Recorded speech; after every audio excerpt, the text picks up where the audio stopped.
Hello and welcome to BPL Season 6, Day 2, Stream B.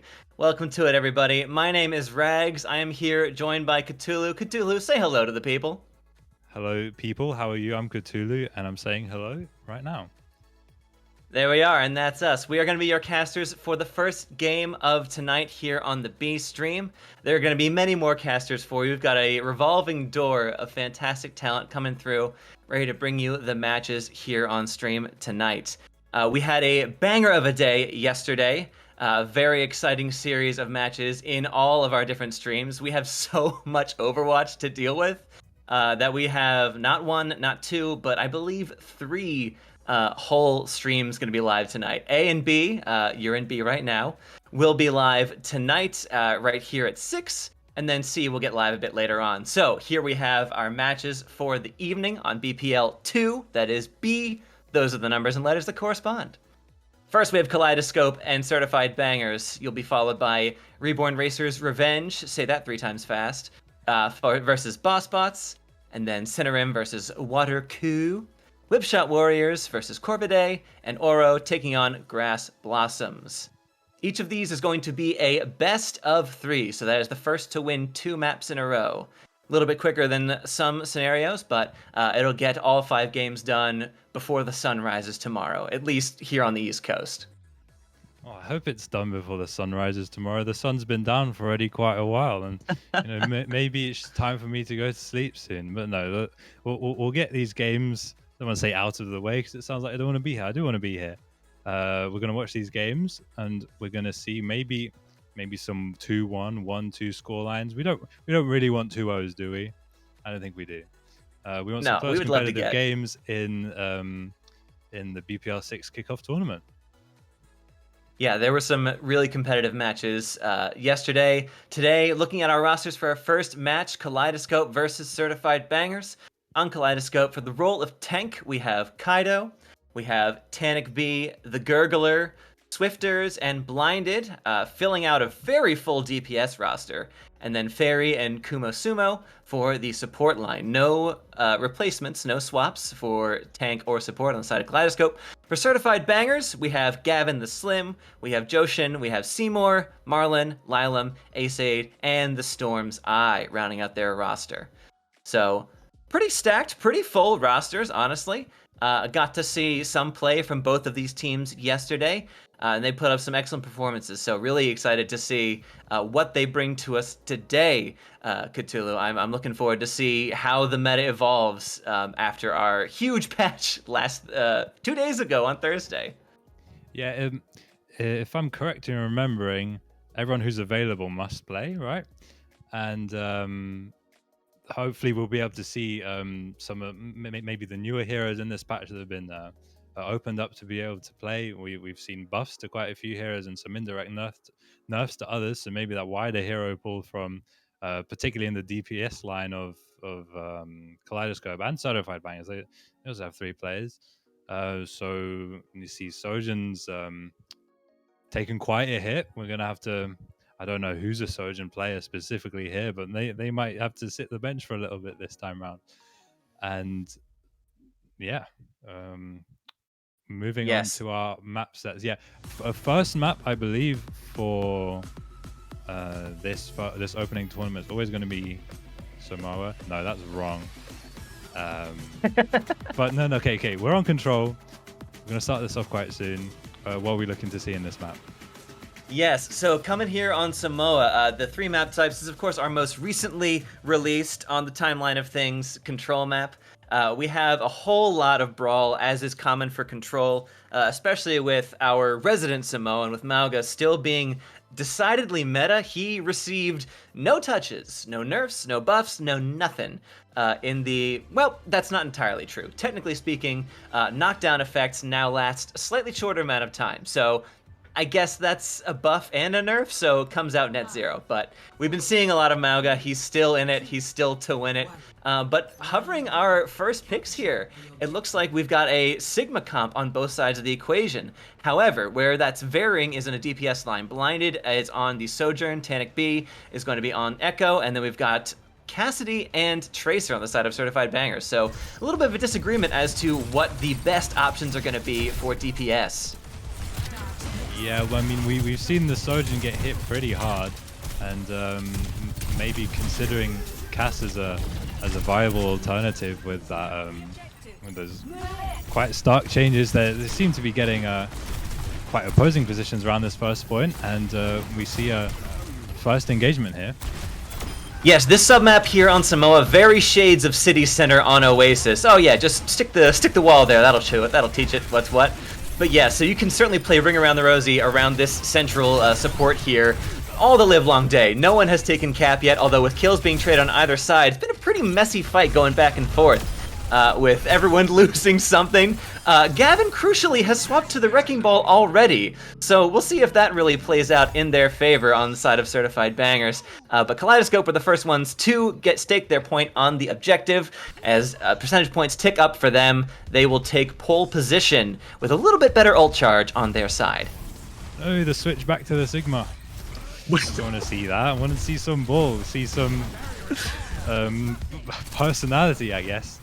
Yeah, Gavin got our hopes up, but what for? I was hoping to see a ball expert here as gets taken down. Yeah, pretty savage play from Gavin, who proved that no, we're coming back in the Sigma and we're gonna show them what's what. That wasn't a mistake. We were just trolling in the spawn room. Absolutely. Pretty excellent set plays, taking out 3 total on the side of Kaleidoscope, the Certified Bangers. And again, dropping a pretty late sound barrier. I'll be very honest with you, Ktulu. I'm not sure that was 100% necessary, but it got the job done. Sealed the deal. Certified Bangers start to tick up percentage on the objective. Yeah, they expend the sound barrier here, which means Kaleidoscope will have quite an obvious path to a win condition in this next fight, as Swift as will have their sound barrier to engage here, or to respond to perhaps the newly buffed High Noon, hyper speed High Noon to speed around the map. We'll see if it gets used here. The window comes out already. Just buying some time, I guess. I mean, you're not going to build the sound barrier up that quickly. Oh, there he goes. Lure goes for the Deadeye. Oh, look, he's moving. He's grooving. Oh, it's just too much for the Gurgler to handle. Goes down to the hands of Lightspeed Cassidy there. Terrifying stuff. Truly the Hatman from your sleep paralysis dreams. It is a nightmare and a half, but it is absolutely this resource of those buffs that just came through less than 48 hours ago, honestly, that are now live here. So Certified Bangers holding control of the objective as they have now surpassed Kaleidoscope in percentage points, well past the 50% mark, and they have spent pretty heavily to maintain that control, however. So Kaleidoscope coming in with a Deadeye of their own via Tanic B. We'll see if they bring out the speedy cowboy with the fastest waddle in the West to see if they can get some real progress done and take the point back into their control. Yeah, team's quite even on ult charge now, and no clear obvious advantage. Certified Bangers taking position on the point.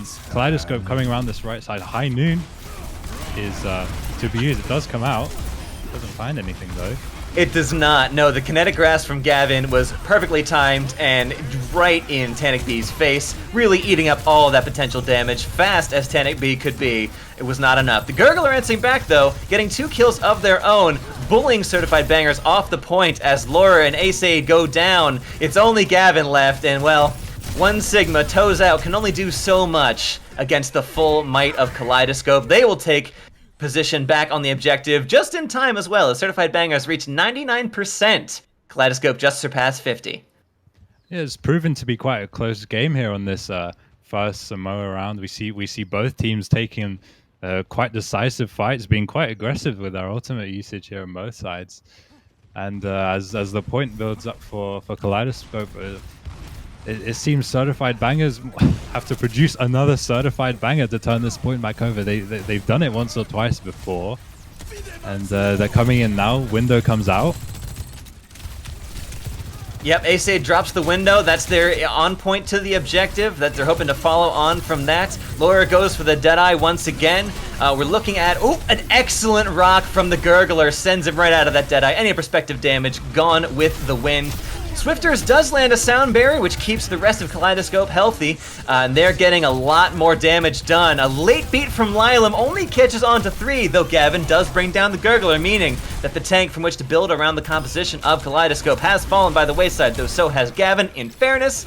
And with that, it looks like Kaleidoscope have the numbers to boldly certified bangers off the point. A quick touch from a Sombra from Laurer comes in to maintain the overtime wick, though not for long. Lylum goes down, Laurer following in swift follow fashion. With Svampede Bob down as well. It's just going the way of Kaleidoscope for round 1, but a very, very close 100-99. Yeah, take round 1, Kaleidoscope. Not, I wouldn't say decisive, but both teams have seemed to shown they can push, they can succeed with this Sigma comp, seeming both quite comfortable and actually utilizing that castle quite well. And we see a hint at the Ryan. I really hope this does come out from Gav, but I guess it's unlikely. I mean, if there's any point on Samoa that you're going to bring out the Reinhardt, I would say that Volcano here is the one to do it. I was just talking earlier today. This submap of Samoa really reminds me very strongly of Control Center on Lijiang Tower, which is historically a fabulous map for Reinhardts, with the very close angles and the very short distance from spawn to the objective itself. Reinhardt, as we have seen, has made it to the objective and is holding point. With Gavin there making the forays onto the objective as Kaleidoscope are being corralled into that central room back there behind there. Gurgler sticking on the Sigma. Still trusting the poke comp. We'll see if that lasts after they swap back and spawn. But Gavin is holding position strongly on the objective. Kaleidoscope going for a bit of a wraparound. Ooh, Gavin goes in deep, and while he does get Swifters for it, does pay for it with his life. A-State answering back onto blindness. As we are losing 1 for 1, we have not gotten a clean fight in the entirety of this map so far.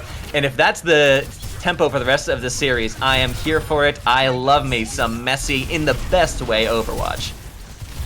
Yeah, the Ryan seems to have taken that point quite decisively originally, but pushed off it without too much hesitation. But now Ryan doing what he does best, charging and chasing the Sigma, doesn't seem to be able to find him.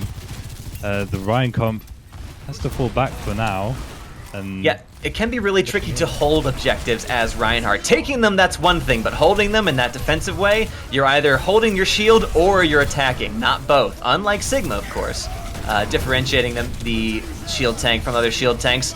Goes for the huge Earth Shatter from Gavin, lays everybody out, gets 3 kills off the back of it. Utter fiends out here from Certified Bangers, really landing quite literally a certified banger of an Earth Shatter onto the floor, laying out Kaleidoscope and causing Gurgler, hitting him so hard that he swaps to a Reinhardt of his own. Honestly, I cannot wait. An honorable duel has been laid. The gauntlet has been thrown. Can't wait. Yeah, that banger of an Earth Shatter hitting top 40s definitely.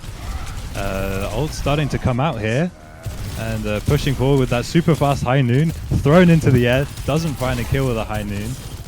Actually does, finds on Swifter, and Laura seems to clean up here. Quite a successful push to build up to approaching 99. Be difficult for Kaleidoscope to find a retake here.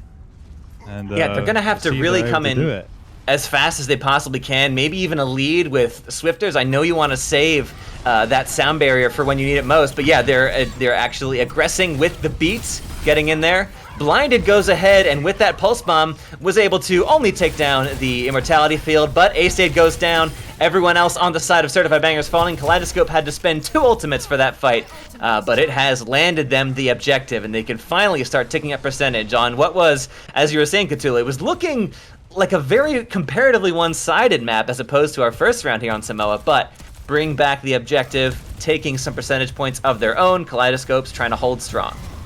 Yeah, which Ryan has more aura? Seemingly. Oh the no! shadow gets blocked. Oh, Gavin, that is tragic behavior. Yeah, that is what the Mei is there for. Yeah, quick swap that I barely even noticed from Tanic B onto the Mei. Really, we are getting quite the control center comp. Oh no, Gurgle, you don't have to do it. No, not like that. It's over. Well, you're asking which had the aura, and I think in that moment, it is Gurgler, hands down. That is brutal scenes on the objective here at Volcano. Now, that being said, there is only 50% on the objective for Kaleidoscope, so... No. You can't ask for the Angel and then lose it. That's worthy of losing respect. Ults come out here. Let's see if the aura table can shift in the other direction. We'll see. We'll see if the sea changes in their favor. Yes, Gavin did not. Gavin maintained the honorable flow and stayed on the Reinhardt. Did not, in shame, turn off. Oh, I forget about that little anti-gravity bump there at the bottom. Sends him right back up. Laura gets a Deadeye kill onto Swifters, but apart from that, most of the kills coming the way from Kaleidoscope onto Certified Bangers with a late kill onto Blinded. They'll lie them going down. Again, trading for trade. Kaleidoscope still coming out in the red on that particular count.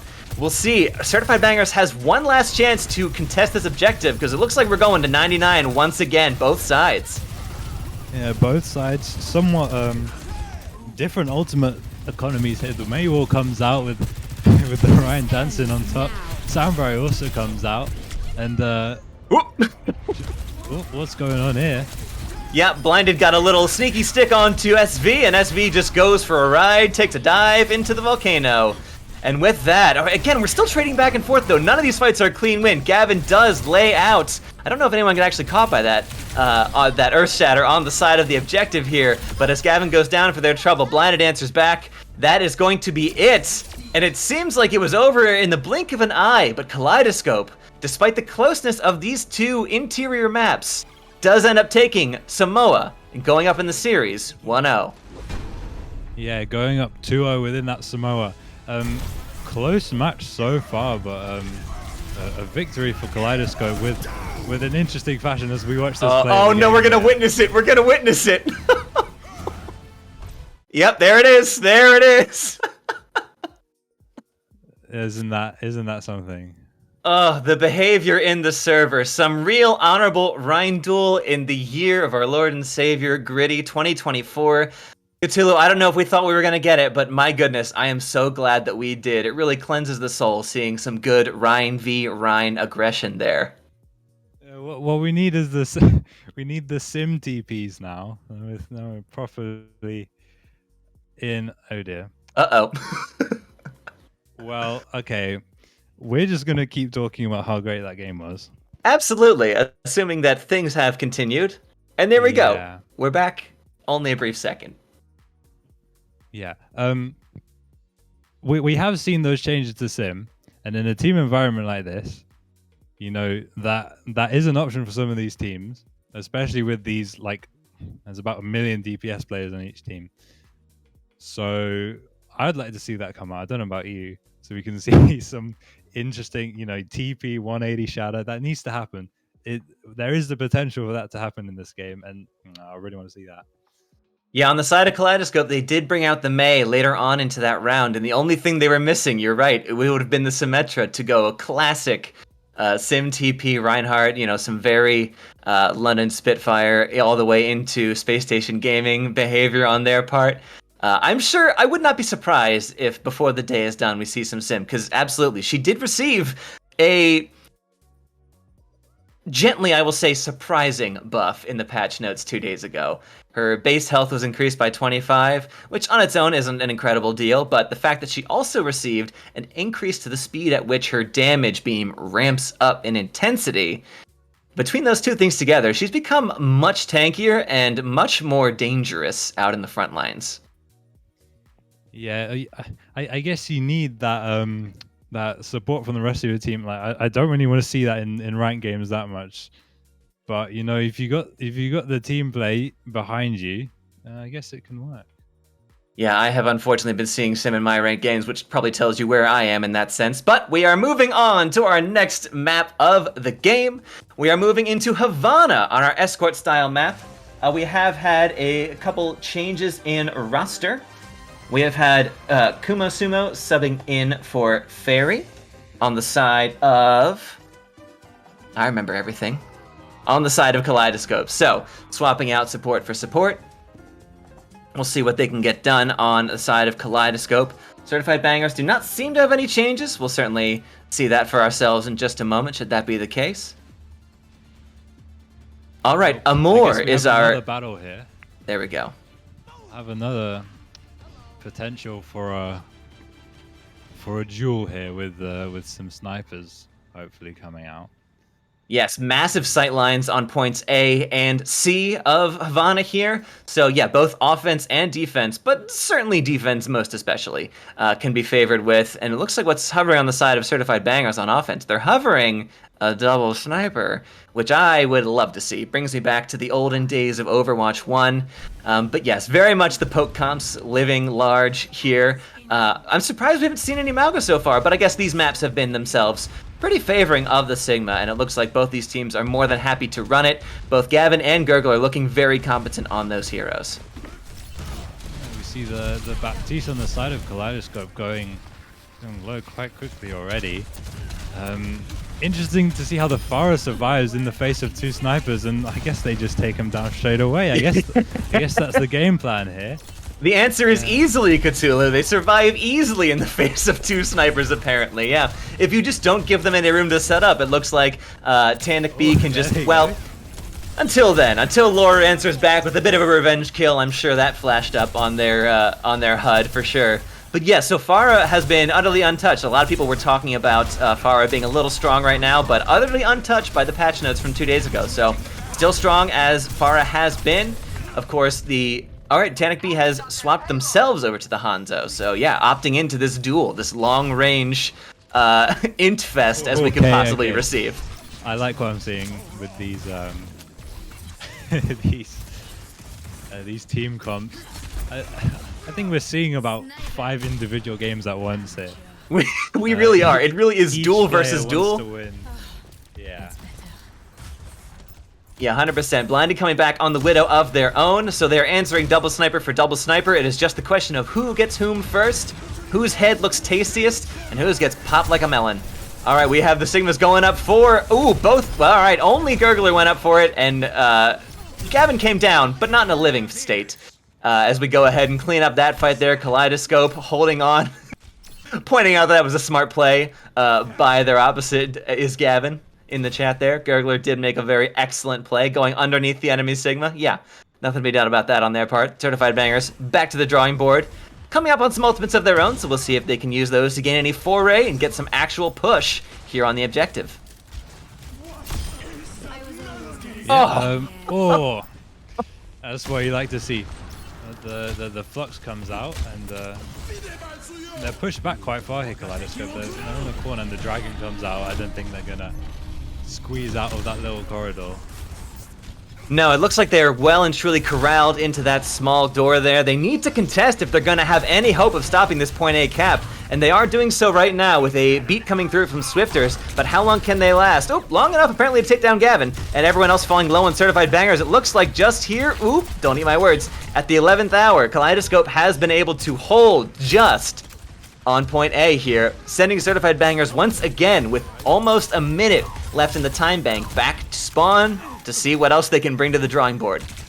Baptiste seems a bit trapped there. It's duels! It's duels everywhere you look! Go away, Swifters. That was not your turf to be stepping on in that duel. No, that was honorable, and you've made it dishonorable. What can we do? Well, we'll see if they get some revenge on the other side, on the side of Certified Bangers. This is why the Widows should only be shooting the other Widows and ignore the Hanzos. Precisely, yes. Everyone, pick your opposite and go.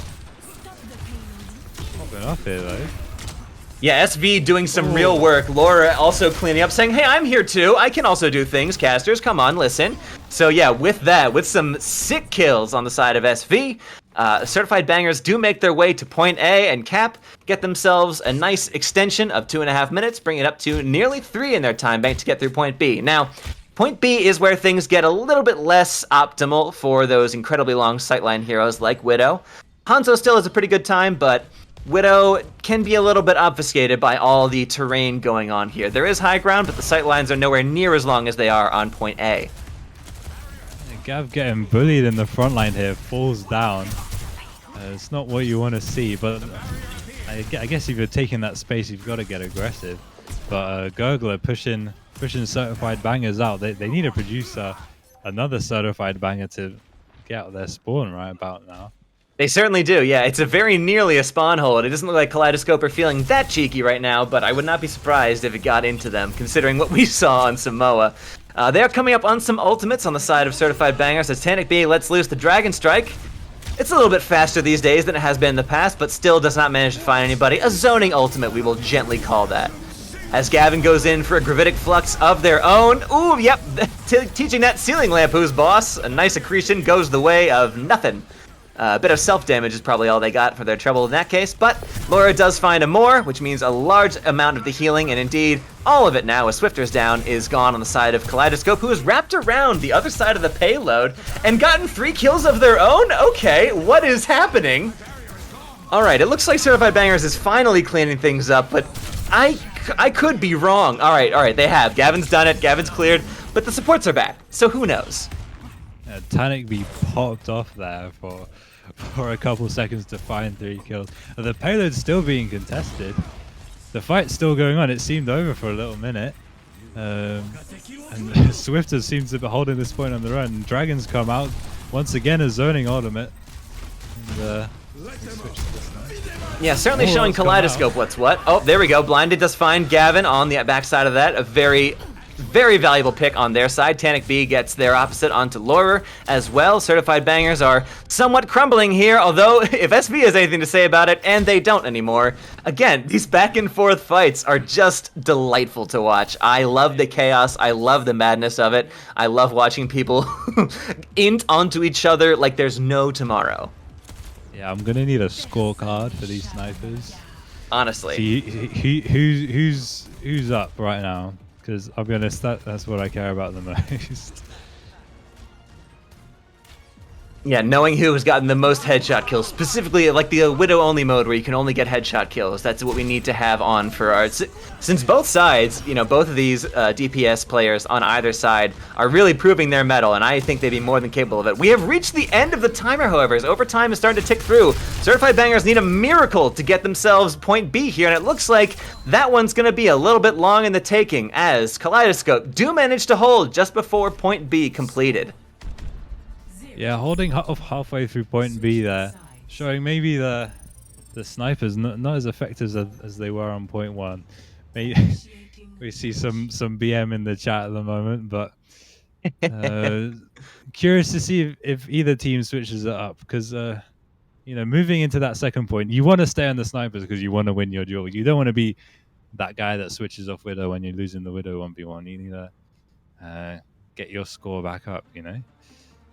For sure, and at some point, of course, it becomes a sunk cost fallacy because there is just not as much room to work with and move around as there is in that very enclosed distillery section of point B as there is on point A and point C. But yes, true to fashion, from what we've seen of these teams so far, DPS on both sides were able to fully take the honorable duel and snipe their way to the end, even if it meant that Certified Bangers did not quite make it on perhaps what could have been... I won't say they could have made more optimal swaps, but we'll leave that to be judged by the viewers, I think. I think the viewers are liking what they're seeing. I really think they are. I mean, it is quite chaotic to keep track of, because you know, you don't have, I guess, in days gone by, one big blue blob and one big red blob just fighting and meleeing each other in close quarters. You've got a whole map to keep track of this time, and 5 different individual fights with mind games going on.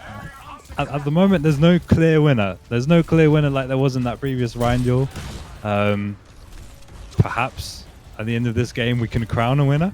We'll crown a winner of the match, but winner of the sniper duels, I guess it'll have to be settled here.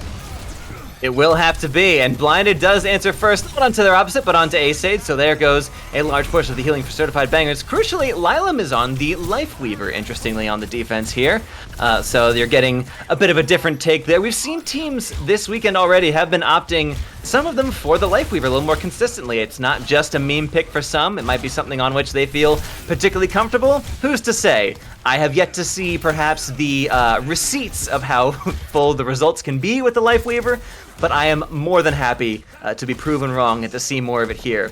It looks like Kaleidoscope has been pushing almost uncontested until this point, where Certified Bangers go, hang on. Point A is right behind us. We can't let this happen. And so Kaleidoscope has been bullied back to spawn, ready to remount their offense here. Certified Bangers can breathe just for a moment, as that was almost a pretty quick cap, all things considered, of point A. If we think back to the Pharah play at the beginning, that's where I would have wanted to see the Life Weaver. You know, you shoot the pedal up, you get some space in the sky, and when you barrage, instead of dying, you just get pulled back. I want to see a Pharah on Certified Bangers immediately.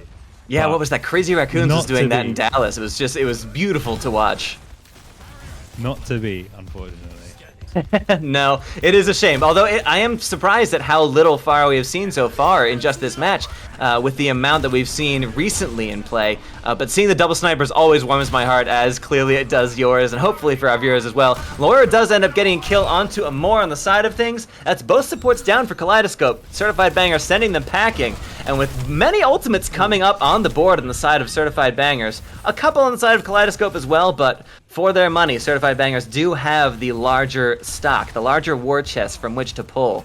So we'll see. We are coming down to about a minute and 30 here left for Kaleidoscope to take point A. And if they want to close this map out, remember, this is a 1st to 2, so best of 3. Kaleidoscope win this map, the game is done. It's over for Certified Bangers. But if Certified Bangers win, we're going to a 3rd and final. Yeah, I think they've been putting up a pretty solid campaign here. As ult's coming out, they're committing to this fight. And in return, we get another flux, and it doesn't find anything. You hate to see it. You truly hate to see it. But hey, it happens to the best of us, clearly. Lure and Tanic B, we've got both Hanzos answering onto the opposing side, taking out some of their opposition. So only DPS heroes going down. There's plenty of sustain still to be had on both sides of this cart here. Gently pushing. Kaleidoscope is forcing the issue right here on point. We've got Gavin and Gurgler both really trying to poke the other down, trying to prove that their shield is the best shield. Thank you very much. But Laura and SV are really getting the most and the better of Kaleidoscope on the side of Tanic B and Blinded, who has switched. In fact, Tanic B has gone over to the Tracer just to get... They don't have to get a quick urgent touch right now, but maybe feeling that, we've gone for wholesale swaps on Kaleidoscope. We are going dive in the last 20 seconds of this round. Hey, that just tells me they've given up on winning the sniper duel. Yep. Their priorities are different. They want to win the match now. It's enough fun in games, and I think they're just gonna dive straight in. But a little bit of patience shown here initially. Oh, now the Doomfist goes in. Let's see what happens here. Yep, all the way deep, goes super low. Gurgler just gets obliterated for his trouble. I think that was a rock as well, hard to tell, but really just got everything and the kitchen sink thrown at his face, and wow. With that clears everybody off the objective. Certified Bangers get a full hold, and we are going, Ktulu, to a map 3. Yeah, the snipers, you know, I think we have the scales tipping one way. I'll let the viewers decide which one. But Certified Bangers are these lovely plays, honestly. Oh, getting to see the plays of the game for these matches is just so satisfying. Maybe it's because, you know, so many people, or at least I'm speaking from experience, I'm awful at snipers in Overwatch, and seeing them played well is just, it's beautiful. It's a thing of beauty to get to see. Watching Pine, the big boss back in the day, do everything that he possibly could to put teams on his back, and getting to see that double sniper can be alive and well again here in 2024. We're back. We're live. The game is still kicking. Yeah. I think what will play out in this series? Well, we have only one map left, but maybe this could be a tournament-long storyline. Who knows? These little duels between the players, I think that's what's keeping me quite engaged in this, because we saw it in the first map between the two tanks, and then we switch over to the Hanzo and the Widowmaker, and some really high skill plays. Although some might say some of them were luck placed, some of them, but I'm not going to be the one to say that. We can't make that call. That is for the viewers and the observers to decide. We are simply here to relay the events as they occur, unbiased as we possibly can. But yeah, it has been, we'll see. We'll see if the bias comes out. But yeah, it has been a delight to get to see these players really answering back one for one, really going blow for blow on each other. You get the sense that, especially, from what we've been able to see with the BPL community here, a lot of these players on these different teams are friends who have played together or have known each other for years at this point, in game and out of game. So getting to see them either on different teams or on the same squad going up against each other is really fun. And it really brings a different, it really brings a new depth of the counter plays you can get. Where yes, it would be more optimal to switch onto maybe a dive hero, but then I've opted out of the honorable sniper duel. And I can't be losing that. End, did it? It didn't work it did not. It did not. I guess it was. I guess you do have the nerves of the last fight. Oh, we got to win this, and if we win this, we win the thing, and I get to have dinner or whatever. But it didn't work. So maybe the snipers were the right choice on that particular point. Yes, let that be a lesson to all teams. The second you opt off the honorable duel, you're gonna lose the map. That's just from what we've seen. That's evidence-based. I can make no, claims as to how honest it's going to be going forward. But yeah, stick on the duel. It's better for all of us if you do. Trust me. Yeah. And taking that second map, we've still not seen any Malga, which is nice. Sure, we haven't. Cross your fingers. We'll see if it doesn't happen. I think, I guess it might depend on what the next map is. Yes, we are going to... Or maybe in some Discord call somewhere, there's just been an agreement, no Malga. But, which, hey, none of us are upset about that. He has been dominant since launch, so that's perfectly fine on our part. We're going to push for our third and final map type. I guess there is a technical situation where you could, in theory, get a draw on push if no one gets any push percentage whatsoever. This is, in the very barest bone sense, a potentially drawable map. It will not happen. That is not what's going to occur on this stream. I've spoken it into existence, and I demand that it will not occur. So on to push. We will see where we are headed next. We do have a swap back in. Fairy is coming back in on the side of Kaleidoscope on the support line. So turns out that the swap onto Amor didn't quite, or was just either map-dependent pick, but certainly for push map, they're bringing Fairy back in. And Fairy did put up excellent performance on our first map, on Samoa, so no surprises there. Yeah, and I don't think I've ever actually come across a push draw. I'm just thinking. I don't know if anyone has ever seen one in the wild, actually, but everyone's like, oh, but you technically can. It's possible. Yeah. So we'll give that kernel of hope to the weirdos out there who want to draw for reasons unbeknownst to me. Well, maybe we can showcase the Colosseo changes. I'm not sure if we'll get Colosseo, but... Our producer's saying they saw a replay code of it once and that it was very funny. Okay, so that's good to know. Hey, we are getting Colosseo. Until you've spoken to existence, and so here it is.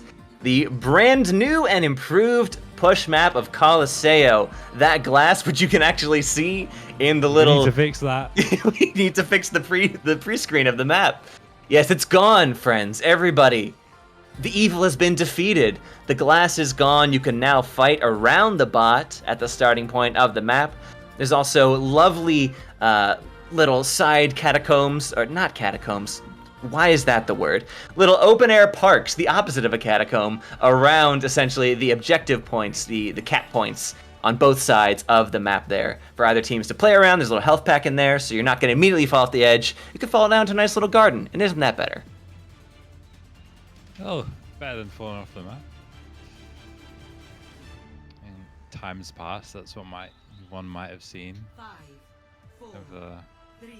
look around. There it is. There it is. It's all. Oh, behold! Look how clear you can see! You could walk through that space! Oh, that's incredible. We love to see it. Everyone rejoiced, and everyone liked that. We are here once again, third map in a row on the Sigma Mirror. It looks like, yes, there has been an agreement between the teams that no MAGA, we're just playing Sigma.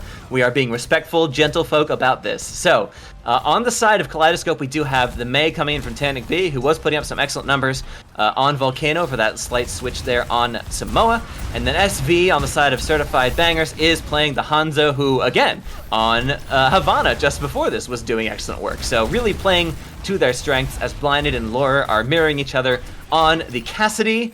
Again, in his slightly reworked, slightly buffed state, we are delighted to see Fastity, as I am naming it here and now. TMCR, patented by me.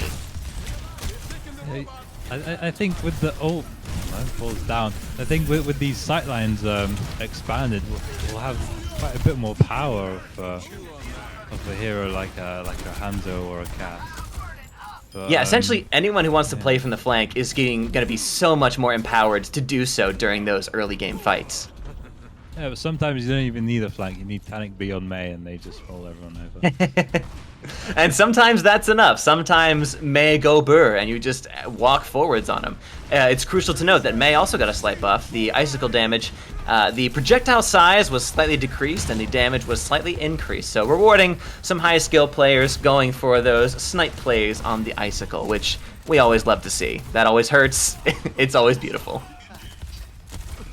Yeah, Immortality comes out early from Kaleidoscope, meaning I guess they can't sustain through the rest of that fight through the second push of Certified Bangers. They lose some members in the process, but they managed to take the bottom back. Does the bot have a name? TS1, No. I believe, is the official designation of the push bot. I was gonna say Bob, but that's just wrong. Yeah, we already have one of those. Yeah. Have to check with the higher ups. Well, yeah, we'll have to run that up the ladder. We'll see if we can get Aaron to to clarify for us on our next stream what exactly, besides TS1, which is such a clinical name, you know, TS1. We need a good, a friendly, you know, a nice name to know him by as pals. But yes, so Kaleidoscope coming back into this one. They lost the last fight on their push, and they said, all right, we're going to answer back in comfortable fashion. Spending a couple ults in here. More than a couple, actually. They are spending Blizzard. They are spending Sound Barrier. They spent Deadeye. But for their trouble, they did get Bot, and they are making their way forward, ever increasing their push distance here on the match, as they are ahead by a good 45 meters so far and counting. Almost about to take that checkpoint and unlock forward spawns. Yeah, I think the May's quite strong here as we see Tannic B take down the Tracer once again. The May's quite strong here because you can't really escape as Bat, you can't really escape as Cass, and we see this again. They're just pushing through, and they're having to fight through it from a weakened position. They can't run away. So I guess they just get run over as Kaleidoscope take the checkpoint, or take the new checkpoint. Yes, indeed. Oh, look at all this space. So spacious. What an open floor plan. You love to see it. Some BM in the chat once again. You love to see it. Oh, yes. The talking shield behavior. Where's my shield at? Says Lilam. All right. Yes. Having a bit of goose in the chat.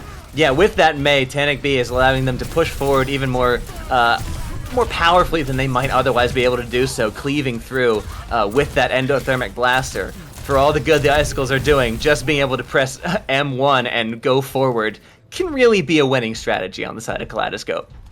Yeah, we see the swaps coming through. To a Reaper, I was not expecting that. But you do expect them to now be able to fight in the face of that May a little bit more. So you either got to fight in it or run away or just charge straight in and get walled up and die. Yeah, so much the same way that Gavin just did, charge in, get blizzarded, and die. Despite the use of the immortality field on the side of Ace-Aid, it just was not enough. And yeah, certified bangers are crumbling before the ever-watchful gaze of Kaleidoscope here. Everything they are trying to throw at them just does not seem to stick, sliding off the wall like some uncooked spaghetti, and here in Rome no less. Disrespectful behavior. But Kaleidoscope is pushing forward. Swifter's coming up on a sound barrier. As Ace drops the amplification matrix, sending a few fire strikes through there. Those can be absolutely lethal in the right hands. Gavin doesn't get any picks from it, but they do manage to get a good bit of space, take over bridge control, trying to shove back Kaleidoscope at this point. As Blinded goes for the Deadeye, doesn't really get anything with it. Although everyone on the side of Certified Banger is falling pretty low. Gavin and SV having to fall back a bit and get healed up by Ace and Lylem. As Laura falls back, ooh, rolling away, not going fast enough, you little tumbleweed, you. Yeah, Gurgler answers back, and Kaleidoscope are not taking their foot off the gas. Yeah, we saw in that fight the Reaper from SV try to go on a little flank around the side, down the stairs, around the wall, and back up the stairs. But it just didn't work. It didn't have the, one might say, aura to distract the rest of the team for them to push. As Kaleidoscope seemed to be an unstoppable force, meeting a very movable object. Yes, but distinctly the movable movable object has stood its ground. They've increased their, I don't know, friction with the ground, I guess. Mu, the coefficient of friction. Sure. I remember my high school chemistry or physics. Whatever. I'm pretty sure that'd be in physics.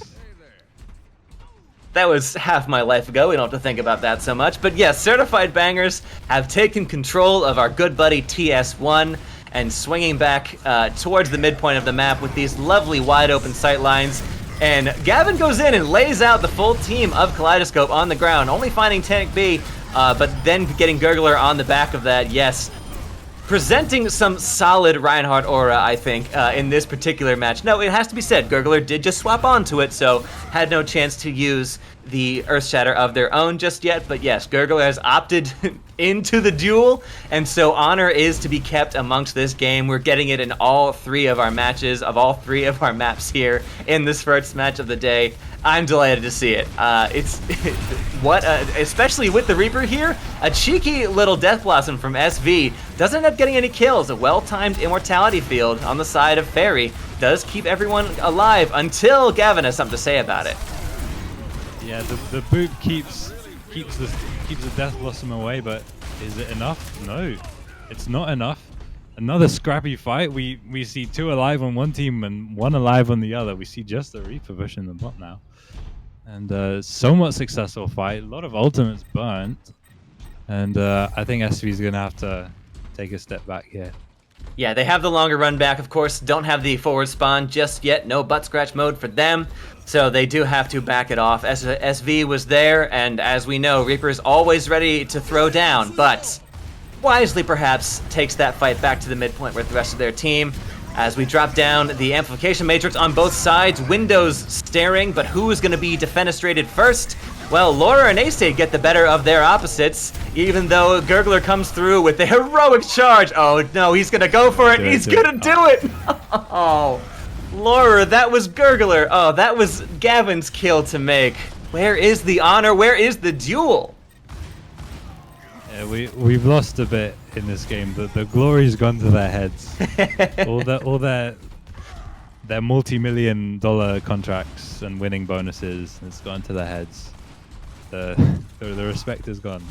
That's true. The pizza party, that multi-million-dollar pizza party that awaits the victors. It is so tantalizing, you can't help but play in a dishonorable fashion at times. An Earth Shatter occurs in a tiny little room, which means everyone who was in it gets laid out on the floor, and they are going back to spawn sayonara until a second from now. There we have Gavin cleaning up. SV and Laura are happy to assist him in that fashion. We've got a real... These comps, the way they've been like swapping piecemeal, you know, hero by hero at a time, with Tanic B and SV sort of opposing each other with the May Reaper, something you used to see together on the same side, but both pairing extremely well with the Cassidy, being able to slow and also just being able to, you know, brute force your way with the Reaper. As we go ahead in with the Deadeye on Laura, thinks better of trying to go for a cheeky play. Probably sensed that Icicle whizzing too close to his noggin there and wants to let that go. But the point has been kept, Certified Bangers. They have unlocked those forward spawns. A Death Blossom comes through. And it gets the Immortality Field, and that's it. Nah, never over, never over. They've still got it. It's still okay. There's none alive. I don't think. Bit of a team kill. Bit of a team kill there, ktulu. I think it might be over. With that, we have to time this tick down. Oh my goodness, it really slipped away from all of us there. That was the final fight territory. I forgot how quickly those maps can go. And with that, yes, that is Kaleidoscope taking a 2-1 victory in very close fashion, but in commanding nonetheless. Kaleidoscope taking the match over Certified Bangers. You can never say it's over. That's true. You can never say it, even if it can be over. Yeah. Okay. Everyone's dead. Like they should just speed boost. Like, you know. Just speed boost. Just get back to point. Boost. Yeah. Can you speed boost your respawn timer? I'm sure you can. There's got to be a quick play hacks coming up that'll teach us exactly how we can speed boost our way from spawn, getting out of there. But those are our victors of our first match of the day here on the B stream. We have Kaleidoscope coming ahead with that 2-1 victory. I will say, ktulu, this was an incredibly close match the entire way through. You know, from going 199 on all 3 maps of Samoa to having no one even cap point B on Havana there. And then a pretty, like, while a commanding lead, we really started to separate the wheat from the chaff by the end of push on Coliseo there. But in the end, it was Kaleidoscope who really, that commanding lead, just, you couldn't beat that. Yeah, you can't beat that. And that means in our BPL Kickoff tournament, Certified Bangers are eliminated. Quite sad. Right? Yes, indeed. That is it for them. Move on to semifinals. As we see this lovely bracket here, they will play the winner of or Grass Blossoms. Whichever one you pick, either yeah, no, I did it too now. Grass Blossoms versus Oro, which is coming up at 10 p.m. later today. Yes, so we will get to see those matches. Up next for you, we do have Reborn Racers Revenge versus Bossbots. Then, of course, Cinerem v Water Coo at 8. Whipshot Warriors versus Corvidae at 9. And Oro versus Grass Blossoms, as we both can now officially say with our mouths, at 10 p.m. All right, that is going to... Let's see. ktulu, if there's anything else you want to add before we get on to it. Oh, yes, of course, we have to mention the main stream. My friends, if you happened to be here in the B stream and didn't know about it, there's a whole other stream going on right now. Yeah, the A stream is happening on the main BPL channel. We're here on BPL too, in case you didn't know. But on the main BPL, Pack and Punches and Sox. Sox just cleaned house over Pack and Punches there. The second match of Sox v Conjured coming up at 7. And then at 8, Tomodachi Watch versus whoever is the winner of one of those matches. We'll find out. Brozone v Fly Out West at 9. And Gracidia versus Sleepy Kittens at 10. So a full evening of Overwatch here on BPL on multiple channels, no less. Yeah, and I believe our we're seeing both A stream and B stream. We're seeing both League A and League B as well. I don't remember how you guys label it. It's all a bit confusing. It's getting late. It's getting late. I've got it's a bit much. And, yeah, there's a lot going on that as we go out throughout the day, your other casters and producers will be able to break it down for y'all in question. But that is going to do it for our first match of the day. I'm good to be on a bit of a breather, but I'll be back in a couple matches later on today. ktulu, I think you're staying strong with it, if I'm not mistaken. All right, yeah, so we'll get our replacement in there. ktulu, thank you very much for joining me for my first cast here at BPL, and I was happy to join you for, I believe, yours as well. Yeah, good fun. I hope you enjoyed casting along with the world's worst color caster. You know? Oh, not at all. Your soothing baritone really guided us through. I gotta be very honest. I'm gonna go sit in front of my AC for like an hour, and then I'm gonna get right back out here and do this all over again. I don't have AC. I have an open window into humidity. Well, That's what for the meantime, while we enjoy various states of being warm, cold, wet, or dry, we're going to send it to a break. Thanks, everyone, for joining us for our first match. Don't go anywhere. We have tons more Overwatch yet to come, so stick around.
Welcome everyone to BPL Week 1. Well, I guess this is the warm-up tournament. My name is Panini. I'm here with Ktulu. So how are you feeling about today's game between Reborn Racers Revenge and Bossbots? Yeah, I just watched a very close B League game, and I'm quite excited for the level of competition in this one. I do recognize a few names from a game I casted, I guess, a few weeks ago now.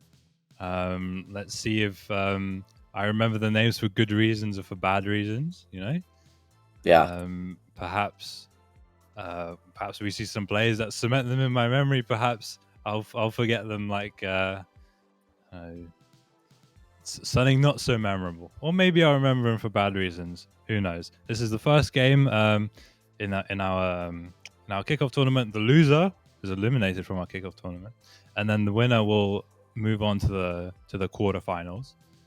And our lovely bracket here, just based on logos, colors, names. Any favorites immediately popping out to you? Well, I do recognize, at least from this game specifically, I do recognize a lot of these players from Reborn Racers. So that is one team that I'm kind of keeping an eye on. But yeah, like right now, like obviously Sayonara is in the semifinals right now, so you got to at least give them some respect. They've already won 2 games. It is still relatively early in this bracket here, but that's another team that I'm kind of keeping an eye on. It's kind of hard this early to kind of like know exactly how these teams are going to be, but I'm guessing that we'll probably learn within the next day or two once this bracket starts to fill out, like what we should be expecting from this from these teams right here. Yeah, a lot of return players of both teams I don't here. want stats. I want to know aura. Yeah, just based on feels. Initial, because we can get into the game eventually, and eventually there will be a winner at the end, a clear winner, not one we just go off on feel. But as we see these 2 lineups here, walk me through the names that you do recognize. So yeah, I am relatively new to the league, but I have been kind of like keeping an eye on the season, just kind of in and out. I do know Choi Suwon is a very he's like been in this league for a while. That's one that I just kind of recognize. Also like Pingolex, Aplom are all pretty like consistent players that I can at least recognize. On the other side, like Kernmaster, like I know Kernmaster plays a lot in Kitsune League, kind of the sister league, so I do recognize him too. I would say, just kind of throwing a punt right now, I would say Reborn Racers Revenge wins this. I'm gonna say 2-1. 2-1. Close series. Yep. The last game I saw was quite a close 2-1. Although 2 of the maps were really close, and then one of them, we saw some differences. Maybe in in map preferences, maybe in choices, maybe in whichever players we had in. So I wonder if that plays a factor. I wonder if any of the new patch changes play a factor. They haven't been too crazy. We've definitely seen less Mauga than, I guess, in some other previous tournaments, some other semi-pro play. I've personally in the B League, I've seen a lot of Sigma.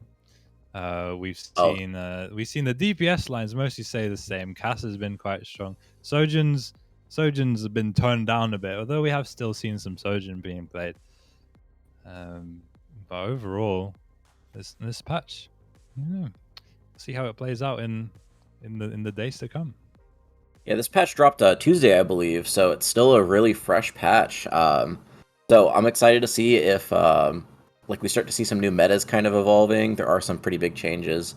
As you can see, we are on an Oasis, which is like it's a pretty good map in terms of having pretty distinct playstyles on each of the 3 points. So I would expect to see a lot of swaps here, and like you said, the Sigma coming out from both teams here, at least shown in Spawn. I think this could be a pretty solid lineup from both teams here with this Pharah too, especially. Yeah, both teams coming out. Although we have, as you said, we've seen quite a range on this match. We've seen a Roadhog on one of the other points. Hopefully, we'll see something interesting coming out. Yeah. Both teams initially mirrored. Pharah's been quite strong, although I haven't seen that too much in BPL games. And an Engage comes in straight away. Yeah, Choice One falls really low here. Lamp is forced out of Aplom. All of Reborn Racers are forced in this small room as Bossbots are just controlling these angles so well here. Kernmaster actually finds a pick on a try, but Pingalix finds the Lucio on the other side too to counter. Wi-Fi is trying to take the advantage here. Does get to that fight, and it looks like Bossbots are going to ultimately come on top there. And just so much good positioning there, trying to force Reborn Racers into that tiny room, and just with this Pharah spam, just does so much damage there. Yeah, I'm wondering how the Baptiste versus the Kiriko is going to play out in this game. You have on one hand, I guess you're going to try and escape from the engages, right?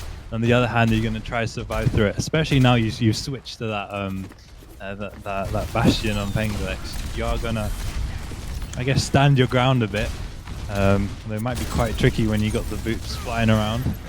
Mac Tackle just forced in the corner right here by Choisuan. Falls really low, does get taken down by Chicken.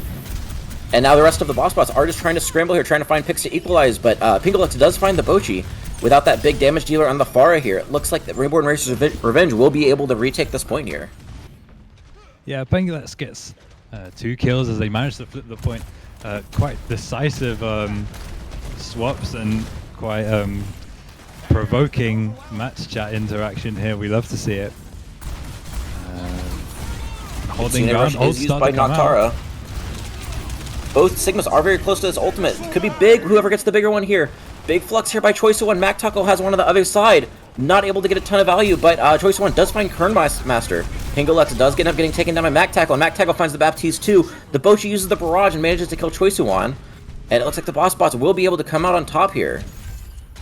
Yeah, quite a few kills coming through that, and an impactful barrage where your Pharah doesn't die. You don't see that very often. Yeah. Testament to the setup you've seen from Bossbots, and I guess Reborn Racers, unable to survive through that to take that far down, and they're pushing straight in with the Bastion. Room. Beat is forced to try to keep Mac Tackle alive. Beat using on the other side to counter. Chicken actually finds Wi-Fi. Reborn Racers might try to find an opening here. Lamp is forced. They are low on cooldowns, but the Bossbots are low on life as the Reborn Racers Revenge manage to find these kills and just push everyone back. And they will end up taking this point back here. Yeah, Suzu gets forced out by Bossbots, but isn't enough to keep him alive through the work of DPS of Reborn Racers. They managed to flip the point back, building back up to 86. If you're Reborn Racers, say you wanna stand your ground and face the I guess the onslaught that's incoming. Oh, that's not gonna help with Chicken getting taken down. Bochi is really close to this barrage here too, which could be a really good tempo setter here. Choice One does find Noctara without the flex healing. I don't know if the Bossbots will be able to fight this though. Bochi does use barrage, does manage to find a kill, and Wi-Fi actually finds the cleanup there. It looks like Bossbots, even though they lost a couple of members early there, they will come out on top. Yeah, it seems to be, I guess, over for this round. As Wi-Fi takes down Chicken at the very end there. No desperation swaps, the flux from spawn, maybe not enough. Bossbots taking this first round, 100-62. Not a decisive victory, but one where Bossbots are clearly showing some strength here on this first map. Yeah, I do also really like the Bossbots comp a little bit more. Their Racers, I feel like the problem with their comp is they're forced to play a little bit more grouped together with this Baptiste and the Bastion. And when you're playing that group together, Bochi just is able to get so much damage thrown in there. The Bossbots, on the other hand, can play a little bit more spread out, so they're not kind of taking all that Pharah spam. Looks like we do have Reborn Racers Revenge swapping it up here. I think they've identified the Pharah is a big problem, and it's kind of tough to deal with it with the Bastion. So they are going to swap a cast just to kind of help put a little bit more pressure on the Bochi here. Yeah, I'm just thinking back to some of the previous games I watched, and I do recall a Pengulex Bastion. So maybe this is a comfort pick. Comfort pick. I'm going to throw out one trick, as that's quite a loaded phrase. Wi-Fi finds Chicken early there. It. Bossbots with this early point prio here, looking really good for them. Reborn Racers Revenge, it's going to be hard to kind of open some space here without their cast. Choice One does fall really low, managing to stay alive here. The Rock is used to force Mac Tackle back, along with the Bastion form. But Bossbots just will slowly cap that point there and opt to not fight right there. Bochi actually gets taken down there off a headshot from Chicken. Reborn Racers might have an opening here as they do try to run down Mac Tackle. Mac Tackle is isolated here, and everyone on Racers turns towards him, manages to take him down there. Even with that early point cap by Bossbots, it looks like Reborn Racers Revenge will be able to take back that point there. Yeah, I feel like in the early moments of this fight, Choice One's being a bit more clinical in their Sigma engages. I'm seeing a few more rocks landing, seeing a little more accuracy, but it's not enough to win them completely the round. But it's where I think they've taken quite a strong step there. It looks like Bossbots are trying to push on the point here. They do force the lamp out, but the window is used from Eflom. With everyone in this tiny room, it looks like Reborn Racers Revenge will be able to find the kills here. And we got an incredibly cheap fight win as the Reborn Racers Revenge managed to just clean up that fight really decisively. Yeah, the bat falls down, the cast falls down, and back to spawn, I guess. Yeah. The tide in this game seems to be flipping somewhat. Maybe it's the map, maybe it's the Reborn Racers have decided to lock in. That is a possibility. Ult's coming out now. Flux catches the Sigma, but doesn't catch anything else. The Bastion ult used on top of that forces the lamp, but not able to find the kill. Reborn Racers Revenge having used 2 ults early and not finding a kill. Bossbots will take that as they stabilize and just push on to point here. With 4 ults from the side of the Bossbots, looks really good for them, especially with these maintaining the high ground here. High Noon is used from Wi-Fi to try to get some space there. Both teams trade out some players there, but with no supports, it's definitely looking a lot better for Bossbots right now. They do manage to explode out onto the point and force the Reborn Racers Revenge back as they will regroup and try to wait for their spawns to come in. Might be able to find a stagger onto Choisuan though. Yeah, Wi-Fi uses kills. their High Noon. Oh, Farah dies 4 during kills barrage. from That's Reborn not a Racers. surprising sight. I thought for sure the Bossbots had that, and then 4 kills really quickly comes out from Reborn Racers, and they just flip the point back. Well, things change quickly, and it's sometimes quite difficult to keep track of, isn't it? Yeah, 3 ults here Seeing for a little Bossbots. cast flank down on the bottom, see if that becomes of value. Early window. Chicken does get forced out. Beat is used from Reborn Racers. The Flux is used. I think it gets canceled. Chicken tries the High Noon to keep everyone get some space here. Catches Wi-Fi. Choice One close to this Flux here, which could be the turning point. But everyone on his team is so low. The Bastion does end up dying on Reborn Racers, but so does Kernmaster and Mac Tackle. Choice One with another kill there, and it looks like Reborn Racers Revenge will be able to take this point once they manage to just clean up these stagger kills here. Yeah, bringing us to a 1-1 within the map. Saw that in the previous game, seeing it in this game. So quite balanced level of competition so far in BPL Season 6. Reborn Racers taking that... the name of the map always escapes me. What's that one called? Gardens. Yeah, Gardens. There we go. Now moving on to City Center, I believe. Yeah. We've seen the Roadhog in various other places. Yeah. I'm not sure we're going to see that. So we did see the cast swap because it would be going quite entertaining. Yeah, the cast swap going into second point I think was a really good swap for the Racers. Do you think the Bossbots are going to swap anything to kind of counter that? Well, I guess they're sticking to their guns. The Tracer, they're off the far on the Tracer now. Okay, well, no, I mean, guess playing into that castle will be quite tough on both Farah and on Tracer. Wi-Fi finds more so Lucio, on Tracer. but the cast will be traded out on the other side. Vibochi able to get that BAP kill, so no supports here for the Reborn Racers. Looks like a really messy fight, but the Bossbots I think will come out on top. Choice One falls super low, manages to get taken down. So a really messy fight, but the Bossbots do come up on top with the Tracer and Lucio I think is the only 2 players standing. Yeah, Chicken dropping the lag excuse. Yeah. I'm not sure that's valid. We see a swap over to the break. Seeing what that brings. Will it be fruitful? I guess I said it before in the previous round. Reborn Racers, they want to stand their ground, and I guess Bossbots are a bit more nimble. Yeah, a little bit more mobility. Chicken actually finds Kernmaster early there. They haven't even really engaged here. It's kind of a messy fight here. Wi-Fi finds Chicken from this high ground, forces out the lamp too. Mac Tackle falling is really rough here for Bossbots. Pingolex also finding Wi-Fi. Still another really messy fight. I think the Reborn Racers will be able to hold on to this point here. Yeah, it does flip, and oh, Farah coming out here. Unless this is some spawn tech Rock, you paper, might scissors. see on unless this is some spawn tech you see on like a Flashpoint map, I think the Farah is gonna stay. And I guess a swap of roles between the teams. We saw Bossbots taking advantage of the Farah previously. Yeah. And now it seems to be working for Reborn Racers.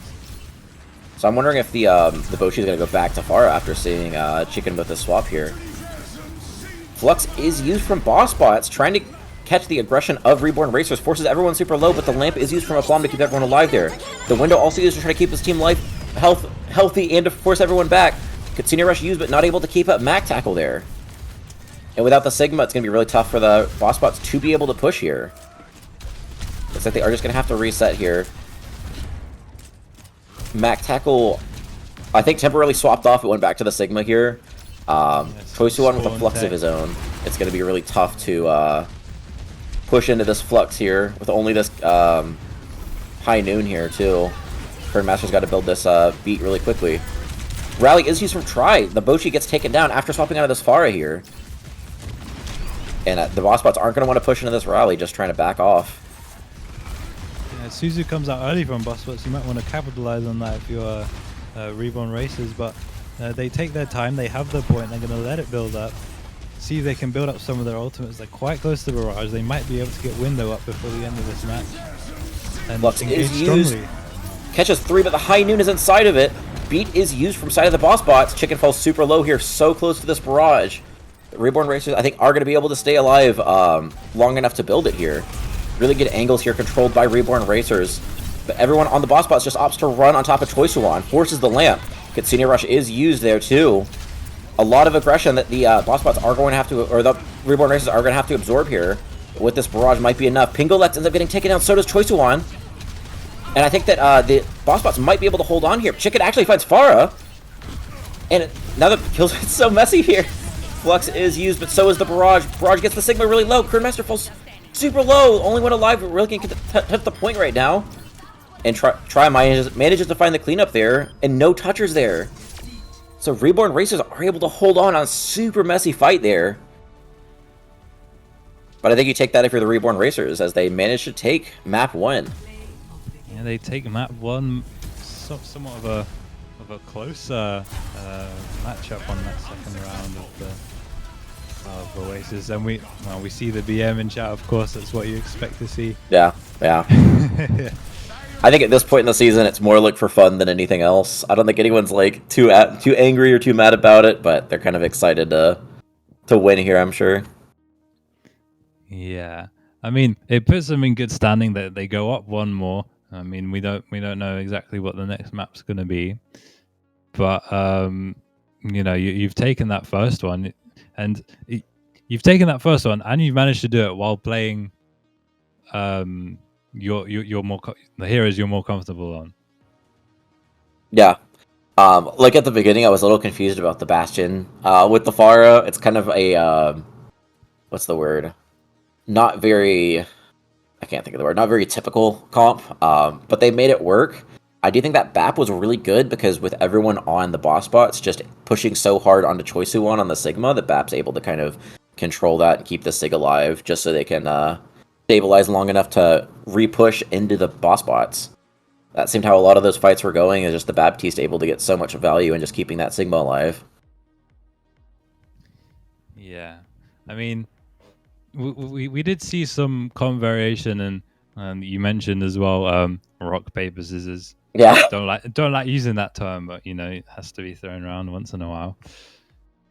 It was like both teams started on the Farah, and the Bossbots were winning, and then Reborn Racers swapped onto the Cast, and then they started winning, and then Bossbots swapped on the Tracer, and they started winning, and then it's like back and forth.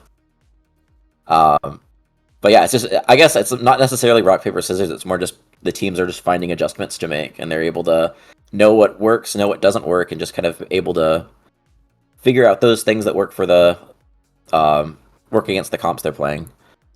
Yeah, I was about to mention we're going to see some Bastions throughout pretty much the whole series.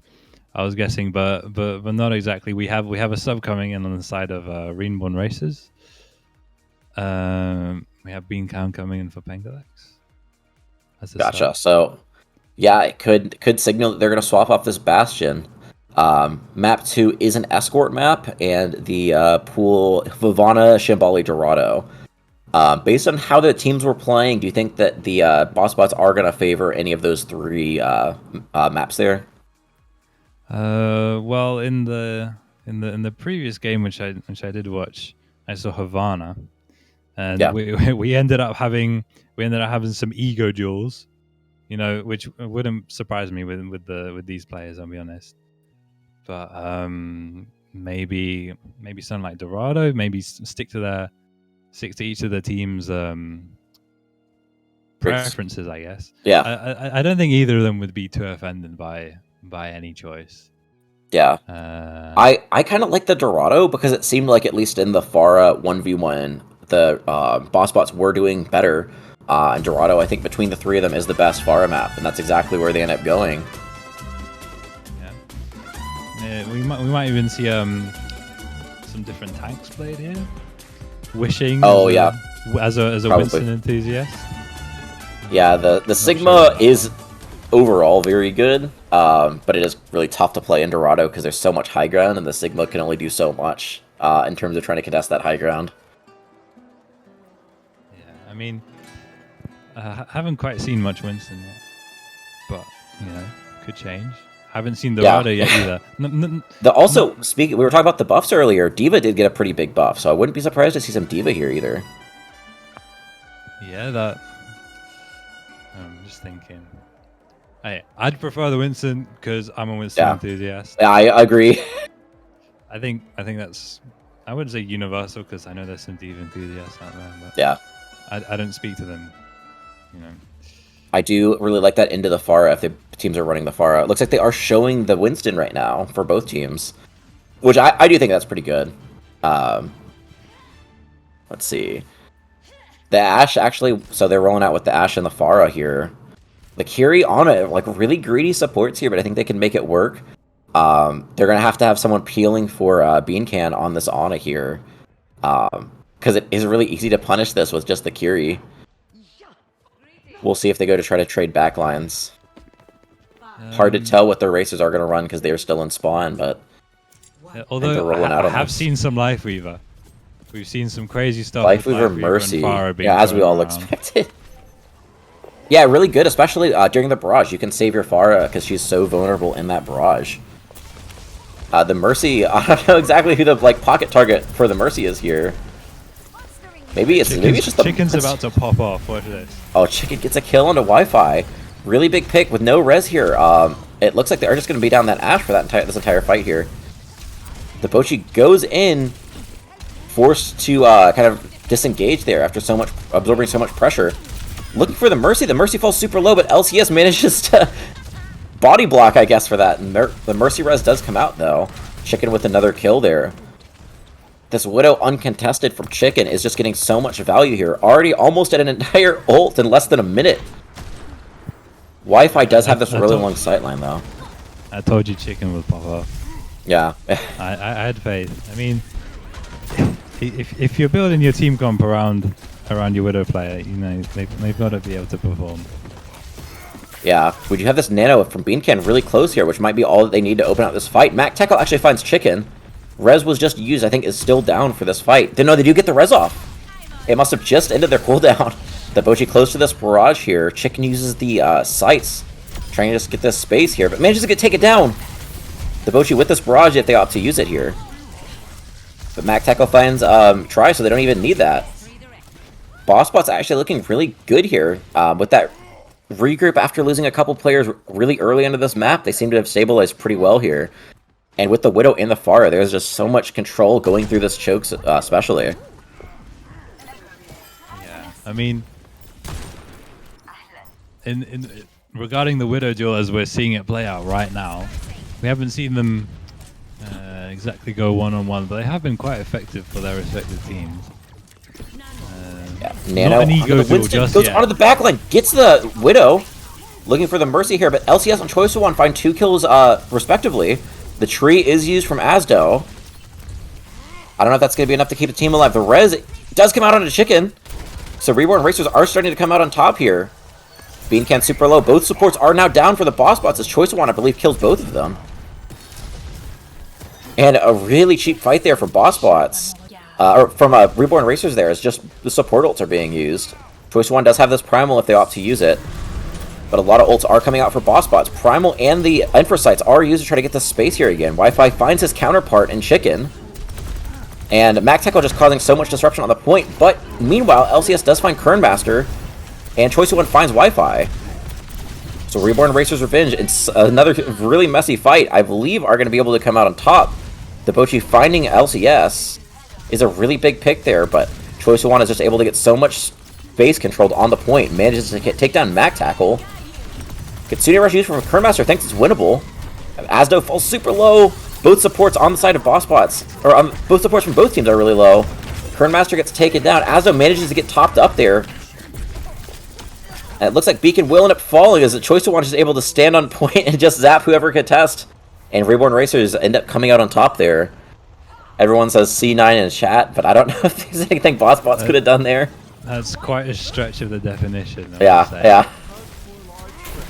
I mean, we've seen Reborn Racers push up quite far here. They seem quite confident in their ability to take that space, and I guess it's your job if you're Choice of One. Yeah. Making sure that you can't even get to the point. Oh, they're really going for it. Ult's coming out. Duplicate comes out, but they're able to try to push these kills here. Choice of One gets a little too greedy and gets taken down by Kernmaster. Used the duplicate, but didn't get the Valk out. And it looks like with the res, it might go in favor of the Reborn Racers. LCS does end up getting taken down there, but Debochi falls on the other side there. Still pretty even. Asdo and Tri both use their ults. As do Chicken and Choice of One, really expensive fight here for the Reborn Racers. They have got to win this with this investment they're putting in, but Wi-Fi finds Tri. Primal also used by Mac Tackle, trying to look for this Widow here. Manages to get, at least zone the Widow off for now. And yeah, with some help, does manage to take down Chicken. Wi-Fi, meanwhile, does end up getting taken down there. Debochi takes down Choice of One, so I think the Reborn Racers are going to have to stabilize here. After using 5 ults, the Reborn Racers aren't able to come out on top there. I mean, yeah, the swaps are starting to come through. I think the realization comes through that maybe something didn't play out according to plan there. Yeah, the Widow was working really early there. I think this Ashe is a little bit better because it's really hard to kind of stay alive on the Widow against this Winston. Wi-Fi actually finds Asdo. Res does come out. Debochi ends up getting taken down by Choice of One. Nano is used on the Mac Tackle, who is just trying to look at this Ashe here. Hiding news from Wi-Fi, just trying to get some more space here.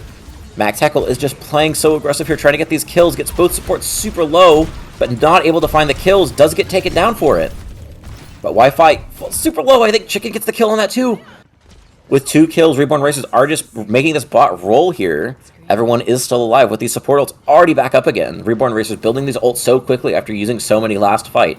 Already back at 4 ults again here. But this Curie Rush could be really big from Kernmaster. Trying to get killed before he has a chance to use it. Duplicate comes in. Beancan falls really low, does get taken down, but the dupe does get burned. We see another really messy fight. Primal from Choice of One trying to look for this cast here. Chicken finds another one. Everyone on the side of the Bossbots is really low, and it looks like with that, Reborn Racers will be able to take this point here. And now we get to the dreaded 3rd point of Dorado, which is just so difficult to attack with these spawns, and just such a good setup here for the defense. But Reborn Racers know that, and they opt to just take that high ground really quickly here.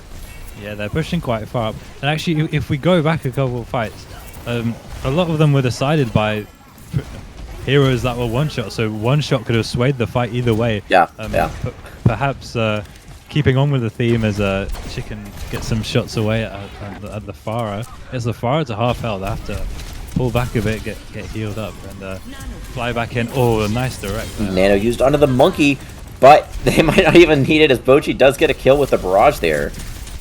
Using 2 ults to win that, just really good here for the defense to just stabilize on this high ground here. So they take that, especially getting Bob out from Chicken. LCS, they don't know that he's here. He can just kind of chill here until his team gets back, and then just kind of come from this other angle. Kernmaster getting close to this Curie Rush could be really impactful here. But it's just so tough to push here. Yeah, well, they're going to have to find something, and we have quite different... Oh, big kill from LCS onto the Bochi. Wi-Fi uses the High Noon, does manage to get LCS. With no mercy anymore, as Tree has swapped onto the Brig here. It will be 4v4 right now, but the spawns are in favor of Bossbots right now. Again, this Curie Rush is super close, could be really big here, but they might not even need it as Choice of One gets taken down by Wi-Fi. And Max Tackle just opts to try to go really aggressive here with only 12 seconds left. I don't know if the Reborn Races are going to get another contest here. It's going to be close. Duplicate onto the Winston by LCS. LCS might be able to get a touch here. No. But overall, I'd still say that's a really good push there by the Reborn Racers.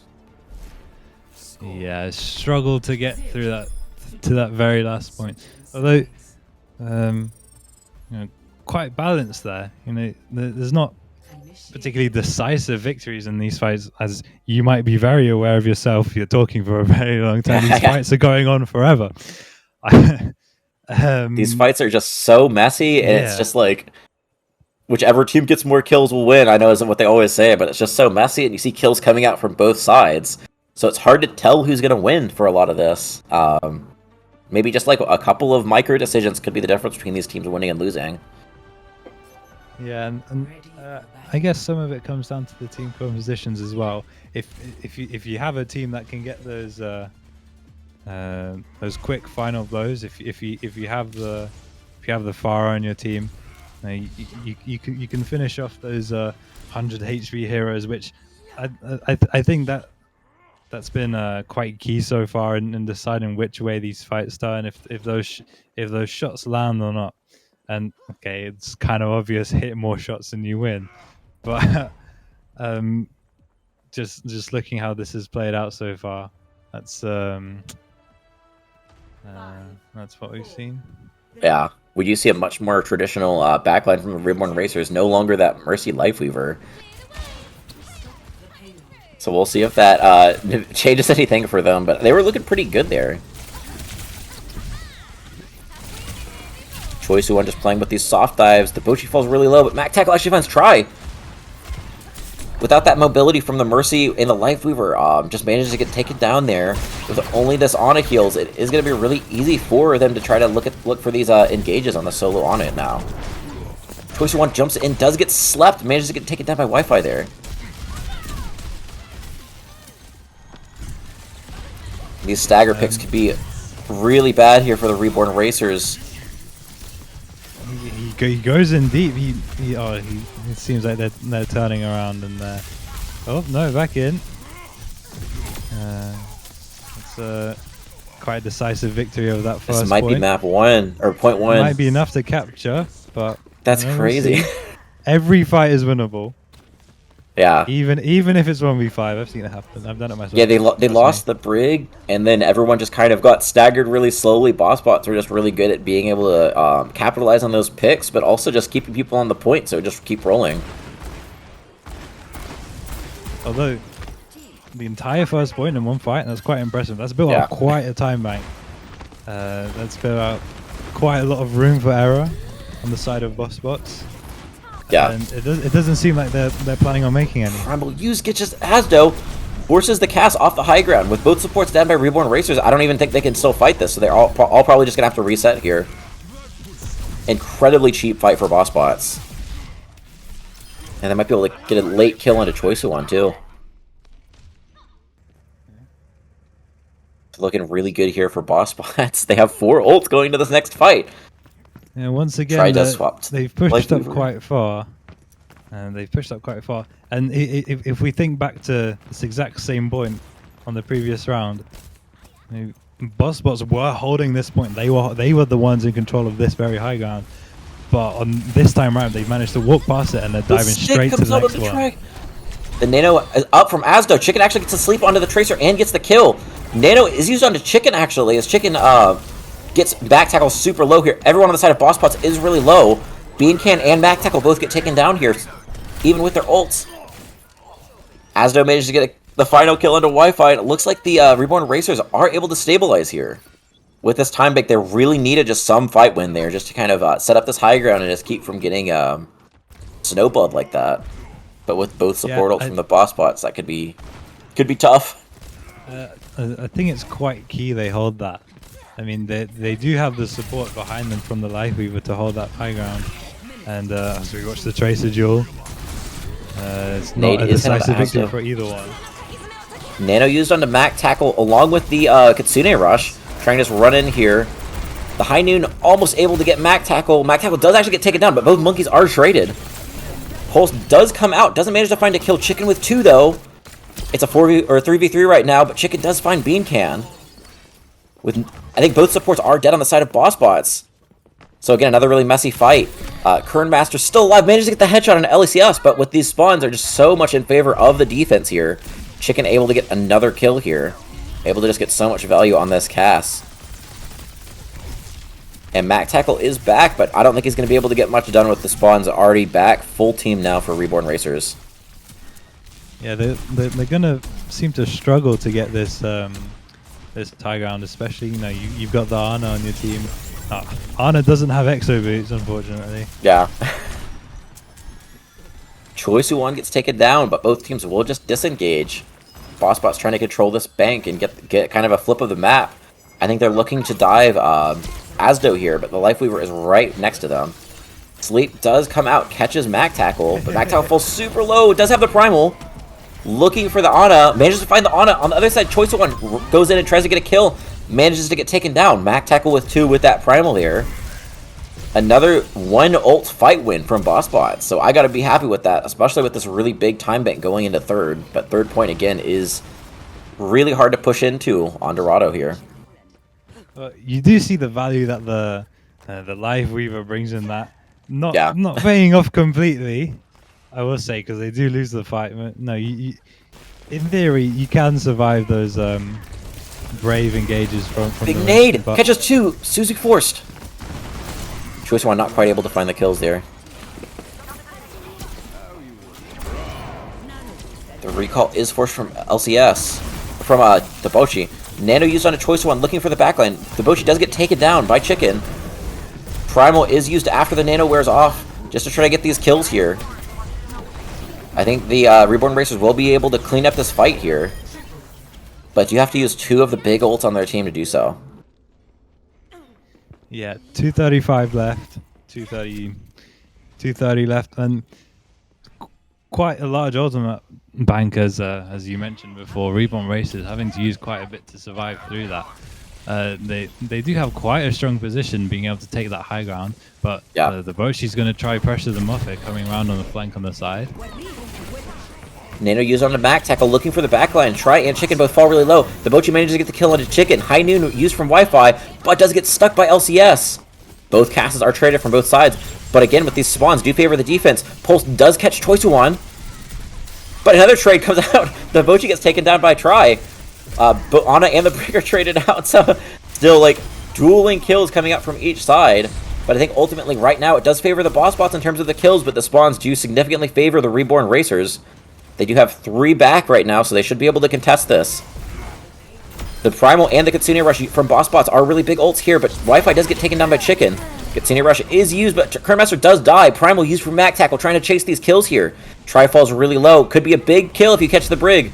Does manage to find the kill. Ana alone here. Mac Tackle is trying to look for the pressure. Ana does manage to catch the Ana. Should be getting taken down here. Kernmaster swaps over to the Lucio, but with these kills coming in favor of the Bossbots, I think they should be able to clean up this fight here. But Mac Tackle does end up getting taken down. I don't think that Reborn Racers will touch, and they do not. So Bossbots managed to equalize the series here. Yeah, 1-1. Another game going to the third map here in BPL Season 6. You know, towards the end of that fight, well, we see the play of the game coming out. I do think this was a key reason to the win of Bossbots. You know, just pushing forward and forward and forward and forward. Yeah. Finding those kills and staying alive. I think that's what managed to take him over the very end there. I think Bossbots had a couple of really good moments there, but the problem was just the first fight, and then the second fight on the defense just gave up so much point progress, just getting kind of staggered out. So they kind of went into third point with, I think, 4 minutes, and it's just tough to hold on for that long. Bossbots just ultimately able to build up a good ult bank and just kind of take that third point. But this is another map where both teams looked really good at moments. It was just kind of these big messy fights to determine who came out on top. So next next one is Push here too. Yeah, It is Reborn Racer's pick. Based on team comp, so I wonder which comp favors the long drawn out fights. You know? Yeah.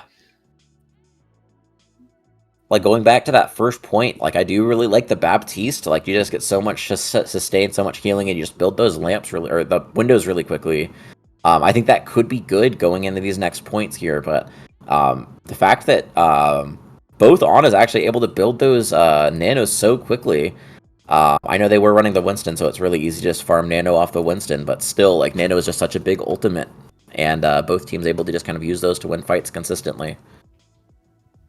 Yeah, and on that second push as well, we did see the forward play really paying off. We saw some snowballing. For example, that second point, they were able to just take the first half of that second point straight away. No fighting over that initial high ground. No fighting on your way to get out of spawn. I think along with the time bank from the first points that those. I don't want to say clinical because they weren't clinical fights; they were long, drawn-out fights. Yeah, but they used them and they managed to push really effectively, and they get the win. Yeah. So going into Push, I feel like a lot of these maps here are really good again for that Sigma comp. So the Sigma comp, I think, looked a lot less messy than the Winston comps because that entire Dorado, just every single fight was so long, so drawn out, and so messy. I'm hoping to see like a little bit more like easier to watch fights here because it was really hard to keep track of what was going on in some of those fights there. We are going to New Queen Street, picked by Reborn Racers.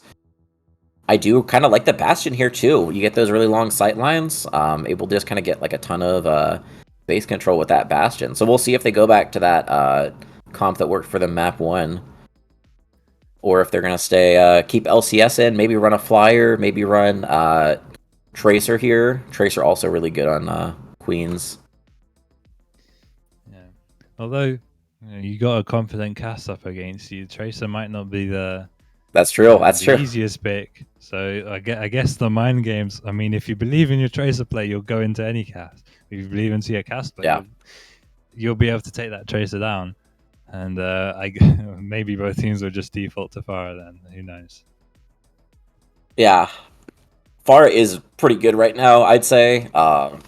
So like unless the other team is running like a cast, I think both teams might just go back to that Farah because that's what they kind of showed map 1.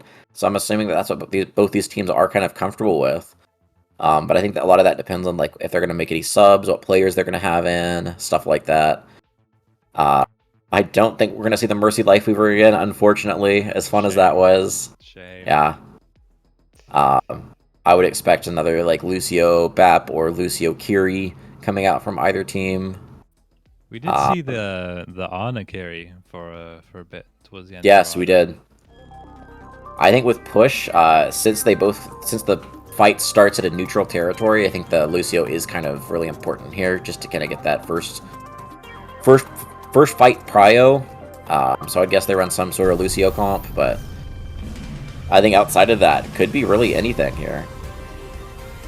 So yeah, we'll see if the Reborn Racers can kind of answer back at that really decisive map win for the Bossbots, or if the Bossbots are just going to keep up that momentum here going into Queens. Hey, give the people what they want. Get them a respected Rhindor. Yeah. No more Malma, please. We've seen it before.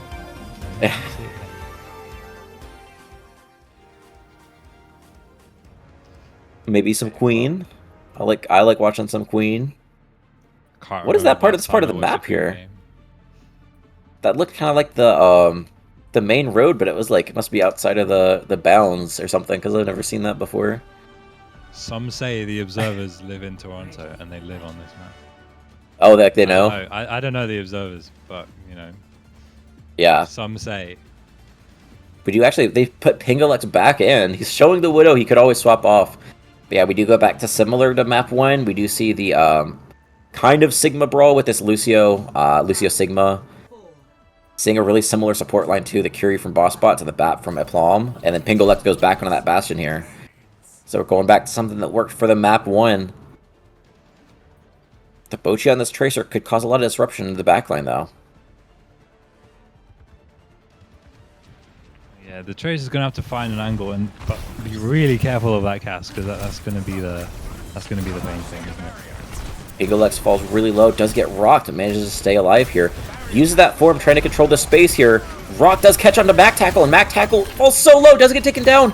Kern Master also will follow. Reborn Racers with a really clean fight win. 4 kills very early in that fight. That's one of the issues with this Tracer, is that if they just they play really quickly around Pingalex and his Bastion form, the Bochi just doesn't have enough time to set up on this Tracer here. Genji. Well, we see the swaps coming through. Chicken already, can't both see set them at casts the actually moment. halfway to ult. Going to this first corner right here. Max Tackle again falls really low, forced to use the Eep, does get rocked out of it. Suzu is forced.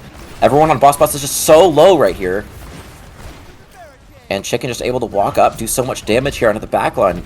The Bossbots are managing to stabilize here, if only for a little bit. Max Tackle falls super low, but will get topped up. Both supports really close to their ults from the Bossbots. Could be really big if this fight goes long. But Bochi does get taken down by Chicken. Eplom uses the lamp there, but manages to keep his tank alive. Chicken and Eplom actually get taken down there. So pretty even, 2 kills from each side. But the beat is used from Kernmaster to try to give Mac Tackle this health to walk forward. They do manage to catch Pingalex. Another really messy fight, but the ults are getting used here a little bit earlier from Bossbots. I think Reborn Racers are just going to opt to reset. They're happy with how much push they've gotten so far. And they're just trying to hold on to these ults, going into next fight with 5 ults. Yeah, we see once again. I mentioned in the very first map some quite decisive Sigma hits, Sigma rocks, Sigma everything. And some people say the game does revolve a bit too much around the tank, but we are seeing that here somewhat. A lot of ults used as the Bastion Flux combo they used earlier. Flux used on the other side from Mac Tackle, along with the rush from Wi-Fi. All the ults are getting burned right here. Neither Flux managed to find anything. And both teams will be able to disengage. Relatively full health. High Noon used from Chicken to try to get this space here. Does get shielded off. But with these new changes, he just moves so fast right now. The Bochi gets taken down by Choice of One. Try does get taken down, so still a really even fight. But Mac Tackle falls super low. Suzu is forced. Window used from Aplom, trying to get this, force the Sigma out. Notch Tara does fall super low. If they manage to get this Curie, it could be really rough here for Bossbots. They do manage to kill Notch Tara, and without the Flux healing, it's just going to be really rough to win this fight. So Bossbots are just going to disengage. Wi-Fi does get caught out there. Team opts to reset. He gets kind of left on an angle by himself. Really expensive fight from both sides, though. Doesn't Cass have a voice line saying slow down? Might have to take his own advice. Yeah. Sometime with how much zooming. these High Noons are speeding past. Mac Tackle gets so low. The blade is used after it gets kill onto Pingalex. Mac Tackle manages to find Choice One. Chicken actually takes down the blade. But Bossbots will come out on top here. Big zoning play from the Bochi. But the team manages to come out on top there. Yep. March back to the other side. Taking the bot with them, of course. So far, it's hard quite to even. tell. Did they manage to get the checkpoint? That's what I was gonna say. It's hard to tell. I think they did. I don't know how the exact numbers memorized, but I think they did get that checkpoint. Bastion form used early. Both Sigs used their E. Try falls super low, but the lamp is used. The Flux is used by Mac Tackle. Everyone's so low. Wi-Fi is here with the cleanup. Manages to get 2, and everyone else is so low health. I think that Bossbots will be able to take the fight and roll this bot into the checkpoint here. Yeah, the Bochi has been able to get so much value on this on this Genji, especially into this Bastion. Pingolex does have his ult here, but checkpoint and the lead taken here. Puts them in a nice position. Fight forward. Rush used early by Noctara. Chicken with the High Noon trying to zone everyone off. Manages to kill Mac Tackle. Really big pick onto the tank there. And Reborn Racers are going to try to follow this up with all this speed here. We do have a Bochi falls super low with this Genji. Kernmaster also low here. Does have the beat if he opts to use it. I don't think they will. Just going to opt to reset. Both DPS end up getting taken down by Bossbots. And the cleanup is just there by Reborn Racers. It is just so tough to win here. Down your Sig early like that. I mean, personally, I think it took a few too many shots to take down that Genji, but they managed to flip the point. Another march, another positioning yourself. I need use from Wi-Fi. I don't know if it will be able to get anything. It does not. Choice of One does fall really low here. The beat is used trying to keep Choice of One alive. So is the Bastion ult and the Flux combo again. Pingolex manages to get the Sigma. Blade is used from the Bochi trying to find something. Chicken actually takes it down. Wi-Fi with the only kill there. I don't think that's going to be enough. Reborn Racers, I think, will just stabilize on this fight here and manage to keep the bot rolling. I think they will be able to get checkpoint here. If I'm correct, the bot push is slightly quicker now. Question mark? I'm not sure. I don't read very much of the patch notes outside of the hero changes, so that might be a change that I just didn't notice. I mean, if you're Bossbots, you're really going to want to have to contest this. You don't want to have to make another mark. Oh, the window forces Mac Tackle so low. They do take him down along with the Lucio. All the picks are coming in favor of Reborn Racers, and it looks like if they win this fight, they should be able to take the lead back with only 3 minutes left. This rush is super close here from Noctara. The rushes have been super high value from Bossbots. But outside of the rush and the High Noon, not a whole lot. Suzy forced out early there to save Mac Tackle, not able to sustain through the rest of that fight. Now as they're pushing up this hill, it's going to be a tough ask for Bossbots to come back from it. I don't know if the cast flashbang does stun the Flux, but everyone is just forced in that tiny room, and the Sigma ball is able to get so much value there. And it's looking really rough here for Bossbots, especially with this Flux coming up soon from Choice of One. But they do have this rush, which again they've been getting a lot of value with these rushes. They opt to rush in. Form is used by the Bastion early here, so they at least are going to force the Racers to back up. They do manage to find the Lucio here, which might be all they need to just kind of open this fight up. Wi-Fi on this off angle here, getting a lot of value onto the back line.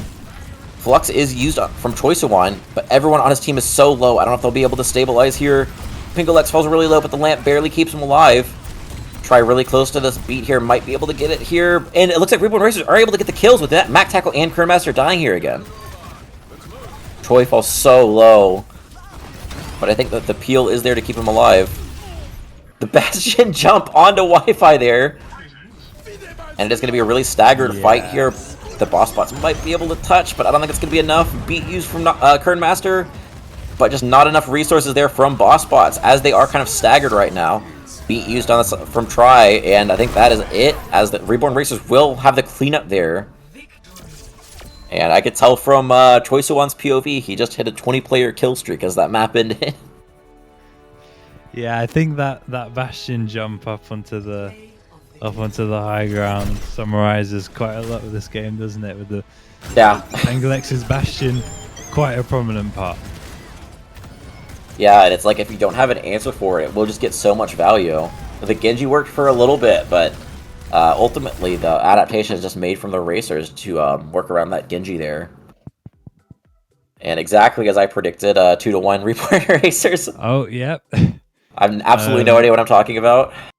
Yeah, I mean, I don't recall making a prediction. I recall saying it would be close, and I think that was a very entertaining game, quite a close game. Yeah. Saw quite a variety of different heroes. Well, we'll ignore the Bastion for the two maps. But, yeah, quite an entertaining game of Overwatch. Reborn Racers take progression in the kickoff tournament, and they will be moving on to the next game in the bracket. As we see our lovely bracket here, they will play Tomodachi Watch, and you'll be able to see that on the A stream, likely sometime soon. Excited to watch that. Yeah, I want to say at 9 EST, I think. I'm not sure if I remember that correctly, but it should be coming up soon. We'll find out. But on mainstream, we do have a bunch of more games. Oh, we have that specific game we were talking about. Hey, if you're following Reborn Racers, like I know some people here definitely are. I mean, we mentioned the aura at the beginning. There's definitely some there. Definitely some there. You're gonna have to hop over onto the mainstream to watch that game come out very soon. I just want to point this out. I don't know if this was intentional or not, but all I can think about when I'm looking at their little abbreviation is just Reborn Racers Revenge. Their logo is RRR. So I keep reading that as like like the car zoom in. That's got to be intentional, right? That's branding if I've ever seen it. Yeah. I don't know if we. I'm kind of new to casting BPL games. Do you guys normally do player of the match? Well, just call someone. We don't do player of the match, but I do think we saw some strong performances from everyone and a lovely time casting here on BPL. I've thoroughly enjoyed this game. I hope you have as well. But I'm quite tired now. It is 1 a.m. Oof. And I think I'm gonna head off now. So thank you very much. Back-to-back matches for you. Again, really good win for Reborn Racers Revenge, but I think that just about does it for today. We are going to roll into a next game soon. Stay tuned to A stream here, as they will have a game on there too. But other than that, I think we should be good today. Thank you guys all for watching. Congratulations again to the Reborn Racers Revenge. My name's Panini. I'm here with Ktulu. But yeah, signing off. Thanks, everyone. Have a nice night.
Welcome on back. We didn't make you wait too long for some more BPL action here with Season 6. We got more and more games going throughout the weekend for this kickoff tournament. We got some new faces here. You can see, obviously, me over here, but I got Strato next to me. Strato, are you excited for this next game we have up here? Oh, I'm very excited. I think that these two teams are really powerhouses in the C League. You know, we saw Water Coo. We saw them play earlier today. Or not earlier today, excuse me. But we saw them play already this season. They played Apollo already, and they looked really good. But my eyes are going to be on Cinerem with their stacked roster. Players such as Drayton and Interflex, players who have been Grandmaster before.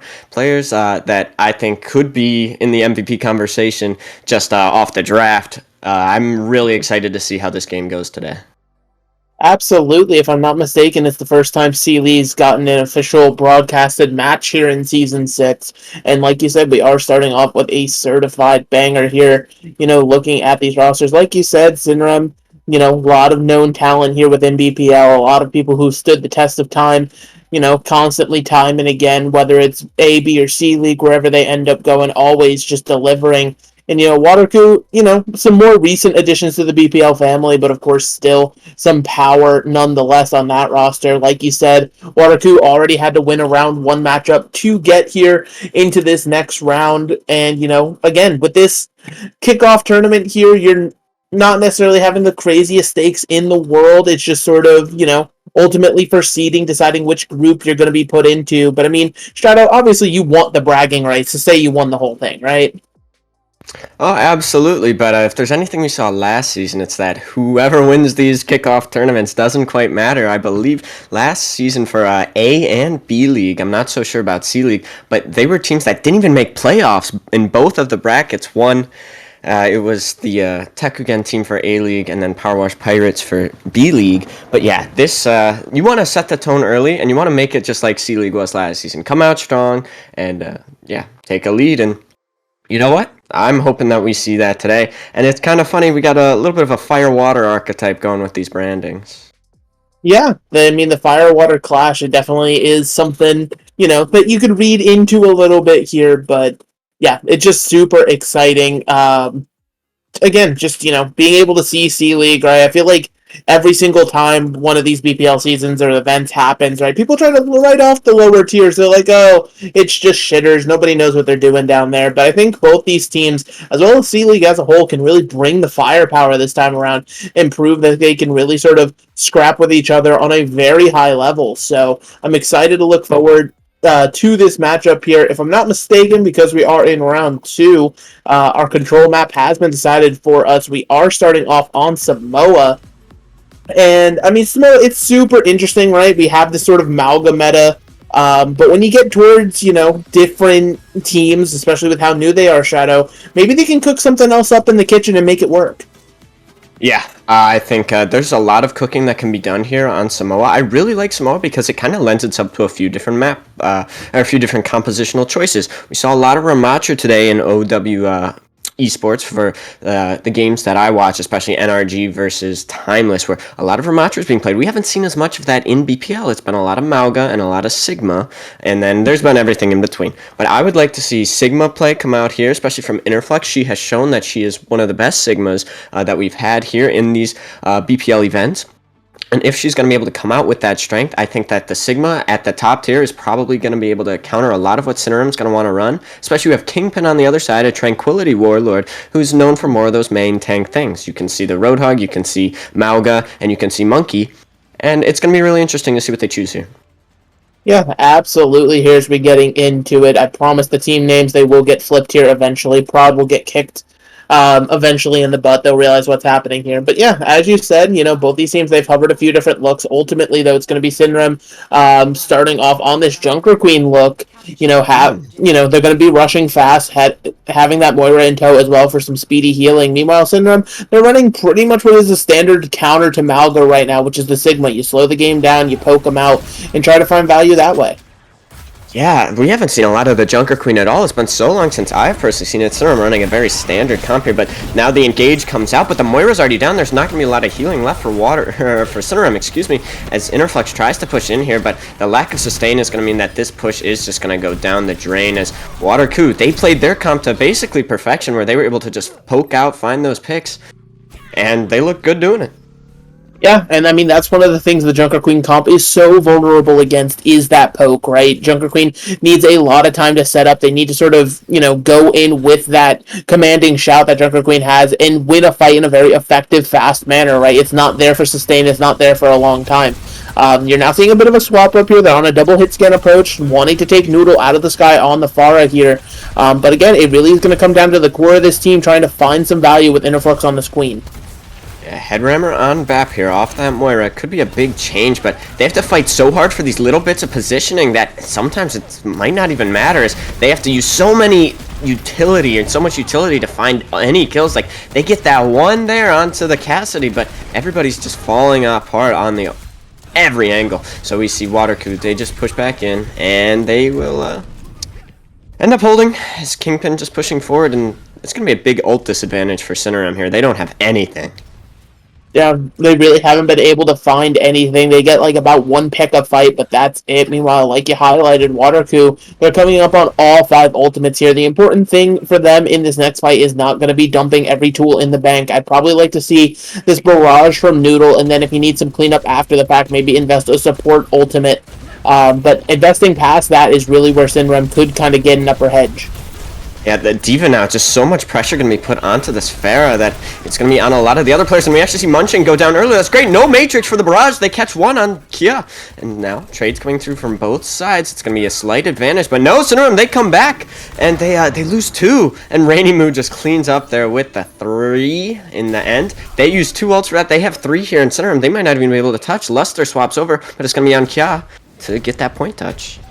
Yeah, and that's just a shitty situation for your Lucio player not having to be the one to get in and touch. That's right, really early too. Get removed from the fight just like that.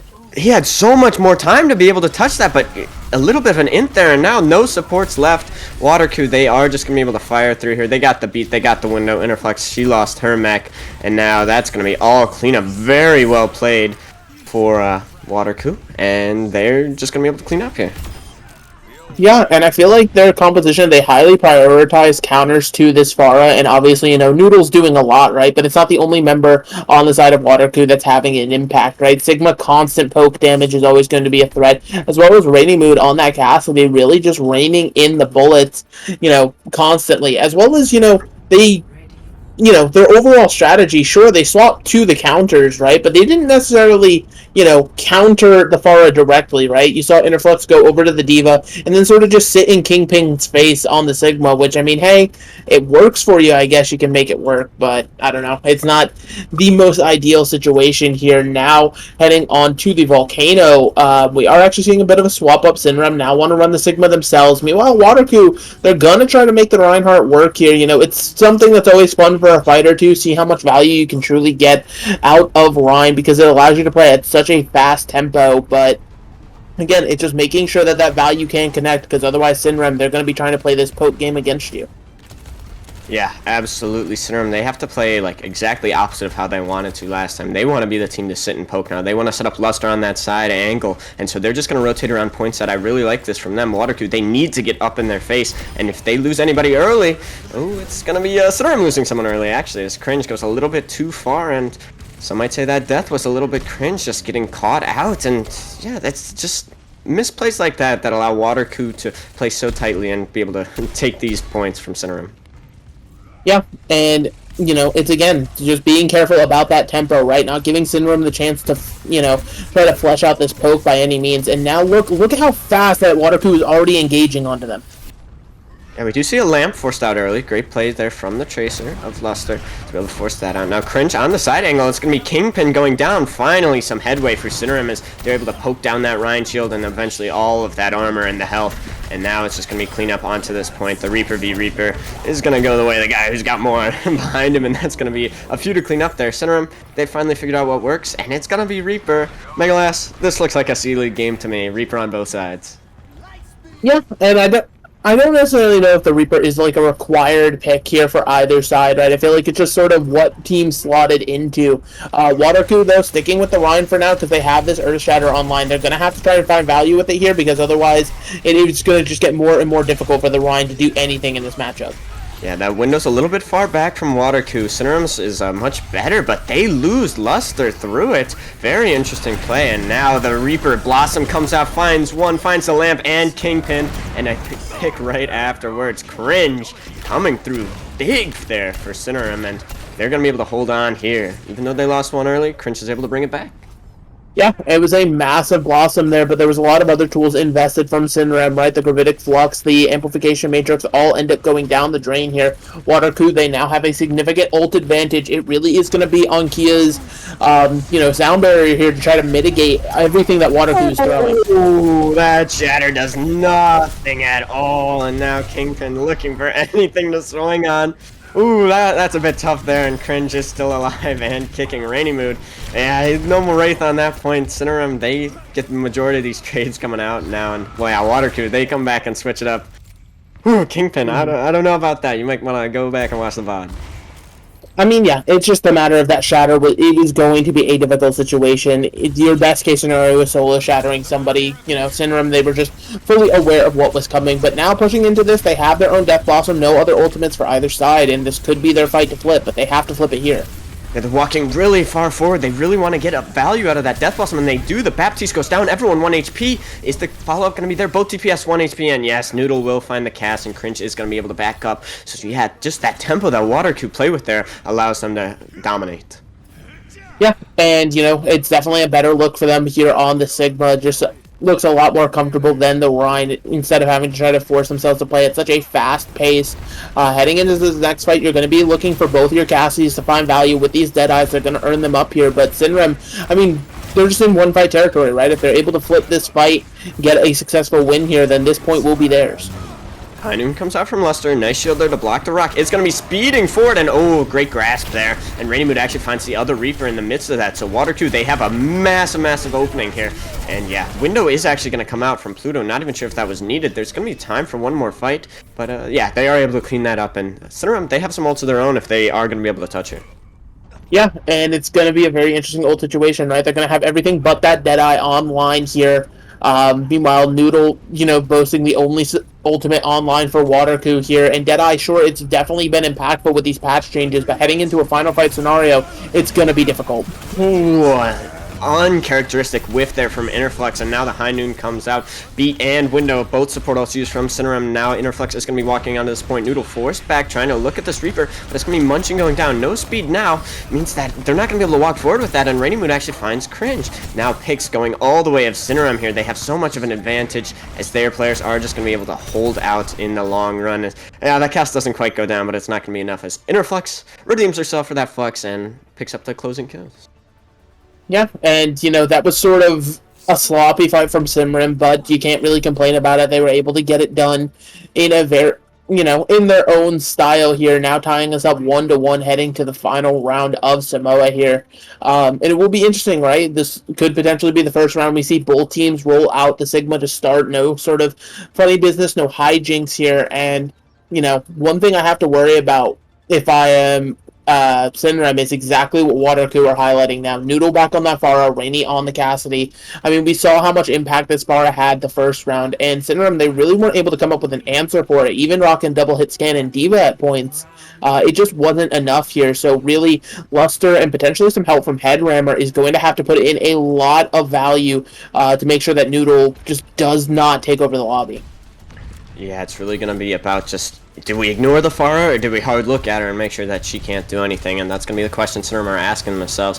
Now as they rotate right side of point, Water Coo, yeah, 40%. Water Coo are just taking that left side, and it's going to be a skirmish here around the point. The lamp forced early there from Headrammer. Now cooldown's being traded. Water Coo is going to be able to push forward. They have much higher health bars, and Cringe doesn't really have a target to shoot at on this Reaper. So Interflux just trying to find anything. They have to go aggressive here, or they are going to lose to the poke of Noodle. Yeah, walking forward now. Grasps from both teams coming out. Cringe trying to just chunk down this Sigma, but to no avail. And very healthy is Kingpin. Halfway to that ultimate already. Yeah, just being able to charge it so quickly. Great shield there. Now just trying to find anything, and it's going to be Head Rammer. Finds the first pick onto Rainy Mood.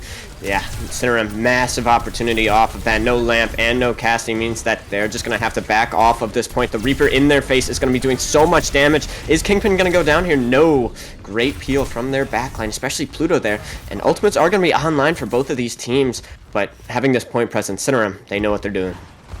Yeah, they're able to hold the point here now, and it's going to be a difficult engage for Water Coo, because, again, having that power in the sky is nice, but if she's not able to, be a real engaging presence for you, you're going to have to do things like what you just saw, investing the amplification matrix to start fights.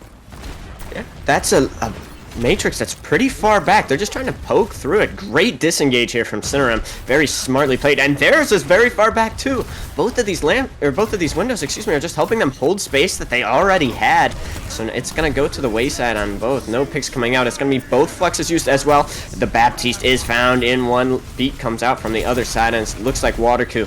They should be able to clean this up here. Kingpin is in the backline, has so much damage, and yeah, those spheres are gonna be coming through. Is low HP, but has the backline to keep him up. Interflex now on the opposite side, using just those cooldowns, trying to stay alive here on the point. It's going to be her and the Lucio, but everything should be slowly going the opposite direction, as those melees not going to do enough quickly. But over the long run, it is going to be 60% gain for Cinerem. Water Coo, they played that pretty well. Yeah, Cinerem, they were in a very much a stall situation there since about 40-45%, so, just getting that extra percentage by leaving the bodies on point to stand the test of time. And this is exactly where Water Coo want to be now, because it allows, both Noodle and Rainy to set up so much more favorably, on these DPS characters. You're already seeing, look at this, Farah just sort of controlling this high ground here, and it's forcing just a complete rotation from Cinerem to try to take Noodle away from there, heading into this next fight. Yeah, TP comes out. Do they hear it? It looks like they do. That lamp comes up. It's going to save them. And oh my lord. Noodle's ult much better than that. Reaper ult finds the two that they needed. The other DPS ult gets one. And yeah, they still hold on to this point. Interflex will find one onto Pluto. But yeah, just that ability to have that Pharah ult to guarantee picks as opposed to the Reaper ult, which is slightly worse right now. I mean, the swap comes over and you had to have been expecting it. Yeah, and now we're on a full, complete mirror here for both sides. No ultimates to speak of just yet. Pluto going to be the closest here with an amplification matrix slowly coming online here. But again, it's just going to be about the space that it can create, right? That's how Baptiste windows really have been going so far in this meta. Just sort of using them to make the other team kite into some more damage. Window out now from Pluto means that they are just going to be able to hold on to this point. Cinerem cannot push into this. So smart from them. They're just waiting this time out. Interflex's flex is a lot faster than Kingpin's now. Is she going to use it before they're able to get their own? Looks like they are playing quite chill right now, but expect once they have the speed to go in. And yeah, they use the beat actually to engage and the flex at the same time. So Cinerem, they need to win this fight here and now. So much damage. Lamp comes out, saves two. Lucio 1 HP. Great beat comes out from Munching, but they lose Kingpin in the process. Noodle now, so much damage, finds Luster in the backline. Headrammer 1 HP. The barrage comes out, eaten up by that Sigma. Well played from Interflex to keep her team alive. They're now 99%. Cinerem, it looks like they should be able to clean up. It is the supports and the cast here on the point. That's a lot of damage on the table, but not a lot of sustain. They need to just be able to isolate one player, and they don't, but they get the point flip. Water Coo, it looks like they might be staggering themselves if they're not able to find anything. Somehow Noodle finds Cringe coming back from spawn, and the Flux comes out. Rock hits Interflux, massive play. What a Sigma gap from her. And now Kingpin just trying to find anything back, but Drayton is going to be able to find Pluto. The High Noon comes out, 1 HP. Everything just coming up confusing for Water Coo. These ultimates used in such questionable ways. Yeah, and they just threw so much away. Now heading into a final fight situation, they're just going to have that amplification matrix once again. Meanwhile, Cinerem, they have the barrage, they have the Deadeye, they have all these tools. Interflux has been playing out of her mind, to say the least, right now in this Sigma matchup. It really is going to come down to a hero play on Water Coo to try to turn the tide in this fight. We do see Pluto with this window uses it. Are going to be able to hold this left side pretty well. That Cringe used the barrage there and actually dies mid, and Munching finds two. Great cleanup by the Lucio player, and this is disastrous now for Cinerem. Just gets blown open by the death of Cringe while they were mid barrage, and Water Coo, despite looking shaky here and there, are going to be able to take this map.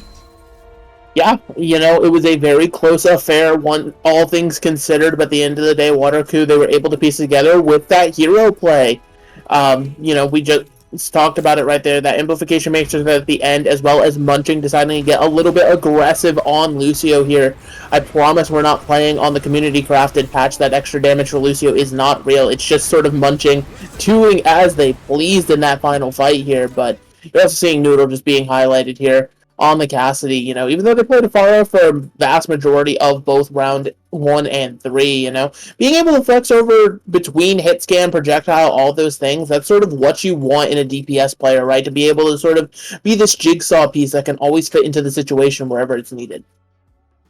Yeah, it's kind of confusing why they stuck on the Reaper so long there. Not that it was a total waste; they did win a few fights, but we did see it earlier with or yesterday, excuse me, with Sayonara and A League. They played more of a brawl style, but instead of the Reaper, they used a Mei, and Phone was really able to get a lot of value out of it. And I think that Cinerem, if they play a similar comp with the Mei to be able to isolate the Sigma, the other team, Kingpin wasn't always in the best position, so they could use that to their advantage coming up in these next maps here. But at this point, Water Coo, they just got to stick with what's working. Their Pharah has been so much more impactful than the other teams, and just being able to play around that has been their key to winning fights.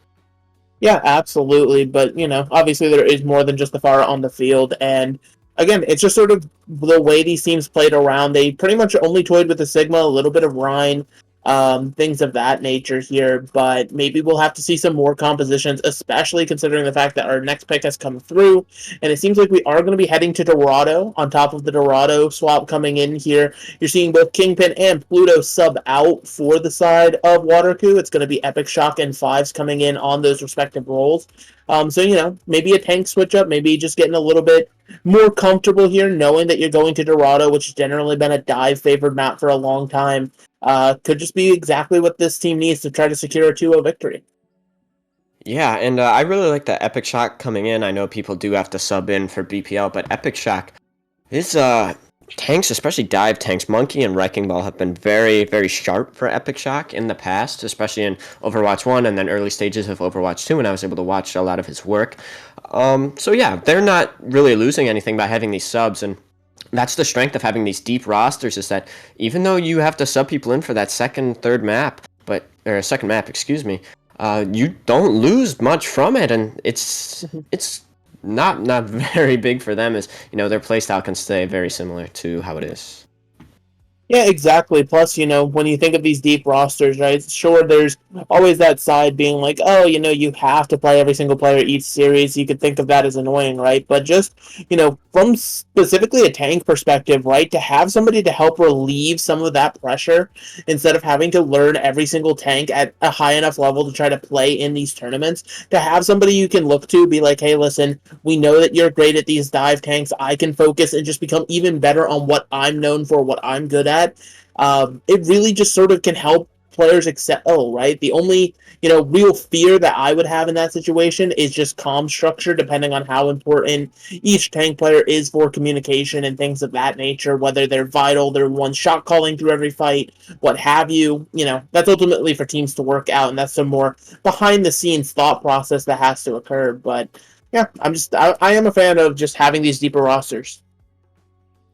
Absolutely, and that actually is one of the best things about having the auction system. It's not about using all your money for these star players. It's about using your money wisely to be able to get these rosters where you're never going to have the disadvantage. You're always going to be tooth and nail. You're always going to be in that fight. But as we go into Dorado, we are going to have to see what these players do.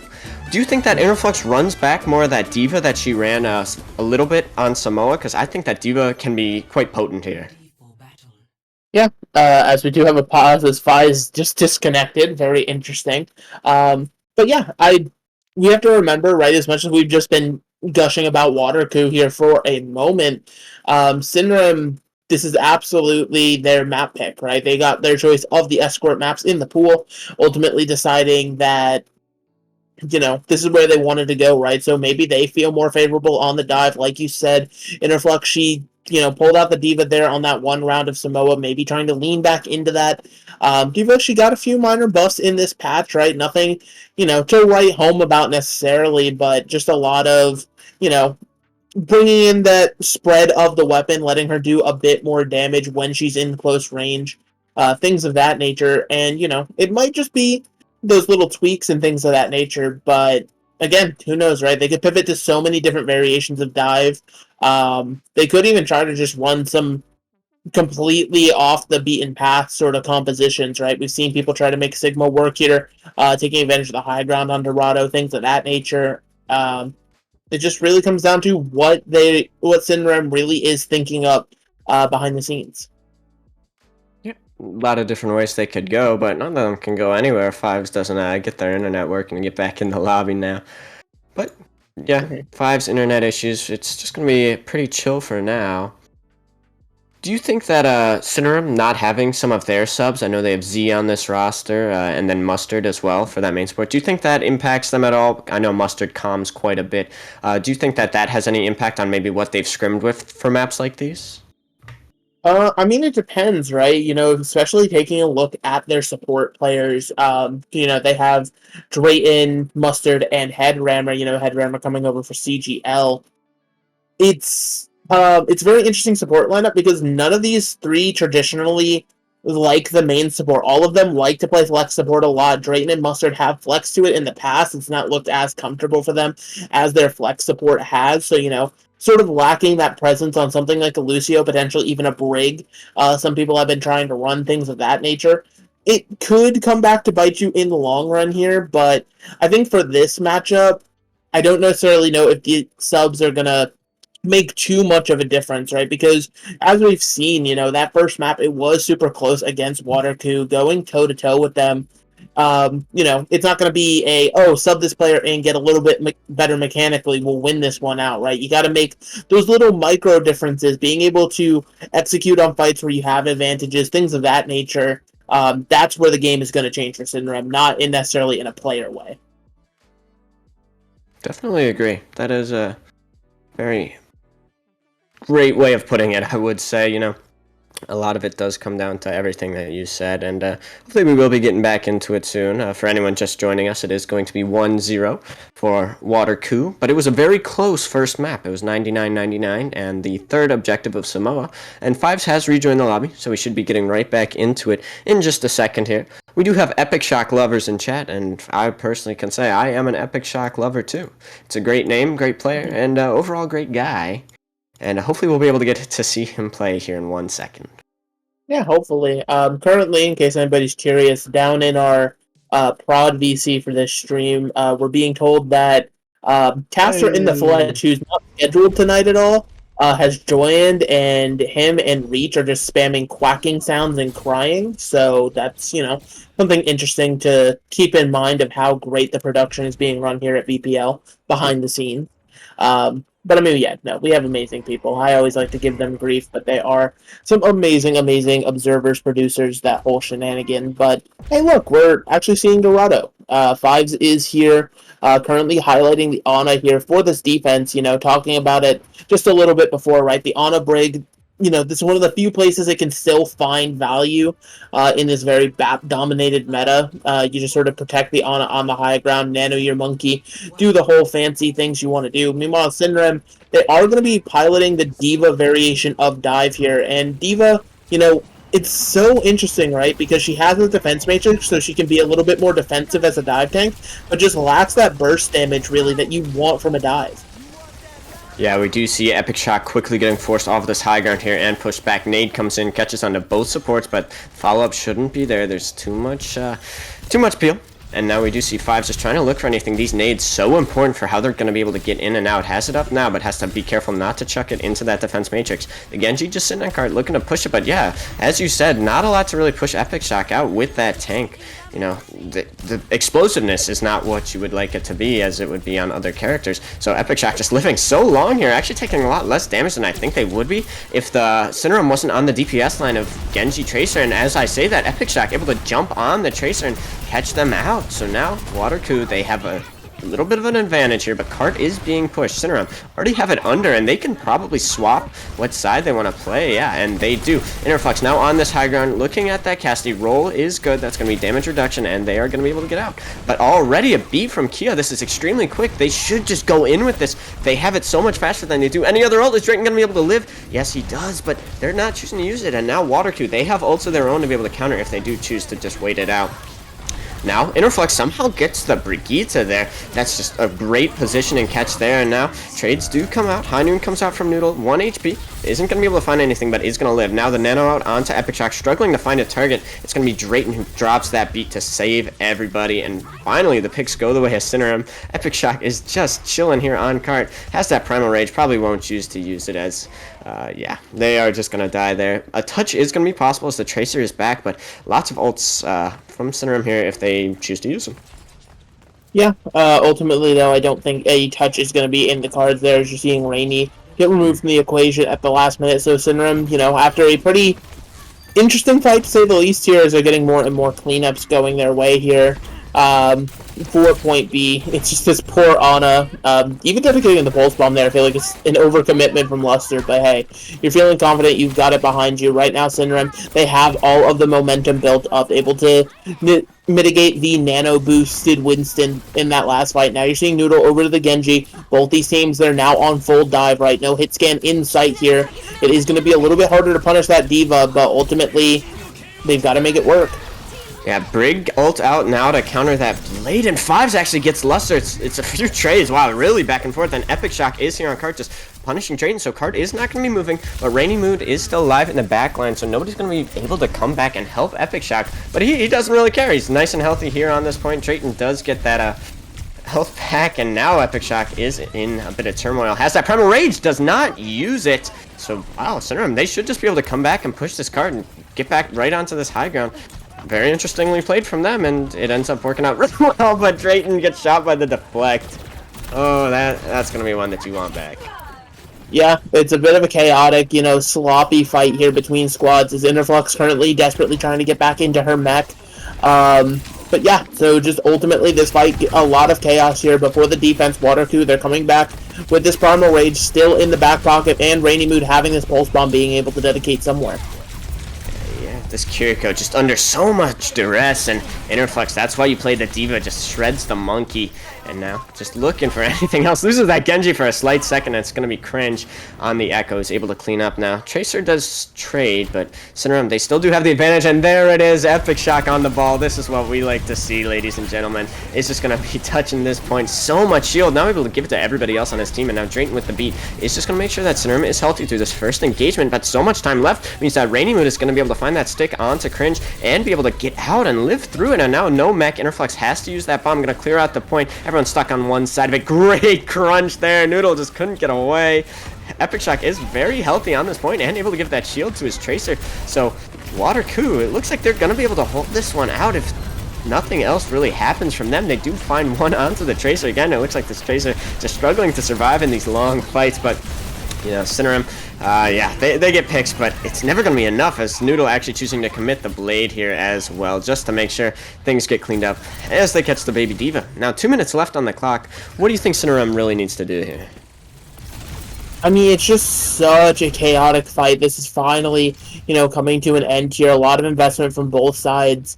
Cinerem heading on into this next one, they've really got to try to they've obviously been putting such a focus onto Fives, right? You've seen pretty much all of the time that Interflux has been on screen. She's been looking for this Kiriko, hunting her down time and again, making Fives' life a living hell. But, it's not just about removing the Kiriko from the equation. It's making sure that you can win the fight after the fact without giving yourself up. Yeah, copy onto the Lucio. We don't see this too much, and Fives trades out onto the opposite Kiriko, but the rush is in play. Cringe just trying to get this beat, will get it off. Everybody really healthy now on Cinerem, but they lost two of the most important players. And now Water Coo, they should just be able to hold on here. Cringe getting pressured back onto this high ground, gonna be out of the fight. Just gonna be Interflux looking for this Kiriko in the back, like you said, and those are the things that you can't have happen. The Kiriko's trading before the fight's even started. Epic Shock finds the one, and yeah, Interflux just wants this Kiriko so bad. Not gonna be able to get her. Yeah, her mech is still very healthy here, so a good chance that she is able to actually escape, and it looks like she will be able to. And I mean, they need to change something up, because it looks like these dives aren't really getting as much value as you wish they would. Well, yeah, but they're not necessarily diving onto a specific target. It really is coming down to they're trying to pressure out a Kiriko who has a cleansing Suzu and a swift step, being able to get away, and so they dedicate all these resources, but it ultimately comes up with nothing. But Luster starting this fight out a good way for them. Beat actually from Drayton, not quite sure about that. They are just going to need to take space with it. That's really early from them, and it's just going to find nothing overall. Cringe now on this Reaper is going to be pressuring Epic Shock a lot more than on the other side. A great jump from him. Interflex forced to use that bomb. Because they're diving Fives, they will be able to get nothing, actually. Fives does live, able to TP out, and another crunch kill! Interflex just gets them like their candy, and now the Lucio's training out. Everything's so scrappy. Cinerem does have the player advantage, but the spawns are going to favor Water Coo by quite a bit. Now the Wrecking Ball, half HP, going for that Mega, and is going to try to slam from this high ground. The Echo, Lucio, and Ball alive on point, and the Beat coming back out. Cinerem, they need to live, and they do. They get the Death Blossom, but the card is shielding most of the damage away from Water Coo. Now Noodle not able to use that copy before death, and it's just gonna be trade after trade. So scrappy. Luster with the pulse bombs from. They need to just get these final kills, but the backline is so strong, and Epic Shock almost has another minefield. If he's able to live a little bit longer, they're gonna be able to use it on point, and he's got it. Can they touch? Yes, they do touch. Munching, great boop on that point. Epic Shock needs to live, needs that health. They get off the point. He had ult, and Noodle was coming back with copy, but they're not able to stall it out.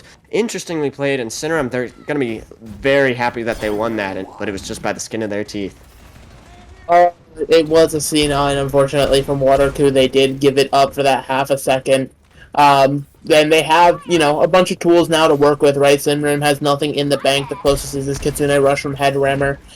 Meanwhile, Water Coo, they've already got their Kitsune. They've got a duplicate. They've got the minefield already going in. Yeah, copy use now, catches onto that Reaper. That's not really one of the ultimates that's super valuable, but it is going to make sure that Noodle does not die at all there in Water Coo. They don't really need an ultimate here. They're going to be able to just walk forward, force Cinerem out through this left side. And Interflex, she's playing very well on this D.Va, but there's only so much that you can really shut down. Yeah, there's only so much you can do. Luster ultimately going to fall, and now heading into the last 30 seconds here, you're looking for another overtime fight situation if you're Cinerem here, and they've got some tools to work with this time. Pretty much every ultimate going to be coming online outside of Interflux, just a bit away from that D.Va bomb.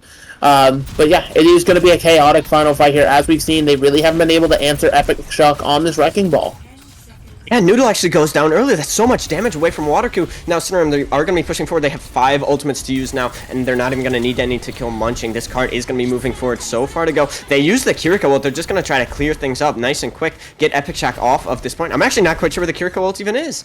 It's and glad that it's not needed. Maybe just a visual bug on our end there, but they are going to be able to find Epic Shock. But now Water Coo is going to be coming back with their Kiriko ult, their Pulse Bomb, and they need Epic Shock to live long enough to be able to get these mines. There's so much clear that can be done with them. But Cringe should be setting up forward. Yeah, you see him on the right side here. Has this Blossom, wants to use it on that backline, wants to use it on those squishies. The Kiriko ult out now. Is the Blossom going to be able to find anything? No, Munching is 1 HP. Munching needs to be able to live. Has that beat online in 2%, and he does live. 1 HP. Is he going to be able to get it off? No, he's not. The Ajaxes. That's going to be an Ajax now. Cinerem, they have the advantage. They should be able to push it all the way in. What a play there from Cinerem. That sucks.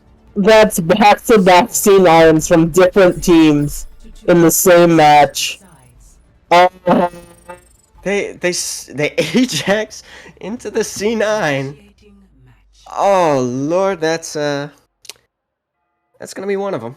That's gonna be one of them. Like, I smelled it coming. I was like, surely they're not gonna step off point, but the minefield was there, the space was created by it, they had to respect it, and just nobody touched.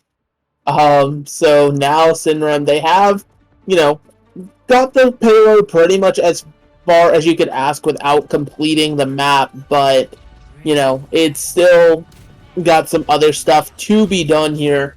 For Cinerem to be able to secure this map.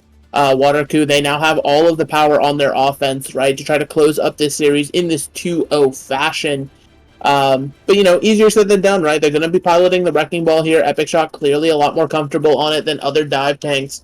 Meanwhile, Cinerem, they're now going to be using that Ana Brig themselves here for point A, see if they can get a little bit more value out of it. Maybe not as much pressure applied to the Ana. And also Luster on the Ashe, very interesting little pick here.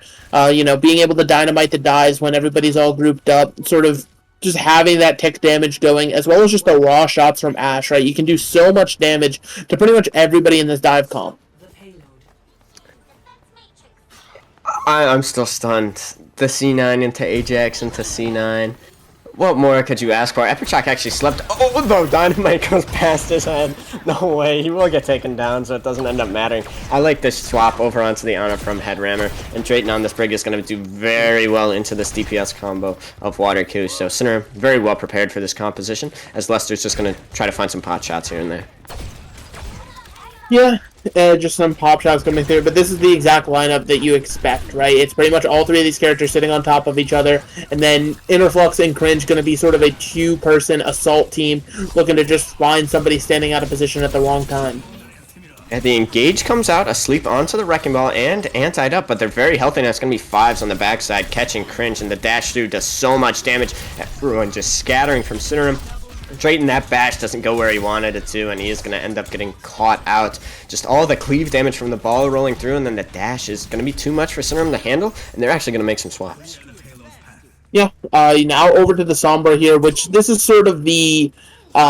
we recognize that, yeah, this is we recognize ball is annoying, but, you know, good ball players, which we know Epic Shock to be, can definitely deal with the Sombra in a pretty healthy way, so we'll be interested to see how much value it ends up getting here as they're preventing another C9. Back onto the Tracer, that's nice, but Noodle found Drayton really early. No support all is going to be in this fight as Epic Shock and Noodle pushing up there, just massive play for them, and yeah, rolling through, Cart should be rolling in here once they can get this Diva off of it. Just very survivable, but not against 5 people. That's just well played from Water Coo to be able to push up that far, get what they need, without losing anybody. Yeah, and so now you're seeing Cinerem, they're sort of trying to figure out exactly how this defense is going to work for them, because they're going to want to hold high ground, but there's going to be a pretty heavy ult fight here, which could occur on the low ground, just completely away from everything, right? Just seeing both teams have their support ultimates online. Water Coo really coming up towards everything here, so if they're able to follow up on this sleep, it could be big. Yeah, Rally comes out, but it's not going to be enough to save either of the players because the bash missed. That's just not something you want to see if you're a fan of Cinerem here. Now pushing forward, Noodle will get caught out. Great bash there from Drayton to be able to follow up, but Cart is going to be moving. It's just going to be one more full fight here as Water Coo, they have a lot of ults to use. Cinerem on the other end, they do have ults of their own, but Water Coo, they want to set this tempo with their ults. And Cinerem, they have to be careful to not let it overwhelm them. Yeah, I think it's going to be very important as well with who gets nano boosted, right? You're probably expecting Interflux here on the Diva. As Epic Shock goes down in the middle of... I think it was a minefield attempt? I'm not sure. Yeah, he got the minefields off. You actually see Lester almost died to it there, but just great target focus there from the side of Water Coo, or from the side of Cinerem, excuse me, onto Water Coo. And trades do come each way, but Cinerem, with the closer spawns and more damage, should just be able to lock on to this. And yeah, they are going to be able to hold on to this high ground and this cart, but we do see Cinerem, they had to use a few ults there. Is this nano going to be enough, do you think, for next fight? I mean, again, it depends on who it goes on to here. You're seeing Cringe get closer and closer. That EMP could be a massive fight tool here, but it just depends on the follow-up, right? That's the most important thing about any EMP, is making sure that your team is in position to actually follow up that raw damage. You're seeing Headrammer hold this far back high ground, trying to play far enough away that you can't really be pestered or annoyed, but already this Wrecking Ball is lurking. And Drayton 1 HP, they actually they used both support ults at the same time, and that EMP means there's not going to be a lot of overhealth for anybody. Drayton finds one onto the Tracer, and the Ash goes down on the opposite side. So now DPS is going to be out of the fight for both sides, and more trades come through, but Epic Shock on this left side high ground is going to be there for support to just seek cover with, and now Fives, 1 HP, has to TP away. Epic Shock is going to be able to find Drayton before he's going to be able to use that Brig ultimate, and now the Sombra up on the high ground is just going to keep hacking, or trying to hack Epic Shock, excuse me, and Cart, it's too far to just push in here. So the trades, even though Water Coo had that moment to just survive through everything, it should just be Cart stopping there as Cinerem. The spawns are going to come back, and another great sleep onto the Wrecking Ball. Yeah, another one coming through here should finally stifle this push. Yeah, Epic Shock going down. That should be it here. And Cinerem, they invest the nano, but now they still have this Diva Bomb sort of as a remake tool whenever they need. And then Drayton already has this rally online again for Noodle's Blade, which isn't even up yet, but I mean, Rainy Mood, so far, I mean, it feels like Rainy Mood's definitely been getting the picture of the Tracer duel, but the overall team fights have been slowly but surely shifting into Cinerem's favor.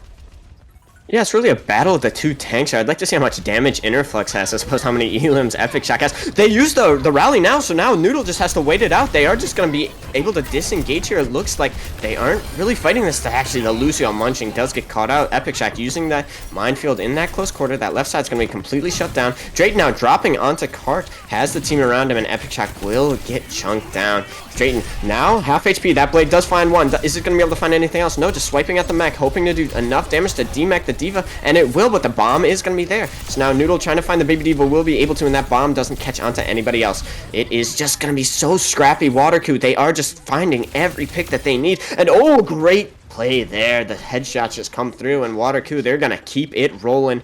Well played from them, and you see Cringe go back to that comfort character. Just so scrappy, but Water Coo, they're able to come out on top. Yeah, and so now having over 2 minutes in the bank to get towards the end of the map here, they don't even have to complete it. If you remember from our first round, then they've been just doing such an excellent job, right? Cinerem, they're going to continue to stick onto this on a brig backline here. Interflux giving up to Diva, going over to the Winston here, potentially try to punish the characters like the Genji and Kiriko just a little bit harder with a more consistent dive, but we will have to see how that works out here with Epic Shock again in the backline. Yeah, this high ground, he's just trying to make it close now as Noodle halfway to another blade already. So much poke coming out from them.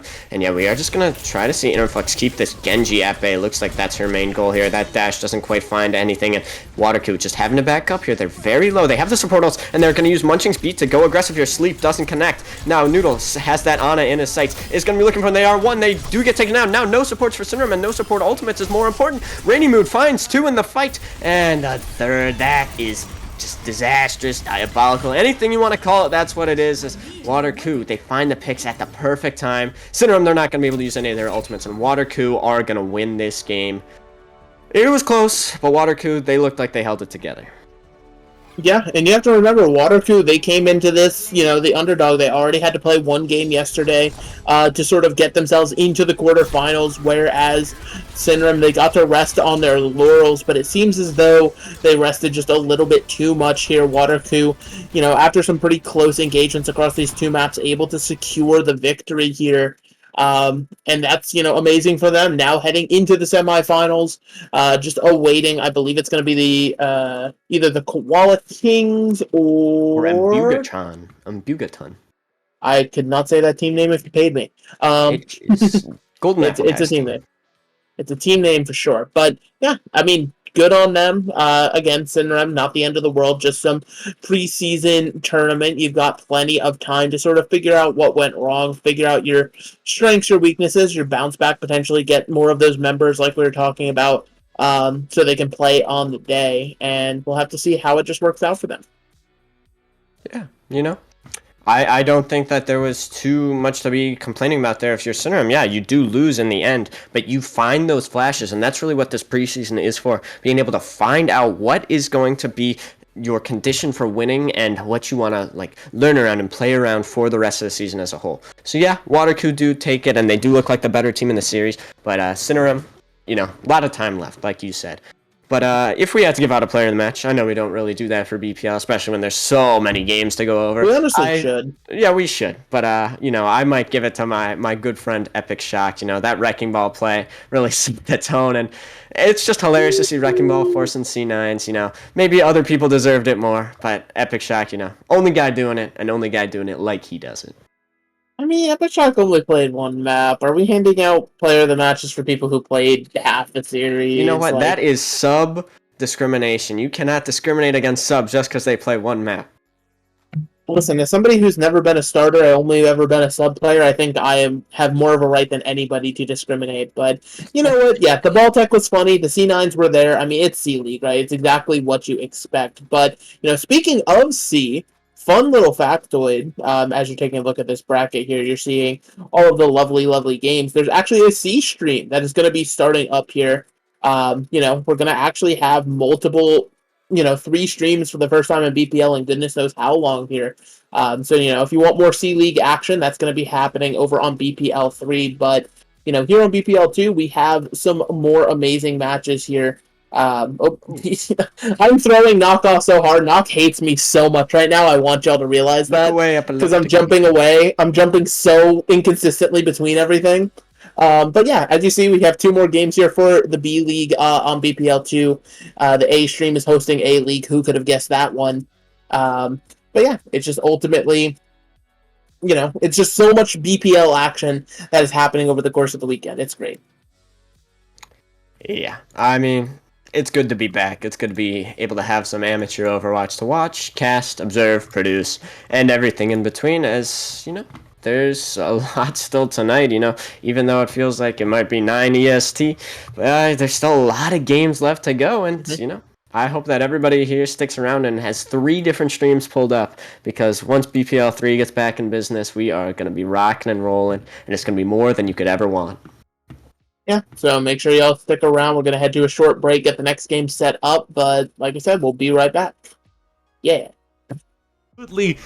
Every time they use it, they will manage to get a pick, and just getting 1 pick with that ultimate is impressive, because usually you're used to just personing, right? 53 meters. It was just 0 a couple of seconds ago, going to show you how tough it's going to be to just call this game. 6 minutes. Crow has an ultimate ready, but they will see it coming on the side of Reborn Racers. You will get no value. You will die actually at the hands of Pengalex, but they will have a forward spawn ready to recontest. Yeah, as 2 picks come in, Chicken finds True Donger as now they still have the advantage, and the forward spawns are gone, and people might not have gotten them fully. So this is still fully in the favor of Reborn Racers right now. No, absolutely, and you also have a barrier ready for Emiliox's dives, ready for the barrage if they're able to react in time. But Emiliox, they managed to get cleansed, and they live with Crow. Crow finds 1, but that's all they find in the end, and now they have to try to stay alive. Chicken's looking for some shots, well, they do not. Chicken goes down. True Donger finds him with a kunai to the dome. And now Tomodachi Watch can come back into this, especially with Wider if his clicking heads like that. Torso on is down, and for the count yet again. And they've got the bot back in their favor. Someone come get this man, just so good at the Cassidy, getting so much value, and this Meteor Strike could be the beginning of something if Crow is able to follow it up. I don't think anything is going to come from it, but they managed to get them off of the point, and now it's in the hands of Tomodachi Watch. If they're able to get onto that checkpoint, something might come out of it, but they are more than ready on the side of Reborn Racers to contest this high ground.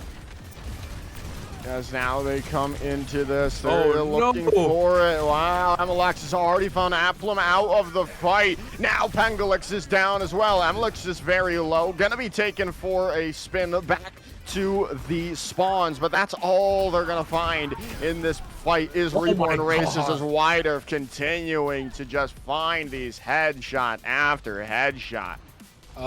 Definitely Reborn Racers doing themselves not doing themselves a favor, putting themselves in such a tight corridor against Crow, right? There will be no way for you to get them out when you are being punched around, booped, everything, and you just let them shoot fish in a barrel at that point. 90 meters, the game is now in the favor of Tomodachi Watch. Emiliox is dead, but it doesn't quite matter. Even if you get the picks here, will you be able to even bring it back?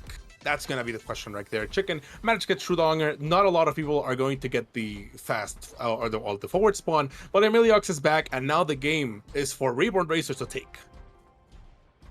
Yeah, we've got to see how they can figure this out. Reborn Racers have these 5 ultimates, right, Biscuit? They've got the opportunity, and they're only 6 meters ahead of, Tomodachi Watch is only 6 meters ahead of them. And finding Amalex out of the fight already without really an engage is going to be huge. Flux comes in. Doesn't look like it got really anyone, but that doesn't matter when Chicken is now finding shots like Wider was on that previous fight. And now this is going to be the overtake coming in for Reborn Racers. Yeah, Emiliox dying first there is definitely not what you want to do. I think they're getting a little bit too excited, a little bit too willy-nilly and throwing the punches in. But now True Donger is dead, and Crow doesn't even get anything with Barrage, but Choice of One goes down. Choice of One's down, but Wider pays for it with their life in the end. So still, the Reborn Racers have all the advantage in the world. They invested the sound barrier. A lot of ultimates had come off the board. Still, they have the Deadeye available, but that's all they have. Akko having the sound barrier is huge. Yeah, and I'm sorry to say, I think Reborn Racers definitely is a little bit too much in the lead, but 2 minutes and 40 seconds is nothing to scoff at. Any pick that you're able to get here, if you're Tomodachi Watch, will change the course of the game, but Emiliox has to get out. Yeah, Chicken going and finding Akko out is huge. Oh, The no. sound barriers are not available. You can't pop it to save Emiliox now. As the Reborn Racers get the bot back into their hands, and they might look for this last push. They're so close to the end. The Deadeye is available. The sound barrier is there as well, and Akko's gonna drop it to get onto the point. And Oh now my Crow God. finding Chicken out. They cannot have it. They don't have an opportunity to pop the Deadeye, but you can just back out. You have so much time. You have a lot of space to give if you are Reborn Racers, right? You can die and get out and recontest on the point. Now, this is when you have to learn from your mistakes, right? Emiliox, you cannot die anymore. You cannot die early because that is going to deny all of the value of your comp, right? It's going to make Crow way less scary because it's hard to aim at a Pharah when a Doomfist is in your face. So you have to keep that pressure on them at all times. Reborn Racers, they have 2 ultimates coming up, 4 ultimates, actually. Now, Tomodachi Watch needs a contingency plan. They need to know what they're going to do. Maybe a pick on a support first is going to be what they need. A Chicken! They go down immediately! This is ridiculous. The Chicken has been holding on to this Deadeye for the opportunity. They keep getting picked, and now Tomodachi Watch are going to get back into this favor. They've taken away the forward spawns, and they're going to get their own as well, probably before this contest comes in for Reborn Racers. I love the play from Emiliox, just sacrificing themselves to get a first pick and then cause a lot of chaos for Crow to just feast upon on. 4 ultimates are going to be ready for the side of Tomodachi. Same for Reborn Racers, and I would argue that Reborn Racers had the scarier ultimates. Kitsune is already unleashed, and I think we're going to see a lot of Qs here. Yeah, a lot of Qs will be dropped as Oh, White Earth no. is taken down in the midst of their ultimate. Speaking of ultimates, Chicken's not going to be able to use it again. Barrage comes through, everything's coming in. Emiliox finding another pick, and things are going better for Tomodachi Watch. They've gotten the point, or they got the fight in their favor, especially since all the ultimates have been invested. You know who still has it, though? Chicken still has the Deadeye. Yeah, they're holding it for Overwatch 4, man. Like, you gotta have it ready. Maybe Deadeye gets buffed there and you get like full movement speed. I don't know, Jet Jokers, but that fight absolutely went into the favor of Tomodachi Watch. Probably Pengalex, that punch on Pengalex was really so strong that it like turned the router off. Who knows? Welcome back, everybody, to Stream 2B stream of BPL Season 6 Opening Kickoff Tournament. Welcome back to the action. I am Rags, joining you once again, and Megalass hasn't gone anywhere. She's right here. How you doing, Megalass? Yeah, I'm like the cockroach BPL seems to not be able to get rid of. I'm sort of lying underneath the floorboards, just always there. But hey, there's more Overwatch to cast, so it's always exciting to be here. Yeah, and it is cozy and rent-free under those floorboards, so never can fault anyone for finding such housing in these times. But yes, we have plenty more Overwatch to go. We have 2 more games here on the B stream tonight. We're really excited to bring to you this next one between Whipshot Warriors and Corvidae. We've already seen a good bit from Corvidae, I believe, in yesterday. I don't know if I can't recall if you were either casting or watching that one, Megalass, but how's Corvidae looking so far? I was tuning in. I was browsing the games as they were going on. It was a nice little quick and easy affair for them against the Second City Suns. But now's going to be the real test, right? Up against Whipshot Warriors, they were able to get that first round bye simply because everybody's like, hey, look, their branding's cool, even though it's just kind of ripping off of an NBA brand. But hey, you know what? If it works, it works. But again, these squads, they're going to be able to sort of limit test each other here, see what they're really all about in this kickoff tournament, because that's all this kickoff tournament's really about, right? You're not looking to win some grand prize or something. It's just seeding for the regular season, but, you still want the bragging rights. You want to say, hey, we were able to kick the snot out of you. We made you take a worse seeding. Take that. So yeah, well, all these teams are going to be looking out for that here. And, looking at these rosters, Rags, I don't know how familiar you are with the BPL scene, but I mean, Whipshot Warriors, there's at least a good core of players here who have been in BPL for quite a while. Yeah, bringing up the rosters in particular, yeah, so on the side of Whipshot Warriors, we do have Crake, we have as our tank member, although the teams have been a bit cheeky about swapping in other players for the tank role when need be. We have David 1, we have Ryanos, We have Chimarin, we have Perseus, we have RMM, and we have Cry rounding out the support line there. So a good roster, well-rounded, especially in this DPS meta that's pretty open and a lot of options coming through for a lot of different teams. Yeah, absolutely. But, on the other side, Corvidae, no slouches themselves. Again, rocking the solo tank. Greninja mantling that one. And then your DPS line, you got Star Platinum, you got Tyler, Lure, and Autumn. Some, again, some names that you've heard around BPL once or twice potentially. And then Skips and Anzi on that back line. It just really is about, the first vibes with these teams, right? Whether it's players that have worked together before, people that, maybe have never interacted in any such way. That's the beauty of a draft format for each and every single BPL season, right? It allows you to build your teams in so many unique ways. And these kickoff tournaments, it really is about just sort of initial impressions and seeing how much synergy you can really get rolling off of potentially only one or two scrims. Absolutely. And from what we've seen so far today and, of course, watching yesterday, these teams have really been taking it to each other. No one's really been going easy on any opponents. The bragging rights are very much understood as being worth the fight. A lot of close matches, a lot of 2-1 slobber knocker scenarios, a couple 2-0s in there for sure. But for those joining us, this is in fact a best of 3, so the first to 2 maps will be the one to take the series. If we go all the way to push, so much the better, because today, that's been, for the most part, Colosseo, and we have some lovely changes on that map that have been long awaited by the community. Yeah, it'd be super exciting to get there, but, every series has to, start somewhere in order to end there, right? And it seems like for our quarterfinals across all our leagues, whether it's A, B, or C, we have been heading to Samoa here in the quarterfinals to start things off, right? Malga's homeland, if you will, but surprisingly, we haven't seen a lot of Malga. A lot of teams still been opting into the Sigma looks, simply because it feels more comfortable. It's a lot easier to pilot, some might say, but, every now and then a team likes to get a little bit frisky, right? We saw some Reinhardt in our last match before this, and now Corvidae. They're hovering the Roadhog. I don't want to believe it until it walks out of spawn for that exact reason. Greninja over to the Sigma here. And yeah, this is exactly what I expect from both these squads. After the Symmetric Teleport, I'm expecting over to the Pharah. Exactly what you want, right? You're in this mirror matchup. You're going to be trying to find value with this Pharah high in the sky, shooting in these rockets on a very grouped up composition. Absolutely. As we get the action started here on our first point here on Samoa, we are deep in the volcano, deep in this caldera right here. And I was talking earlier about how, this is one of the closest of the control submaps you can find in the game. Very much shades of Lijiang Tower Control Center. So the teams have a very slow, very easy rollout, taking their way onto the objective here, jockeying for position. Both Crake and Greninja are fighting, posturing, shield versus shield against Intuit, as Perseus here is just peppering in rockets from the side. The teams on both sides of the equation are mirroring each other. Perseus does find first blood onto Anzi. She goes down on that Lucio, meaning that any speed boost that the Corvidae team was having on their side has now been completely obliterated.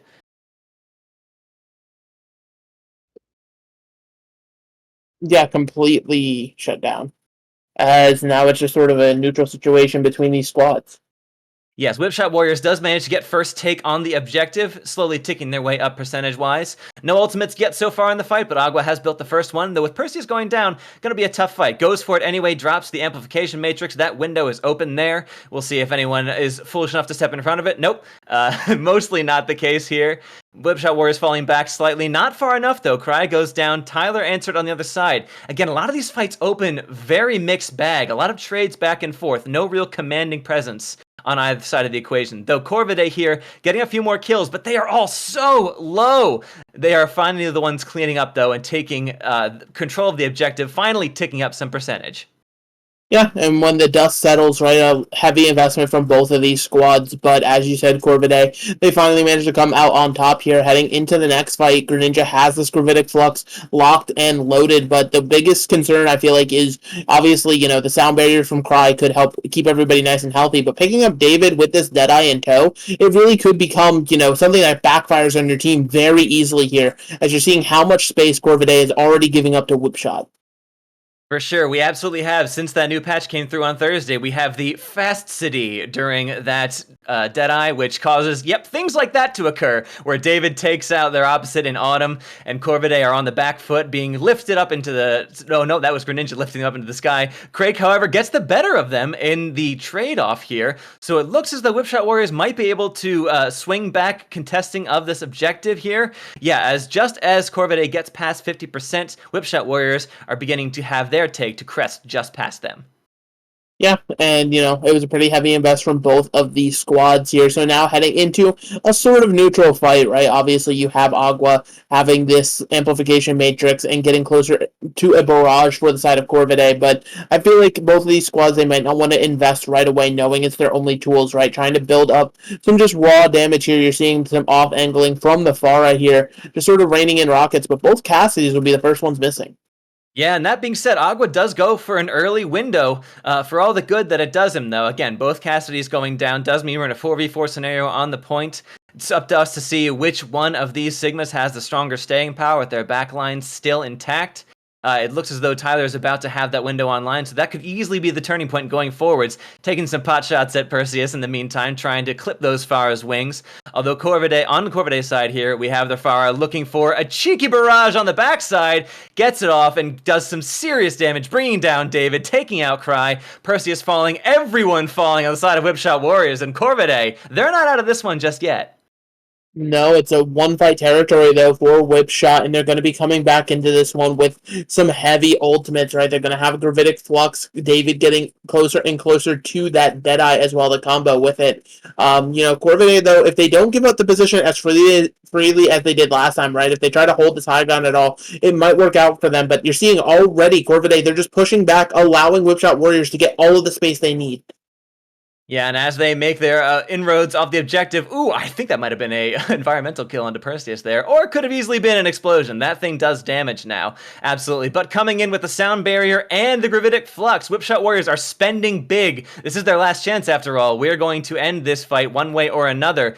And here, if Corvidae falls, and the rest of them have, with David taking out two with the Deadeye, Perseus, and Craig finishing off the rest of them, I don't even know if Corvidae can get a touch on the back end. No touch comes through, and that'll be the Volcano going to the Whipshot Warriors. A bit of a back and forth, but, for the most part, right, even in fights where Whipshot Warriors lost, they really felt like they were in control, right? They didn't overinvest in any situations. They were able to come back into the next fight with some very clear game plans and able to execute perfectly. Corvidae, again, they just always felt like they were on the back foot in that engagement here. Now that we're heading on over to downtown, you got to see a little bit more agency from them potentially. They've got to, be the initiator in some of these engagements, but Whipshot Warriors actually opting out of the Sigma Mirror. They realize they can win in it, and so now getting a little bit creative. We're seeing a Winston in play, but instead of your traditional dive DPS with it, we're going to see Perseus continue to rock the Pharah, but David over to the Venture. So no hit scan in sight to try to help poke one way or another here. It really is just going to be a full-scale dive here, and I'm not sure this is going to be the best look, right? It's something that we don't see a lot of these days. Yeah, we'll see if it actually does pan out for them. Thinking for Corvidae to take initiative where it's Whipshot the ones who are going in on the dive, really making that play for themselves.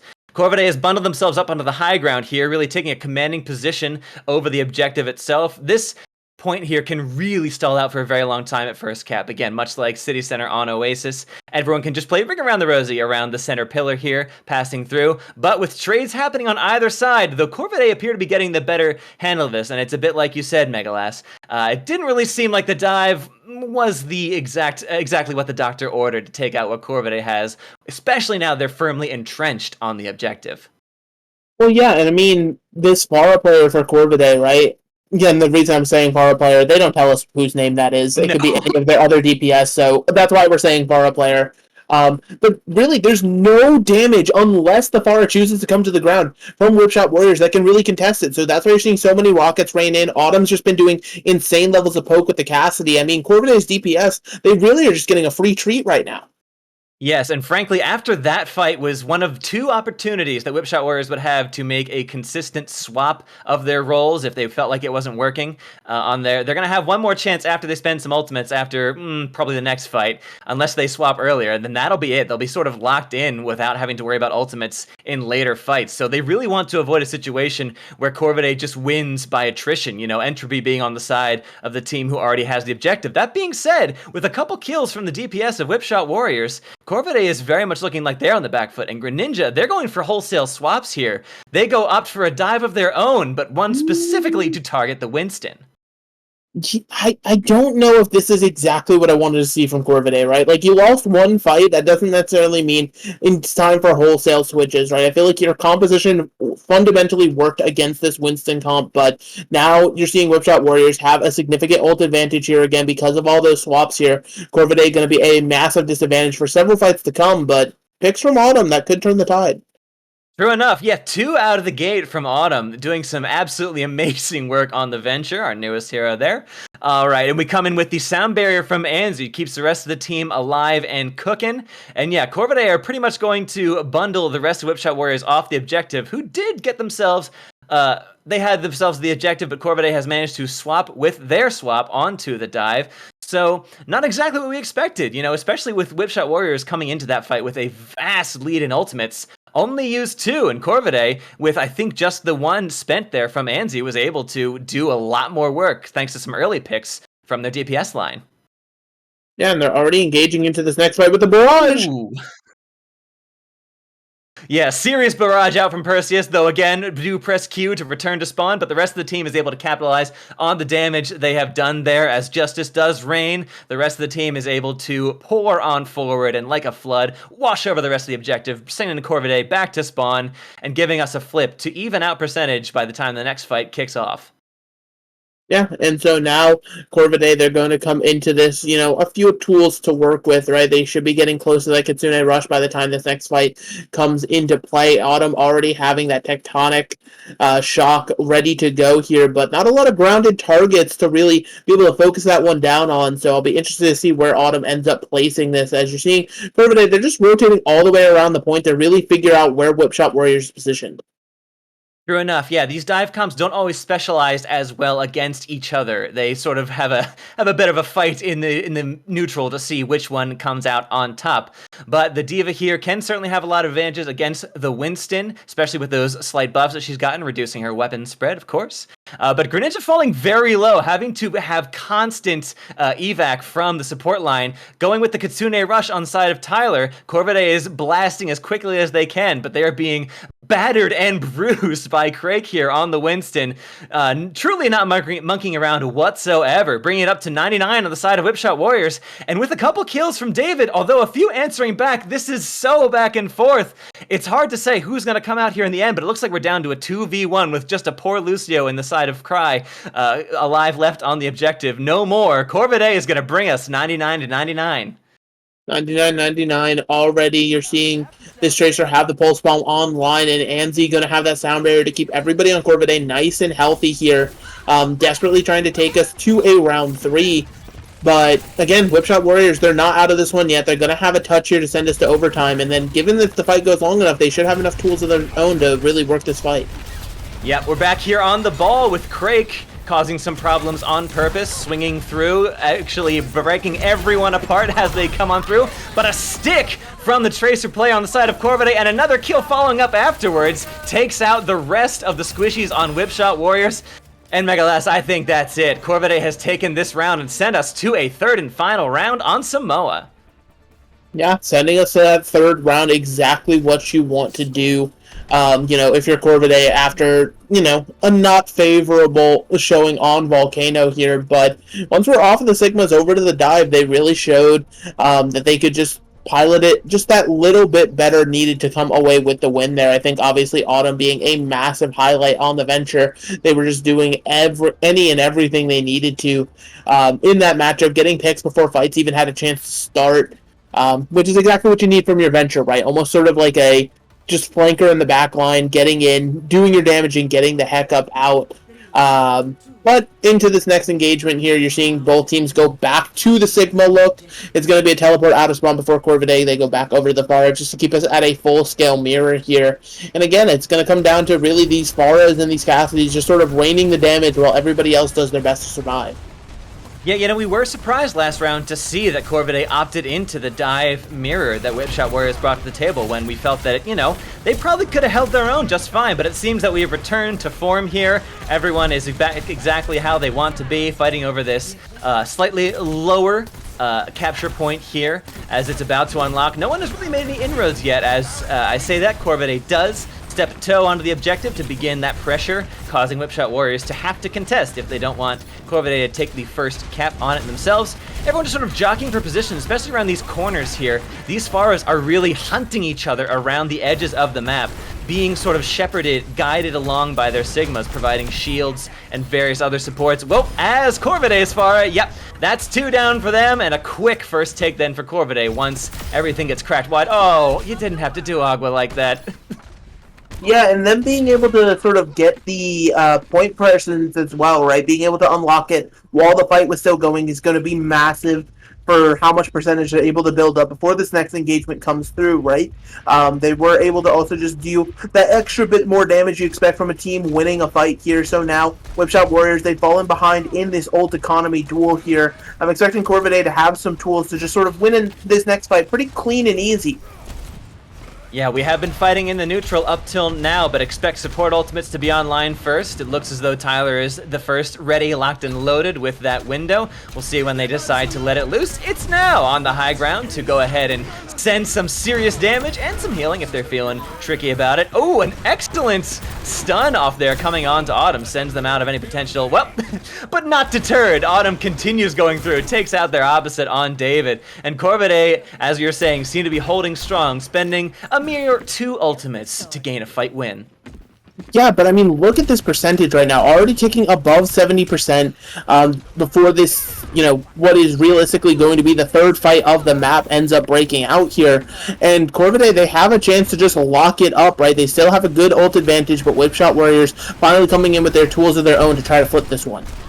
Yeah, that first fight being so extended and the second being so quick really lent this massive discrepancy between the percentages of Corvidae to 0 on the side of Whipshot Warriors. And with 2 kills early, even David's Deadeye answer on to Pharah of Corvidae, I don't know if it's going to be enough to bring them back, especially considering Crake is so low. Goes for the Flux, doesn't seem to really get anything out of it. With a sound barrier and no touch, Corvidae, in convincing fashion, close out Samoa. Yeah, that round 3, it was all Corvidae all day long. It was very interesting, that back and forth on the Sigma duel. They ultimately didn't look that strong on Volcano, but really something came alive there. They played the game just so effectively against Whipshot Warriors on that final round, and that's, exactly the level of gameplay that you want to see, right? It was almost perfect Overwatch. You planned your fights out accordingly. You didn't overinvest ults into fights. You were able to just sort of win off the back of things like just one amplification matrix, stuff like that. It's exactly what you want to see, if you're the team winning, obviously. Yeah, it was really textbook stuff at the end there from Corvidae. They really had to find their footing. Whipshot Warriors, of course, took the first point there, and then, of course, our second, sub point of that map was as close as you can get, 99 to 100. But Corvidae finally really getting the leg up and really sort of downloading their competition in that last sub-map and bringing home the map itself, taking a lead into the map going 1-0, which means they're at match point already in this best of 3. So we'll see if Whipshot Warriors can answer back and send us after this second one to a map 3. Yeah, it will be interesting. Whipshot Warriors, they at least get their pick of our escort maps here. But, it's a very interesting map pool, to say the least, for BPL Season 6, right?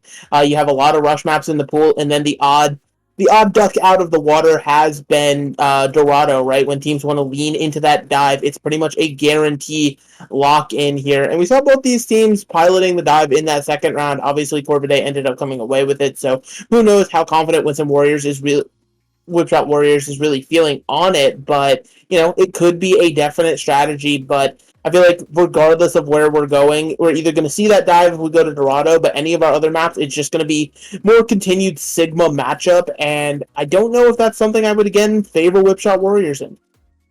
Yeah, especially if the first map was, of course, anything to judge by. And we did see, even when the dive mirror was ongoing, we saw a discrepancy in tank choice. We did have Whipshot Warriors on the Winston, and of course Corvidae was going for the Diva. Now that might have just been in order to counter the Winston as best as possible, but it could also easily be a sort of a difference of opinion as to which of the dive tanks would be more optimal given their comp.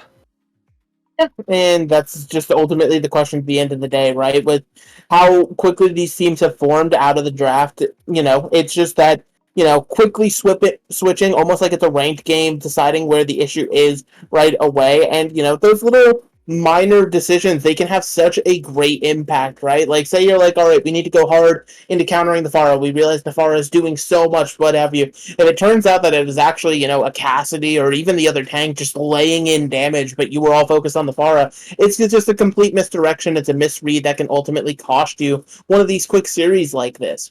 So really it comes down to just being able to read your opponent in a very effective and correct way for these matchups here, because sure, the Pharahs, they were flashy, but I don't think the Pharahs were like the thing dragging any of these fights over the line. No, you're absolutely right. They were not the linchpin of either comp on either side of the match.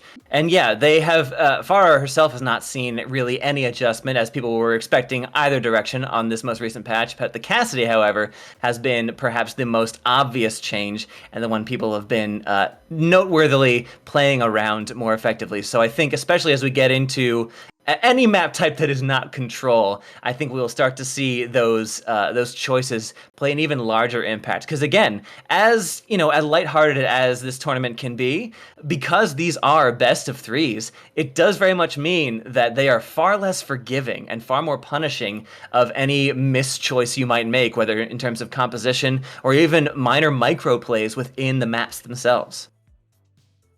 Yeah, and, it's going to be a very interesting, in those micro plays, especially seeing as we do have confirmation that we are going to be heading on to Dorado here, where, those dives could be a key thing, and, heckin', it just sort of, again, like you were talking about, the micro plays with how a dive can play out and things of that nature, all of the things have to be in the right place. You can't, switch things up. You can't be like, oh, let's just run the Diva instead of Winston, right? It fundamentally changes how the dive works in so many different ways here. But another thing that we obviously would like to talk about is a quick substitution coming in. It seems as though Laura is going to be subbing in for Autumn, and we do have confirmation that the name we could not say because it's in a completely foreign language was Star Platinum.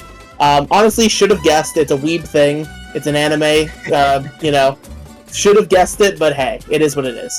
It's good to have confirmation. We were being cautious, but yes, Star Platinum is that our DPS on the side of Corvidae, who was rocking that Pharah, absolutely. So yes, we are on to Dorado, an escort map that is storied history both in Overwatch 1 and Overwatch 2. Whipshot Warriors here on the defense, showing us, okay, not dive. Greninja requesting a wholesome Rhine mirror in the match chat. I think Craig has already committed a bit to the Sigma, so I wouldn't count on that, Greninja, but I sure would like to see it. As a Reinhardt lover, as a believer, I think so.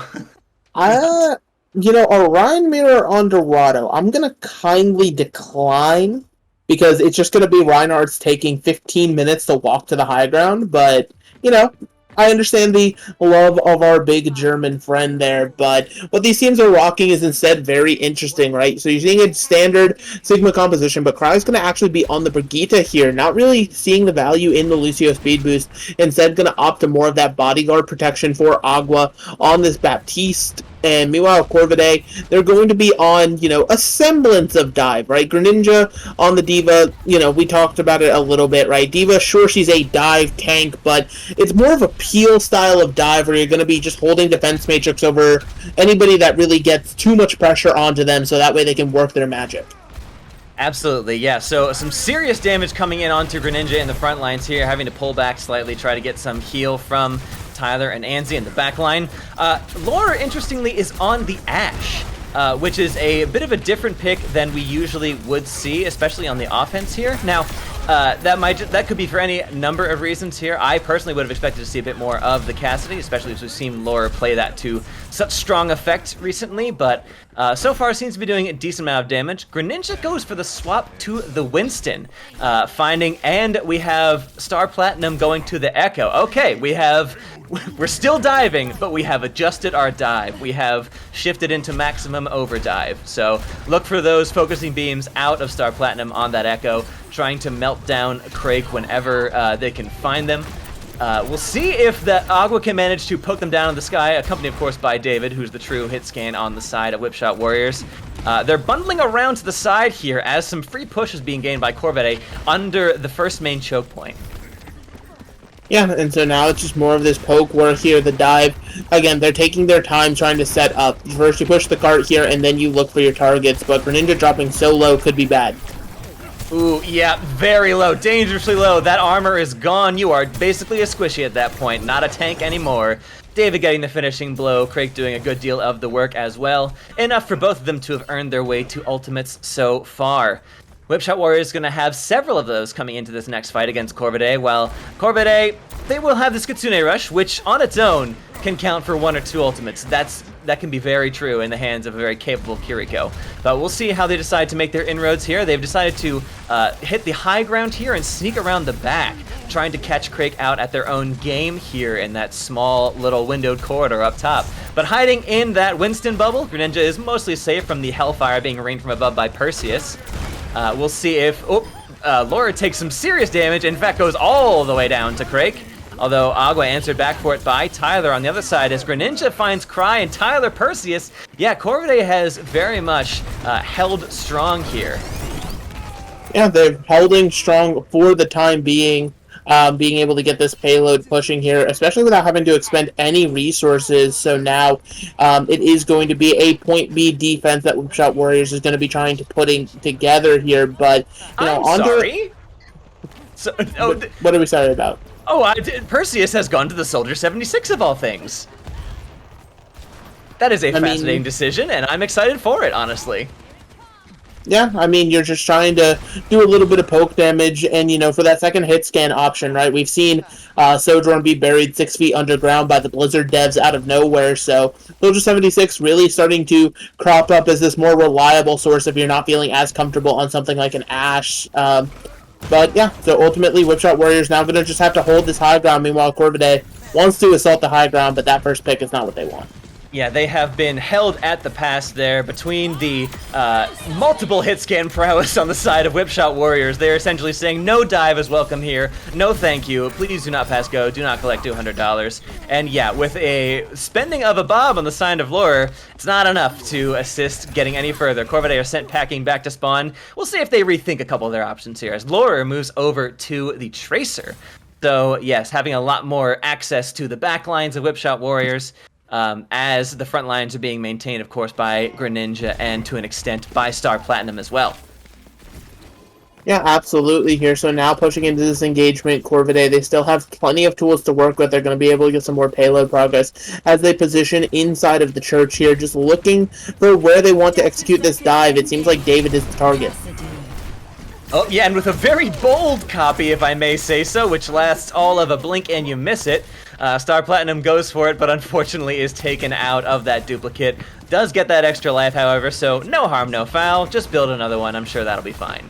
But Whipshot Warriors here, firmly entrenched on the high ground. This is the tricky part, though, maintaining this while the payload is directly underneath you, and you have a Greninja leaping directly at your face. Perseus here on the flank angle here on the opposite side, setting up a bit of a crossfire here, very avidly trying to take down Star Platinum, who is floating so low at a crisp 20 health and a dream. Yeah, eventually goes down. David and Perseus answering back. Though Greninja does find Cry, it's not quite enough, as the rest of Whipshot Warriors rally to the scene, not with the ultimate rally, mind you, of course, just the Teargar speech, and they will hold strong here just before point B. Yeah, and so now Whipshot Warriors, they have, you know, sort of flipped this match on its head. They now have the ult advantage here. Corvidae only really rocking the sound barrier into this next engagement. Meanwhile, Whipshot, they can pop the tactical visor. They can use the gravitic flux. They might even get a rally here, depending on how long this fight goes, which will make the dive just that much more difficult to execute. But, I mean, yeah, Corvidae, they've really got to find an opening here. Yeah, Whipshot has really been emphasizing the anti-dive position, and Corvidae has responded by saying, no, more dive, and they've gone over to the Genji on the side of Star Platinum here instead of the Echo. Very much shades of the original dive compositions you'll see with that Genji Tracer. Everyone gets lifted up into the sky by a Crake, and with Perseus here having the hacks turned on, the cheats of the attack visor, the tactical visor coming through, gets the rocket kill of all things. And with that out of the question there, Whipshot Warriors managed to hold yet again. Some token resistance still being held here by Corvidae. They don't want to let this one go just yet. Of course they can't, because there's only 5 seconds left on the clock here with the rally coming through, though, and a bit of a bop on the noggin to Greninja. Cry is absolutely raid boss mode, tearing everyone apart on the point, with Perseus and Crake cleaning up the remnants here. It's just the dregs of Corvidae left, and I don't think they got it in them, Megalass. No, they don't. It's just going to be the cleanup here, more than likely, unless there's a hero play, and that's where the payload will stop. Corvidae, their offense not faring as well as they would have hoped, getting to the end of point B, and it now gives Whipshot Warriors a definite feasible golden checkbox here to tie the series up and send us into push, but, still easier said than done. There's definitely ways that this defense can sort of come alive here. For Corvidae, right? We've seen that they're a little bit flexible. They've shown different looks throughout their offense here, the dive, and now they could potentially pilot back over to the Sigma that they've been rocking so much here, but it really is just a check of wait and see what these teams really feel comfortable on.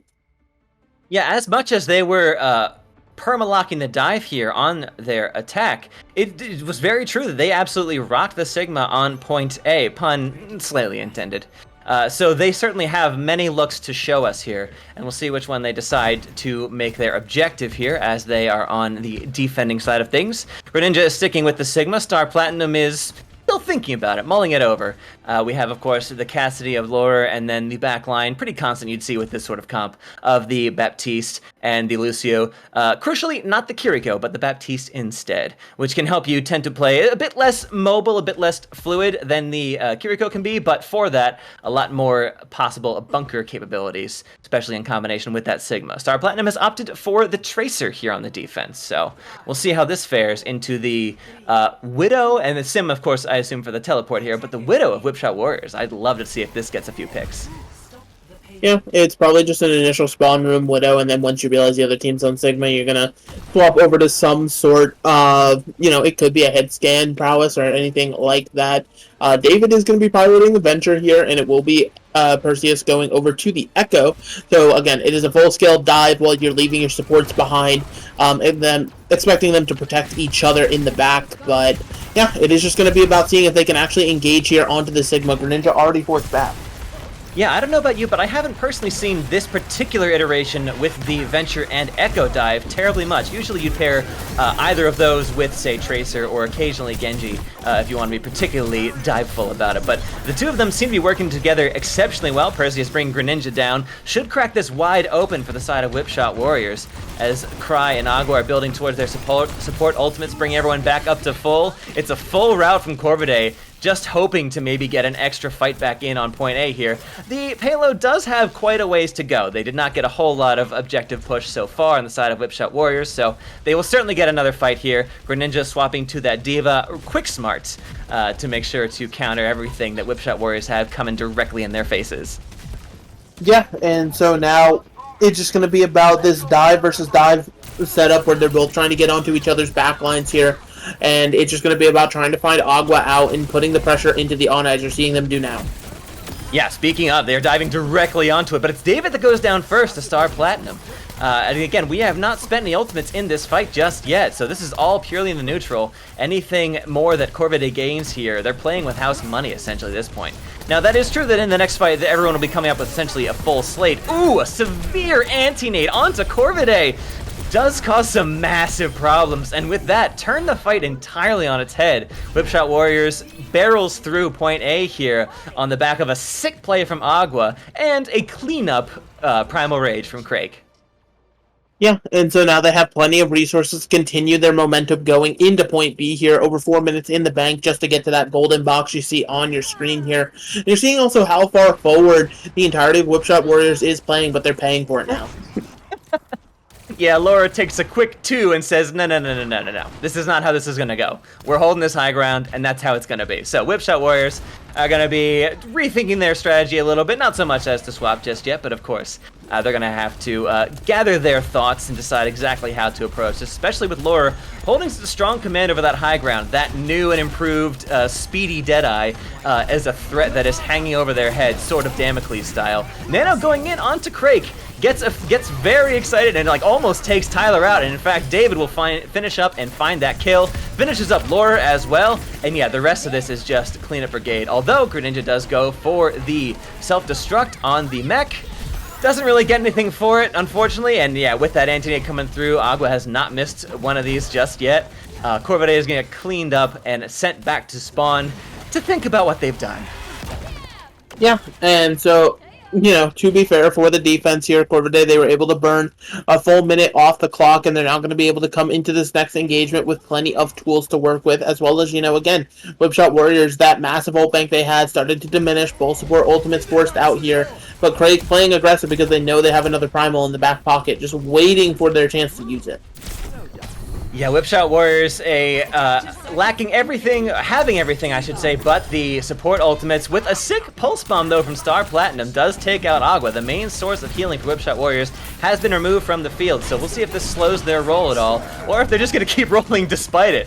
Laura goes for a Deadeye in the back line, gets battered for their trouble, but doesn't manage to find anything else for it. Star Platinum finds another kill, cleaning up the back line in full. Cry and David down, Perseus going down as well. Corvidae solidifies on this defense here as Whipshot Warriors. That's another minute off the clock, and like you were saying, Megalas, 2 minutes down, that's half of the time bank they had getting into this point, and this is perhaps the most difficult part. You've got, interestingly, we have, I believe that's Agua and Craig on the backside. It seems they're all wrapping around the far side of point B here, trying to make a sneaky high ground occur. We'll see if this actually comes to anything.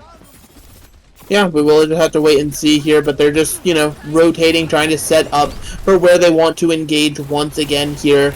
But yeah, Whipshot, and they're now finding their tool. They're trying to get in onto this castle to start.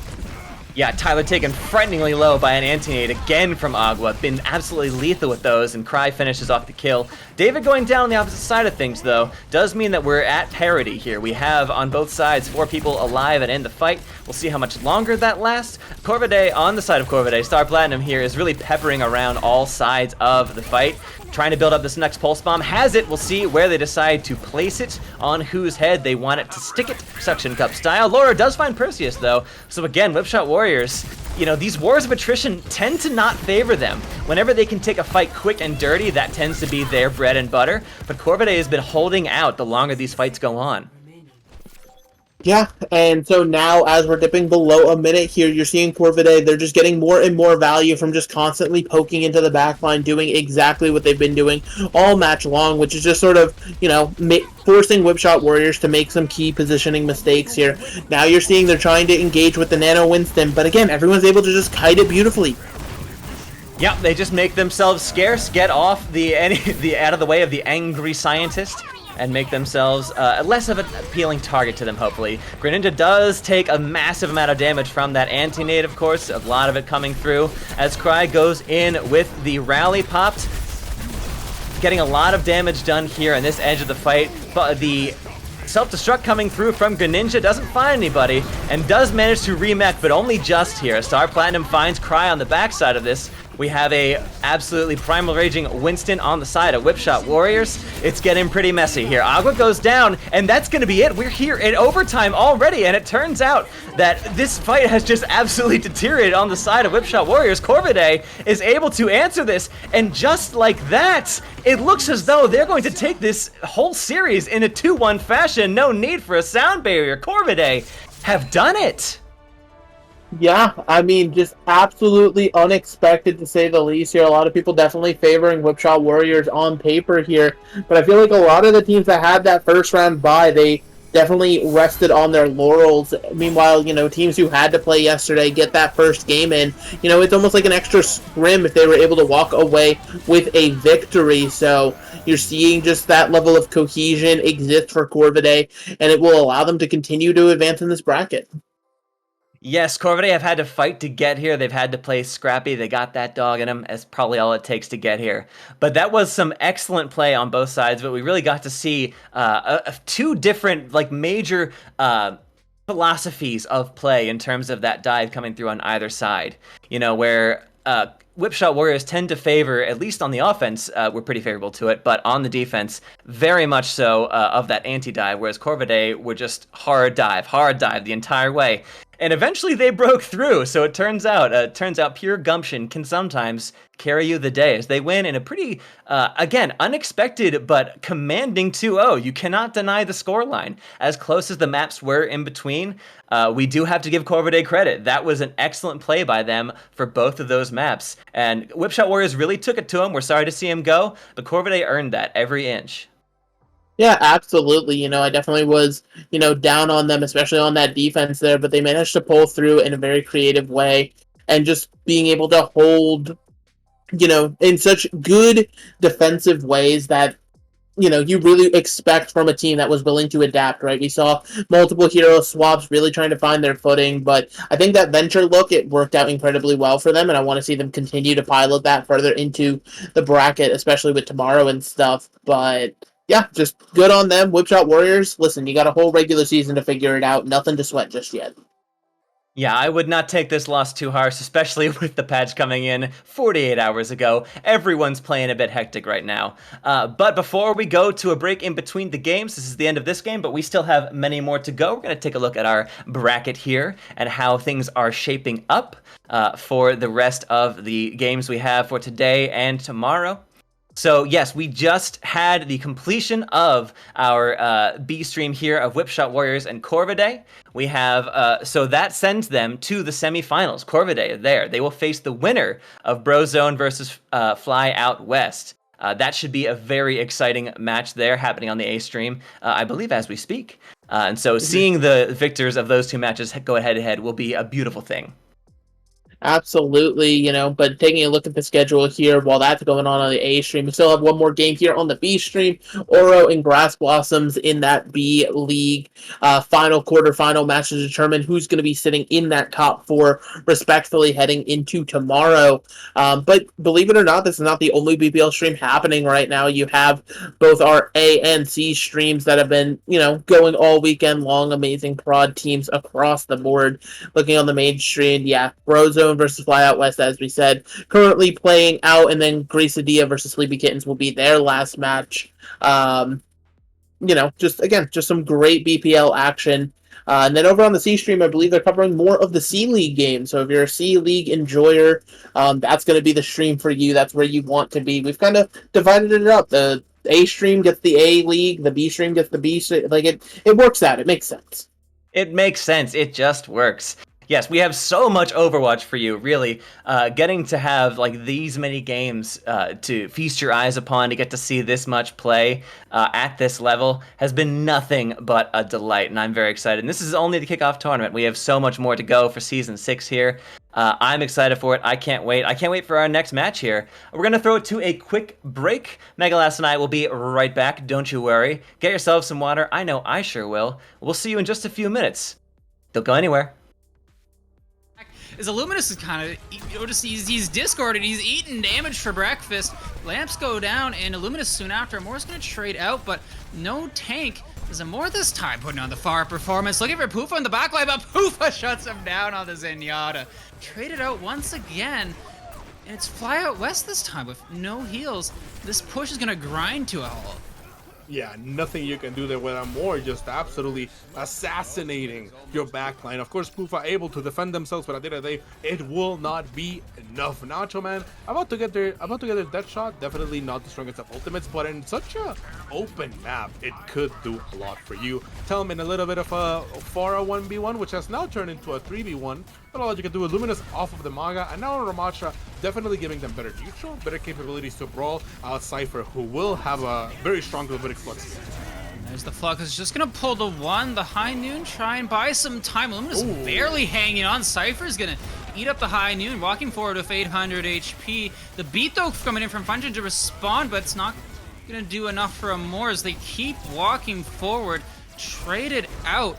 But Fly Out West have more than enough HP left, and Illuminous is running for their lives. Here, maybe looking to pull the window, but Nacho Man splits from his team. Cypher chasing him down, misses shots he gets around the corner. Maybe a bit of an overextension from Cypher, but he's chilling. Jkaru is going to bail him out. Window does come in, but the hands are up, and Cypher will be more than fine, as this is like the third time this fight that Luminous is backing away, hands crossed with a lamp behind him. I feel like this guy's getting pounded, but still hanging on. But here walks forward Jkaru, who's not going to be able to find that one, and it is a stabilization for Brozone. Yeah, Cypher overextending a lot, just as you were mentioning. Saved by the bell. Nothing else I can say right there, but we'll have a barrage ready and a little 1v1 against them. Push out of there, and now we're back into this neutral, but this neutral needs to end soon. 30 seconds. This is the last fight for Fly Out West. Well, the noon from Jkaru doesn't quite find too much, but it's all of Brozone forced into the back lines. It's going to be a trade onto the tank from TeleJCon. High noon from Nacho Man is going to find two! The DPS for Brozone coming out clutch, but it's just up to Cypher and Jkaru running around the point. Cypher's gonna not have to do too much other than just watch his tank fall down. Cypher's gonna have to pull out the 1v2 out of nowhere. The Rock, he's gonna find the Lucio, but not enough. Time ticks down. TeleJCon's not able to find the touch, and it's a beat and defeat, as it's a full hold from Brozone. Yeah, Fly Out West a little bit too. They just got hold. Like, I don't know. Okay, so of course, definitely you have to deal. Like, whenever someone's spawn holding you, it's gonna take a couple of minutes to break it, right? You have to invest into maybe switching into something, and that's exactly what Fly Out West has to do. So you loosen a lot of that ult charge, and Brozone has that extra time, right? It's better to spawn hold because you will always get the extra minute plus like the 2 fights until they make it to the last on the point. But Fly Out West, too passive. They have to take some kind of initiative, because at that point the time is working against you. You know, 1 minute of just shooting, trading rockets like in this honest 1v1, but that's not what you want to do. You have to go fast. You have to force some kind of play when you're on the back foot.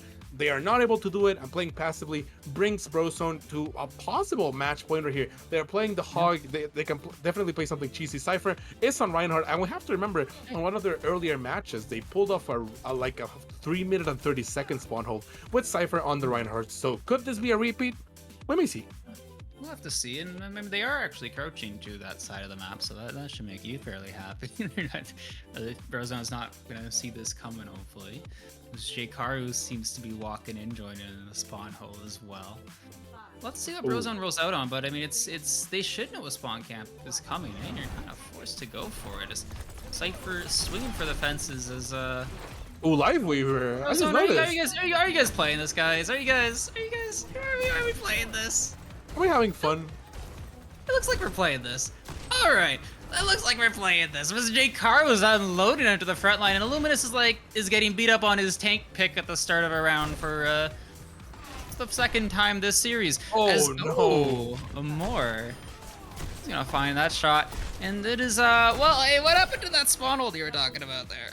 That's what I mean. Like, at some point, spawn hold was like, like the secret, like something you did every 5 matches. Like, but now you do it every time. So Brozone walks out on a comp that is able to beat it. Like, what are you gonna do? Like as Reinhardt, you can swing your hammer and do 75 damage, or take a 300 shot to the head. You don't never know, right? And even the Live Weaver, that could be strong with Roadhog if you play it on that specific situation. So now we're moving on to the 3-minute mark, halfway point for Brozone, and Fly Out West walking out on Reinhardt.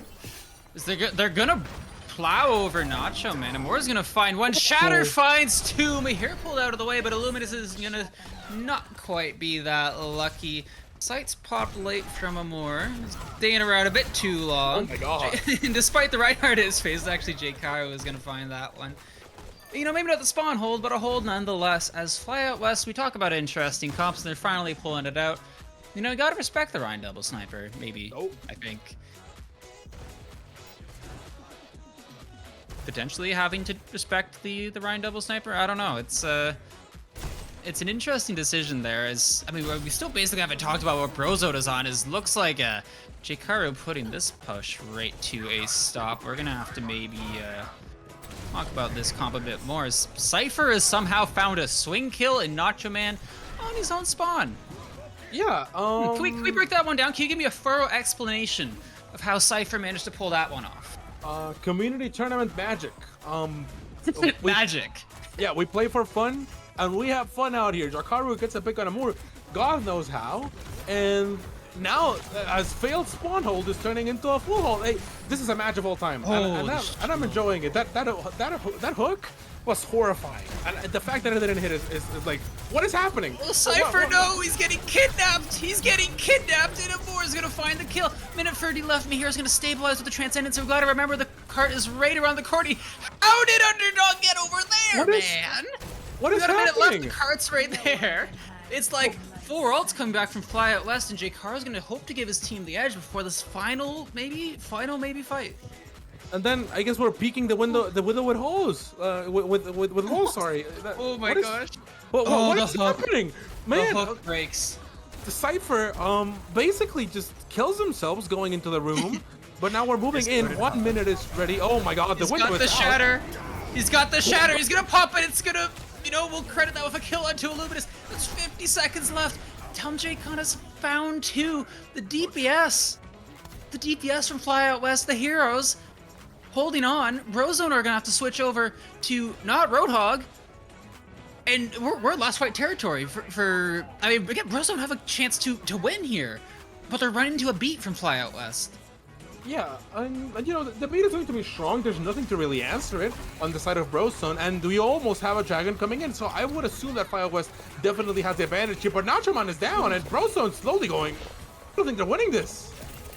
Ken has been finding big picks. The reload from Amor. The beat's barely gonna save the Widow. She's doing her best, man, but you gotta hit a shot at some point. The beat's running out, but it's all Amor can find. He's got the pulse bomb, but he's staring down 4. It's not quite enough. It finds the floor, and Amor's gonna go down to the hands of Underdog, and Fly Out West pull out the fuller hold, and we are going to game 3.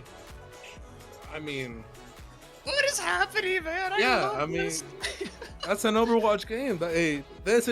If someone were to ask me what happened, Overwatch, that happened. That was fun. I mean, we got a Zen play of the game. I haven't seen this character in months. Oh my god. I mean, sure, man. I mean, whatever you say. Hey, we had fun. That's what games are for, right? Video games for fun. They're for fun. I'm having a great time. I'm sure Fly Out West is also having a great time. They pull out the W, I guess. I think we've seen the entire roster of Overwatch heroes so far this series. I'm floored. And I personally am here for it, because we could break down a lot of happens. There was a lot of crazy alt usage. I don't know. Oh god, I mean, how Cypher lived that hog alt. There was TemJKan and JKaru just pulling out 4Ks out of nowhere, and just like, oh, casually, hey, we're gonna steamroll this fight for you. It's like, a lot of analysis. I think our analyst should break this down. Yeah, that's you. Hey, I'm floored. I just got brought to my knees. I'm looking at the I'm looking. Okay, like the lights are on, but no one's home. Like I don't know. I don't know what I'm supposed to say.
Hello, folks in the BPL B stream. Welcome back to it. I am Rags, still joined by Megalas here. We are bringing you the final match of the B stream here tonight, here for BPL 6. This is Oro versus Grass Blossoms.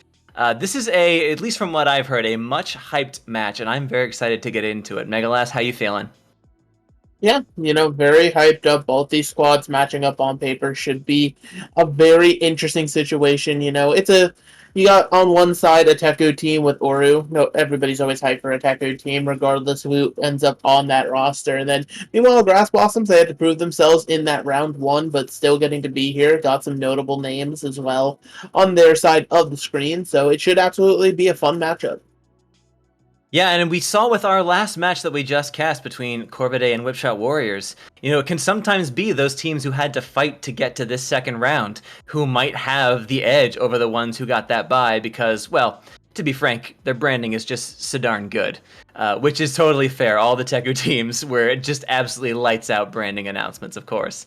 And you love to see it. But yeah, Grass Blossoms won in a 2-0 fashion against Shimano Society to get here. So we'll see if they can bring it to Oro, or if Oro can bring it to them, in fairness. Yeah, it can go either which way here. Both these teams are obviously going to be wanting that slot in the semifinals here. You want to make a good first impression. You want to get into those better seeding situations for your groups for the regular season, of course. But yeah, it's always just going to be a fun matchup here, especially with what these teams like to run, right? I mean, obviously, with the Teku team, they've never been afraid to shy away from the meta. We've seen a lot of Sigma. Malga has been the meta, but we haven't seen a lot of Malga, so it's very interesting in that regard.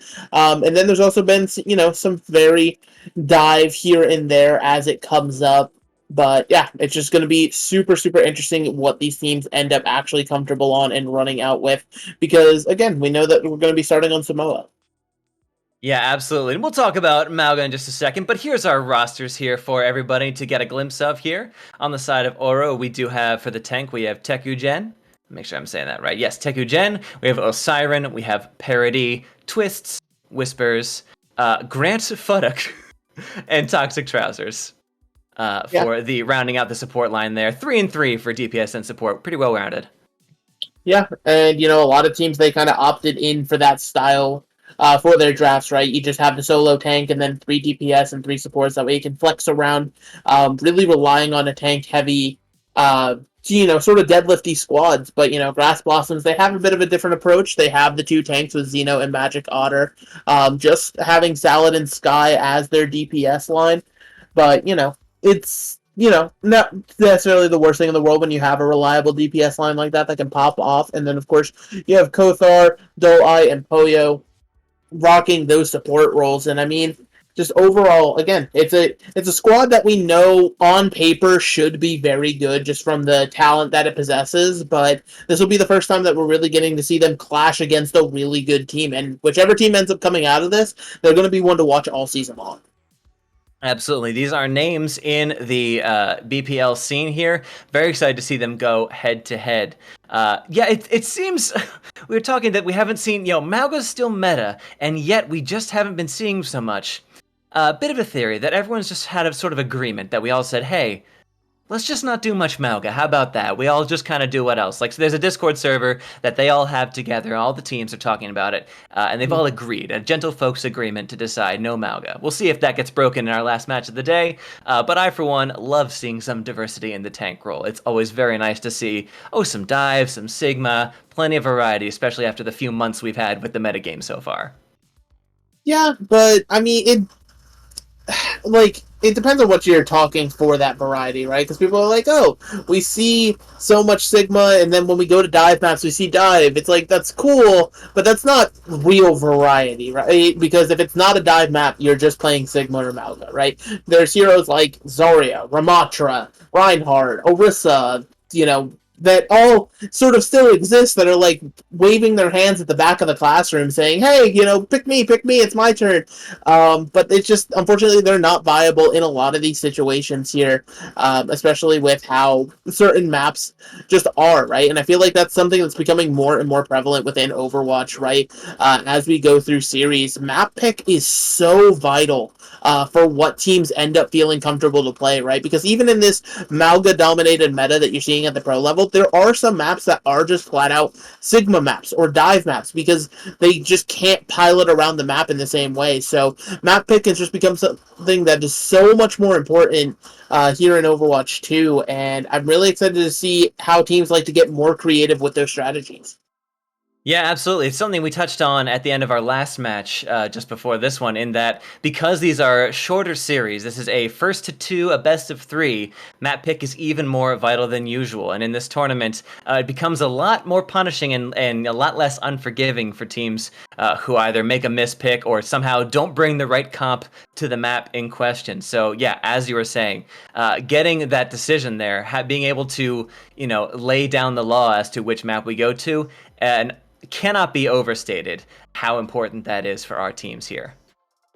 Yeah, no, absolutely not here. As we are just waiting, I think someone's walking a dog. That's what the status said. I'm gonna be real. I didn't look at the screen. I just saw something about a dog, and I was like, all right. So we're getting silly behind the scenes. But I think this time, shout out to all the behind the scenes people on all of the streams. You have some amazing people here at BPL that are getting these, matches broadcasted in very professional ways. This whole staff list you see here, chances are there might even be more people added to this list as time goes on, because BPL, it's always growing, it's always increasing.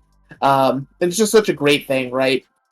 To have a community that's like this dedicated, to willing to put out like high quality matches, like it's just great. Yeah, it's so impressive, and it's really heartening to see, what a groundswell that that Overwatch scene still is. This many years on. I know we're into Overwatch 2 now, but since the launch of Overwatch, this is many years, and we're still going strong, perhaps stronger than ever. And we will venture so strongly into our first map of the set. It is going to be, as it has been all lovely day long, we are venturing to sunny Samoa.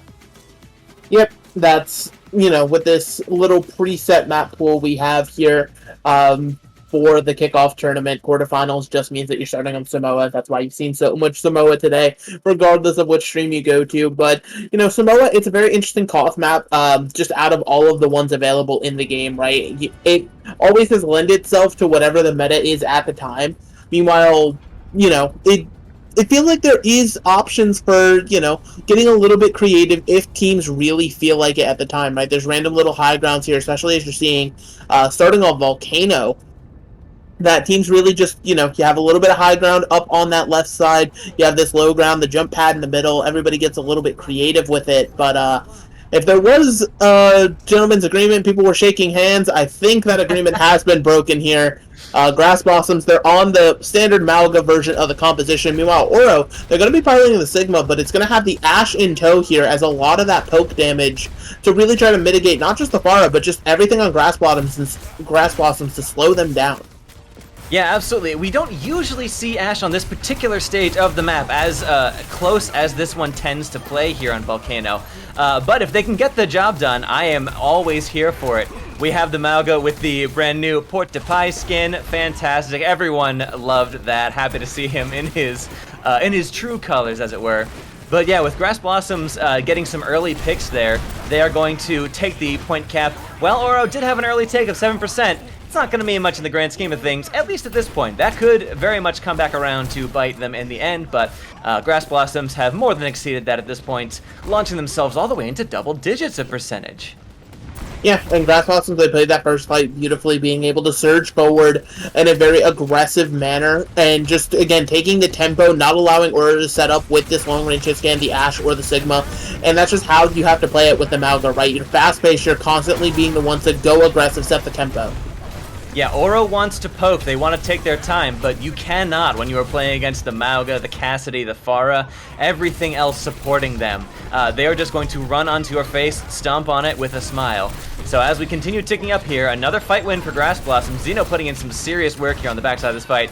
Twist being, just gently staggered at the end of that fight. Yeah, as Grass Blossoms crest over the 50% mark, we are nearing ultimates. So finally, these two fights in the neutral. You don't usually get to see two full fights in the neutral like that. But yes, hopefully ultimates will be spent in this fight, and we'll get the light shows going for all you fine people here in the stream. Yeah, it's going to be a pretty heavy invest either which way, right? Only the Pulse Bomb and maybe the beat from Grunt Talk missing in this engagement, but yeah, this Blossoms have been playing amazingly so far, not allowing anybody to get insane value here, but this Flux could be the start of something new.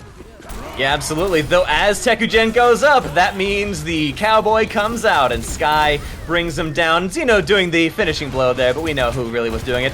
Bob, oh, Siren, I think Bob might have taken a bit of a dive into the lava. That's unfortunate. Well, with ultimates spent heavily on both sides, I say that, only 2 spent on the side of Grass Blossoms, and 2 for Oro. That counts as heavily in terms of 5. Yeah, I don't know if Oro's going to get a chance to touch. They're certainly going to be trying bullied back offwards. All right, Tekugen does get in. The sound barrier comes through. This is a fight. Oop.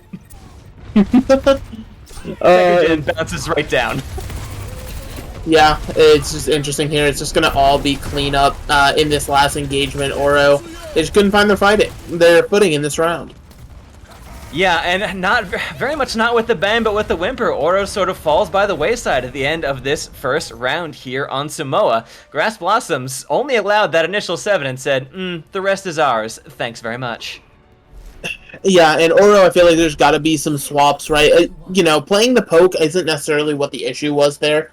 It's just sort of what you're playing just with the poke, right? The Ashe does not have time to set up on any sort of control mode, right? You don't have that sort of luxury simply just because it's not going to go well for you. You're going to get stomped on time and again, as you saw there from Grass Blossoms. So if you're going to continue to play this poke, you have to, lean into those meta DPS, your Cassidys, your Pharahs, things of that nature, and ultimately come up huge here. Seems like now Oro's more of a standard poke here. Osiren's probably just teleporting everybody out of spawn before going over to a Pharah, which, again, more standard. But actually, it seems like they're sticking with the Symmetra here. It's a different style of pokes. Sure, Sin got a few different buffs this last patch, but I don't know if it's going to just make the same impact as something like some rockets from a Pharah in the sky. Yeah, although no rockets on either side at the moment here. Salad instead opting for the Mei combo with the Cassidy, a pretty standard agreement between them. Xeno, of course, sticking on the Maui this time, where Tekugen is on the Sigma. So again, they're pretty much sticking to their guns, pun, again, still intended here at this time, on both sides of the match here. Everyone believing that they know exactly what's happening here with this rolling brawl comp that Grass Blossoms had, just refusing to let anyone gain an inch otherwise on the side of Oro, really playing Deathball style, grouped all together, so that Cardiac Overdrive and that Lucio Speed Boost can really be used to their full potential.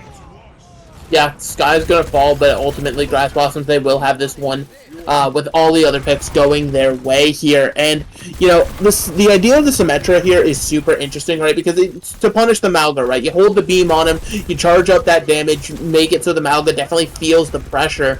But, ultimately, if you're not able to actually convert that into a kill, then that pressure just means that the supports on the other side are just going to be putting so much more healing resources in, and they're just going to be able to dedicate their ultimates that much more effectively and faster.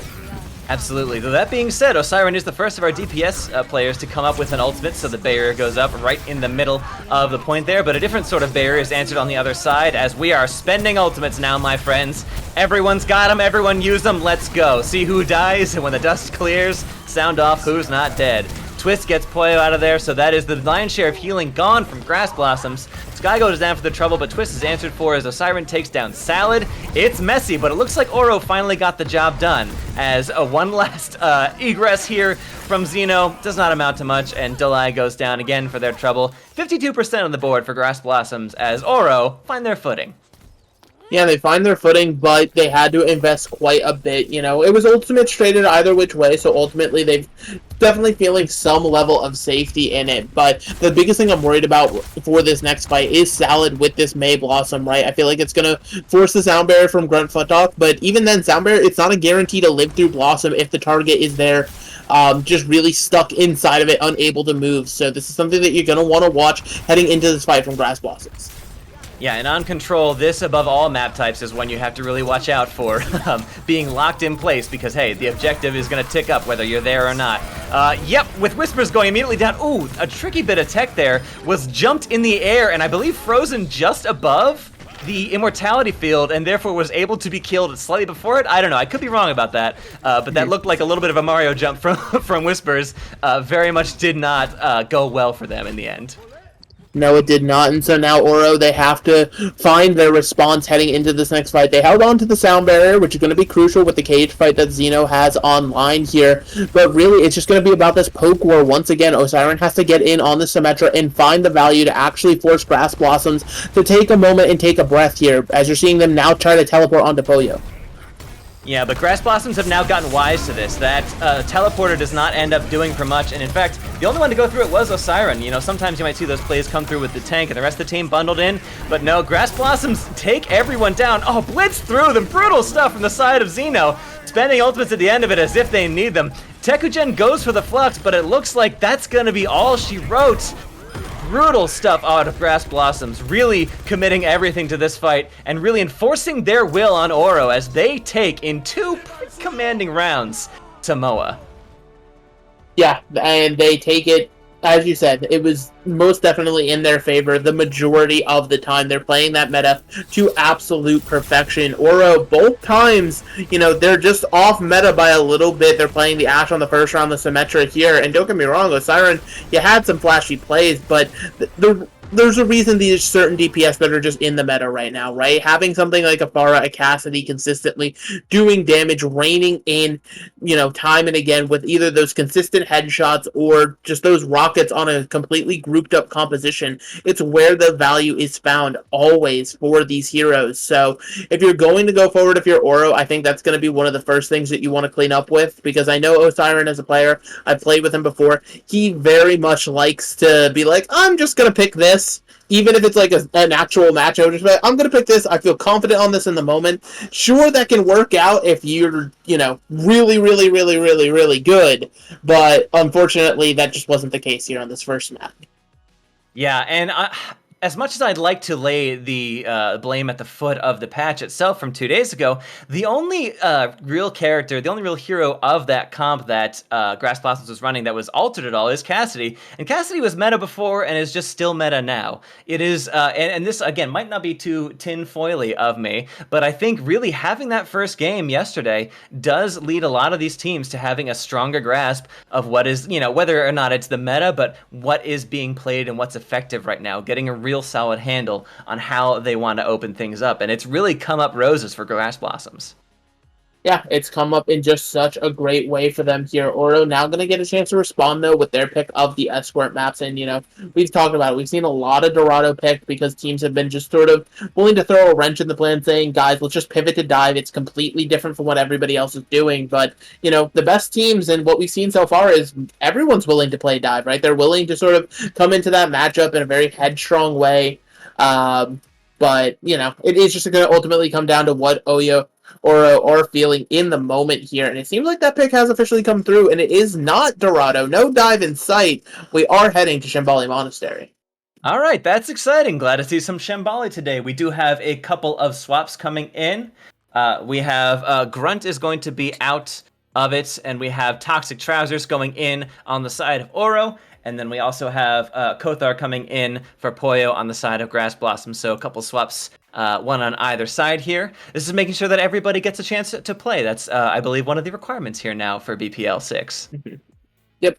Got to get that required play time. But also, you know, there's a lot of people who are very map dependent, and it depends on what heroes you want to substitute in and out, right? It always is just going to be interesting with that look. But yeah, since we do know we are heading to Shambali, we're definitely going to be looking at probably more of the Sigma or the Malga here. You know, like we said, dive is not going to happen here. It's just, there's no real easy routes, right? Everything feels like a choke or a pain point for dive to try to set up and initiate. Whereas the Sigma, you can sort of just put your shield, gain the positioning that way. Or if you're just Malga, you run it down. Even if you're on defense, you run it down. You just force the fights on cart every single time. Anything in the range of your dual miniguns, they're just going to take so much damage here. And, you know, you highlighted it as well throughout that last round, Rags. I mean, the Cardiac Overdrive is the reason that this Malga comp is so powerful right now. Because it's not just Malga getting those boosts, that damage mitigation, all of that. It's the whole team surrounding him. It just makes it that much more potent. Yeah, we have never had a truer semblance of Death Ball comp than we have with Malga here in the mix. As we are going into Shambali Monastery, it is Oro's pick. Grass Blossoms is asked to defend first, so that's wondering to see exactly which strats they have in play. Not expecting dive, as you were saying, of course. It is worth noting that most of these teams either have more than one tank player on their roster or have either a support or DPS player who can flex into a couple tank picks. So, yeah, a huge amount of depth to all of these rosters. So, depending on who is swapped on each map, these are, as you were saying, very much not just for appearances, but very much in the sake of strats. We have Sky coming out on the Soldier. The more I'm seeing it, the more I'm liking it. I'll be very honest with you. And we have Tekugen on the Reinhardt. We wanted to see him again. I don't pretend that Reinhardt is not in a phenomenal place in terms of the meta, but I just never get tired of seeing it happen. Yeah, unfortunately, though, Grass Blossoms, they've walked out on the Rhine counter here, right? This entire rush, as you're seeing, has been stifled, but they do manage to find some picks early. Yeah, with the elevator of an ice block, sent up by Osiren. Yeah, they're playing a serious Reinhardt rush with the May, Cassidy, Lucio backline there. Yeah, causing some serious problems for Grass Blossoms, who in theory should be competently able to handle this, and they themselves are going to swap over. They said, all right, enough's enough. And I'm moving over to the Mauka. Tekugen is perhaps not too pleased with that swap choice on the side of Grass Blossoms. I mean, hey, at the end of the day, you gotta do what you gotta do. You have to play into the counters, right? The Malga is definitely going to put so much pressure onto this Reinhardt, but Tekugen almost playing like a flank angle here that has to, be observed. Everybody's got to make sure that this Reinhardt doesn't get into the backline for free. But yeah, it is just sort of a variation of poke almost, right? You're poking with Malga instead of Sigma just to sort of put the pressure onto the Rhine, and you're just, again, taking time. Because look at this. Teku is just critical all the time here. It's just been Whispers slamming out heals. Yeah, it's brutal. That is one of the main benefits of Mauga that a lot of these teams are finding, is that it's not just the brawl, not just rushing down, but also can play as a variant, as you're saying, of those poke comps. It's a lot more offensive version than the Sigma, of course, but can still very much do as much, if not more work in the right scenarios. And shooting downhill on a push map, or rather on a escort map, like Shambali Monastery here, yeah, you can easily see why Xeno opted for it. Yeah, I mean, it's a lot like how the Sigma, the biggest weakness is once you walk on a Sigma, then, that's where the damage comes in. That's where you can remove a Sigma from the fight. But, the Reinhardt, you get in the face of a Malga, you just see the miniguns go crazy, or the Barrage.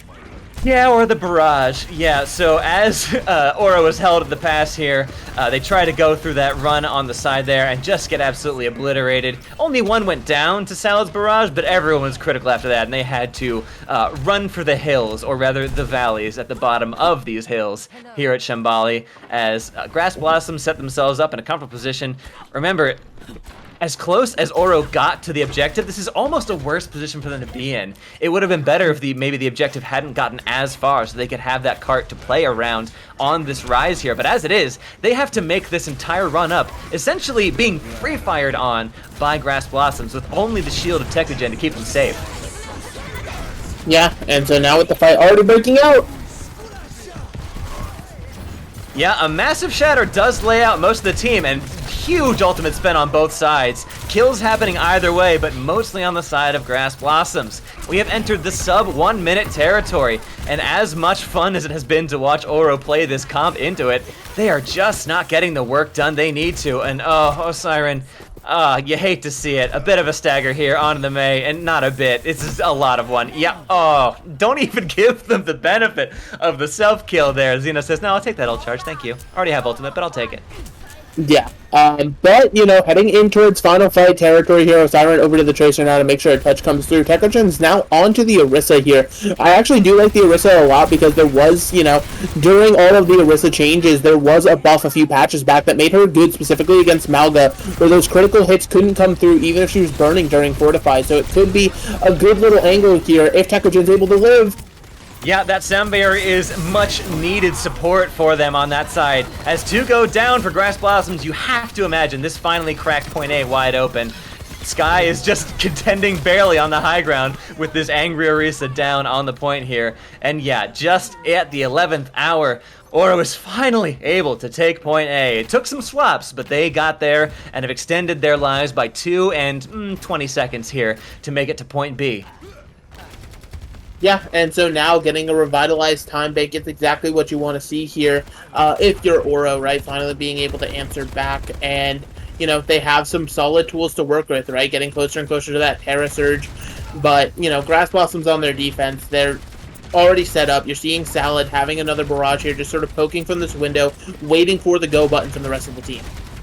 Yeah, Salad here has not had to be particularly precious about these barrages. Able to build them very quickly and able to get a massive amount of work done. And usually, for the most part, although I don't want to cast or curse them, but usually for the most part, keeping themselves alive in the process. We'll see if that comes true this time. Nope, before it even goes off, Twist gets a quick headshot there, proving for all that Cassidy is very much meta right now, thanks very much, and goes for the waddling Deadeye, gently moving their way forwards. Gets the kill onto Xeno. Wow, that Deadeye is so dangerous right now. You really cannot underestimate its power. And Oro come blazing through point B, entirely opposite the team we saw on point A. They have already reached the apex of this hill here. They don't have to worry about fighting into an uphill battle. They are now on even ground, although the Kitsune Rush coming through from Kothar does mean that some big fireworks are coming out, and in this case from Salad as well.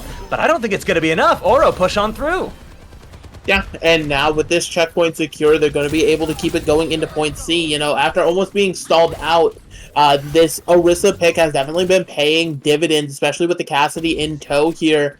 We've seen less and less value come out from Salad, having to play a little bit more passive time. And again here, and now we're seeing Cinerem back over to the May pick, just to be a bit more comfortable, a bit more in line with what the Orisa wants to do. In Grass Blossoms, they pivoted to full-on poke here, simply to try to mitigate how much value this horse has been getting.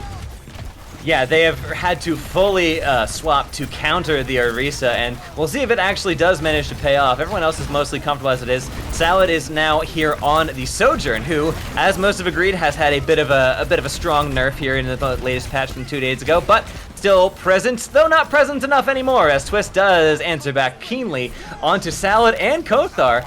With Dull-Eye goes for a beat for 3. Yeah, you kind of have to. This is really your last chance to hold here. They're rolling right through, and as point C is within their grasp, everyone falling on Grass Blossoms. Oro have cracked this wide open with a minute 20 left in the bank. They full cap when it looked like they were about to be full held.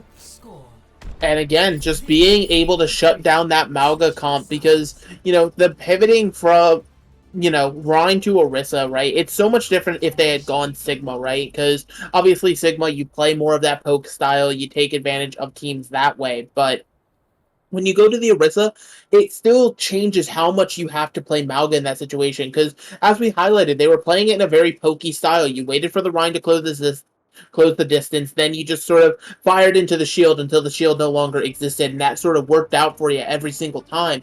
But with the Orisa, you just can't do that. She has so many tools to be able to exist between the spear spin, the fortify. It all just sort of flowed for them there. And now, Grass Blossoms, they find themselves in a very precarious situation where they're going to have to try to complete Shambali Monastery. Not an easy task by any stretch of the imagination, but they're having to do it against an Oro that definitely, they feel cocky, right? Especially, not just for, completing the map, getting that nice little 1 minute, 20-second time bank, but they looked at something like the Mauga meta, and they were able to not only answer it, but just completely shut it down. So, that's just all the resurgence, and motivation you need if you're Oro. Yeah, Oro has finally downloaded themselves into the game and have figured out what they need to do to make this work and to break this wide open.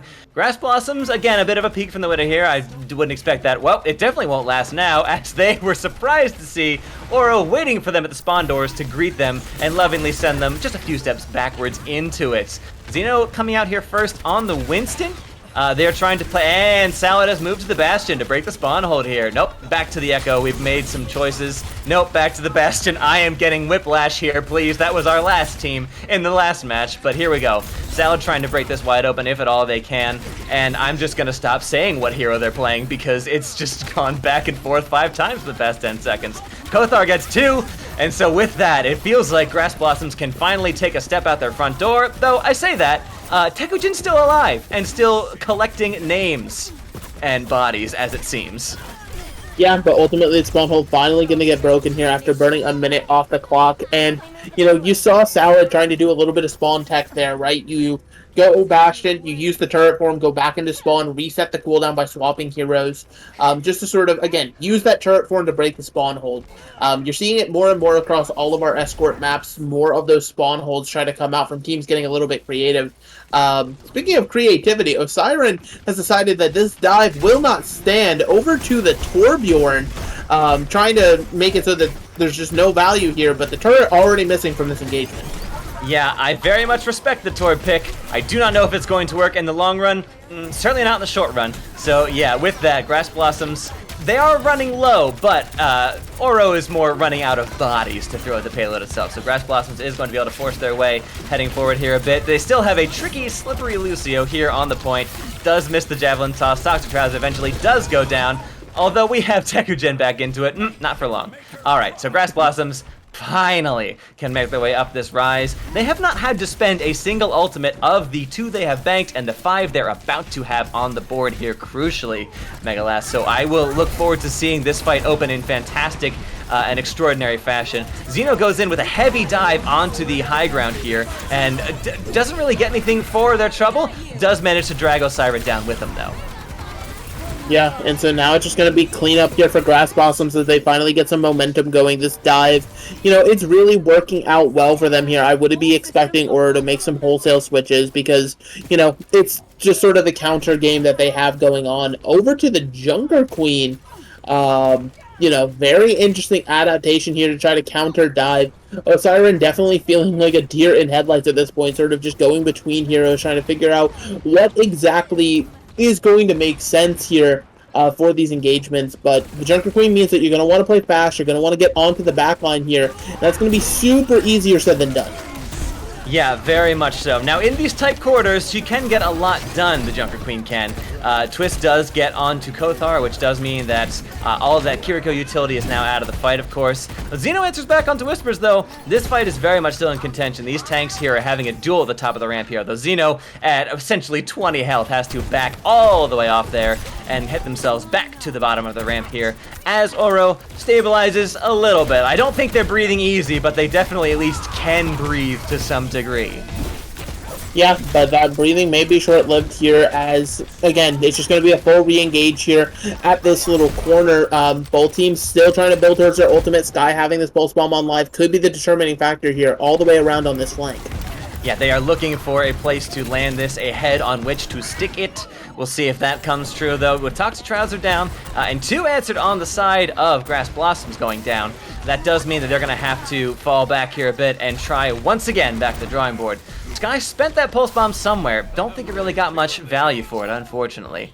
Salad has swapped now to the May, which means we are trying to maybe coalesce a little bit more officially. Yeah, with Sky going to the Cassidy, that makes sense here. Trying to sort of form a bit of a brute squad getting up to the payload here, with it sitting at just the top of the ramp here on point D. Yeah, and this is going to be definitely trying to isolate a target using that May wall to great effect here, but it's going to be interesting how this stands up to the next strat, which is going to be probably the Rampage coming out from Teku, being able to apply that anti here. It's going to be important for Kothar to hold on to this cleanse to make sure that they're able to just get rid of that anti effect. Yeah, if they're not careful, that could easily be a fight ender. Whoa, with 2 going down on the side of Aura, however, they're lacking a bit of a DPS line. So I don't know if they're even going to spend unless Tekugen plans to swap. Nope, does not spend. So we'll see if this is the same comp they want to maintain on point C here. But with that fight, spent pretty cheaply, I have to admit. Grass Blossoms does crack B wide open, and with a 3-minute time bank, they have point C in their sights. Suddenly, Megalas, extra innings don't look so out of the question. No, they do not here, especially with how this next fight it's going to be set up, right? Even if you're able to force out the cleansing Suzu from Kothar, there is a sound barrier from Dolai. Oh my goodness, my brain just gave up. Ready to mitigate anything that this Rampage wants to do. Alright, Toxic Trousers down once again before they get a chance to use that beat there. Twist goes down with that high noon, gently rolling. Xeno says, what if I juggled you a little bit? Would that be nice? Would you like that? And with that, Grass Blossoms have broken through yet another attempted hold from Oro. It doesn't really seem like anything is going to stop them at this point. All they had to spend there was the Winston ultimate. They still have 3, nearly 4 ults ready to go. And with Oro sitting here, I don't know how much value they're going to get out of this Rampage. And although with Sky going down early, that does open things up for Oro to get a possible hold here in this fight. Yeah, and so now you're seeing just the full-scale retreat come out from Grass Blossoms. They realize they cannot do this short-handed, even with the tools at their disposal here, which finally gives Oro that chance to breathe and to sort of set up this engagement for how they want to, right? Mirrored support ultimates both ways is going to be super impactful with how this fight's about to go down. Yeah, we got sound barriers coming in. The later beat from the side of Oro, which, as we know, usually is the one that sticks. We got a Blizzard, though, came through from Salad. I don't know if anyone was cleaned up by it, though. Twist does go down, but it looks like the side of Grass Blossoms has a bit more to worry about. Oh, there's the Rampage we wanted to see. Some nice purple coming through onto the side of Grass Blossoms, delivered to them with love by Tekugen here on Oro. So that does give them, again, more than breathing room now. They have lessened the time bank. Even if Grass Blossoms does finish, they now will have less time to do so than Oro. And honestly, it's not a foregone conclusion they finished the map at all. Yes, Oro spent big in this fight, but so did Grass Blossoms, who have swapped to a Junker Queen comp of their own.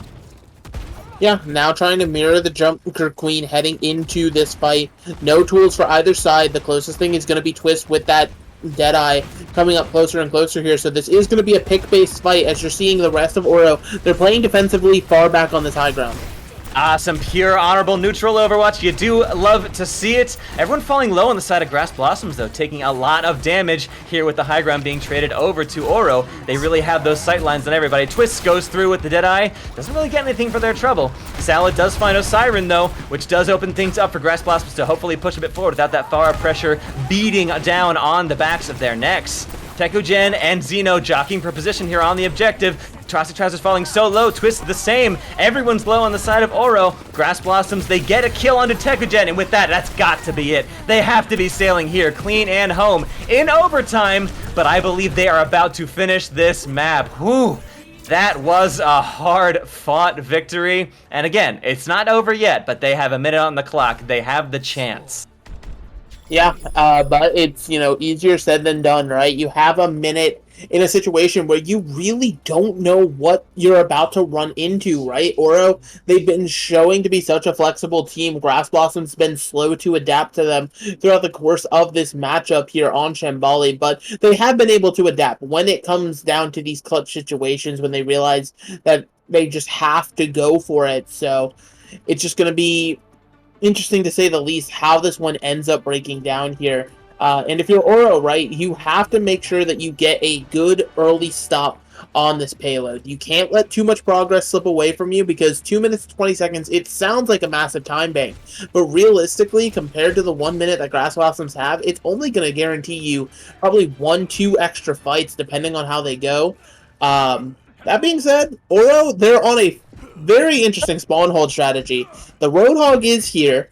Some survivability nerfs have come through, but that damage is still highly consistent. And it will be just interesting to see how much time they can get off of the spawn hold here. You're seeing Teku just sort of hiding, taking those deep pig breaths, just waiting to see what comes out of the spawn. Yeah, and that hook does hit dirty. I've seen Teko on the hog before, and I know that they do not mess around.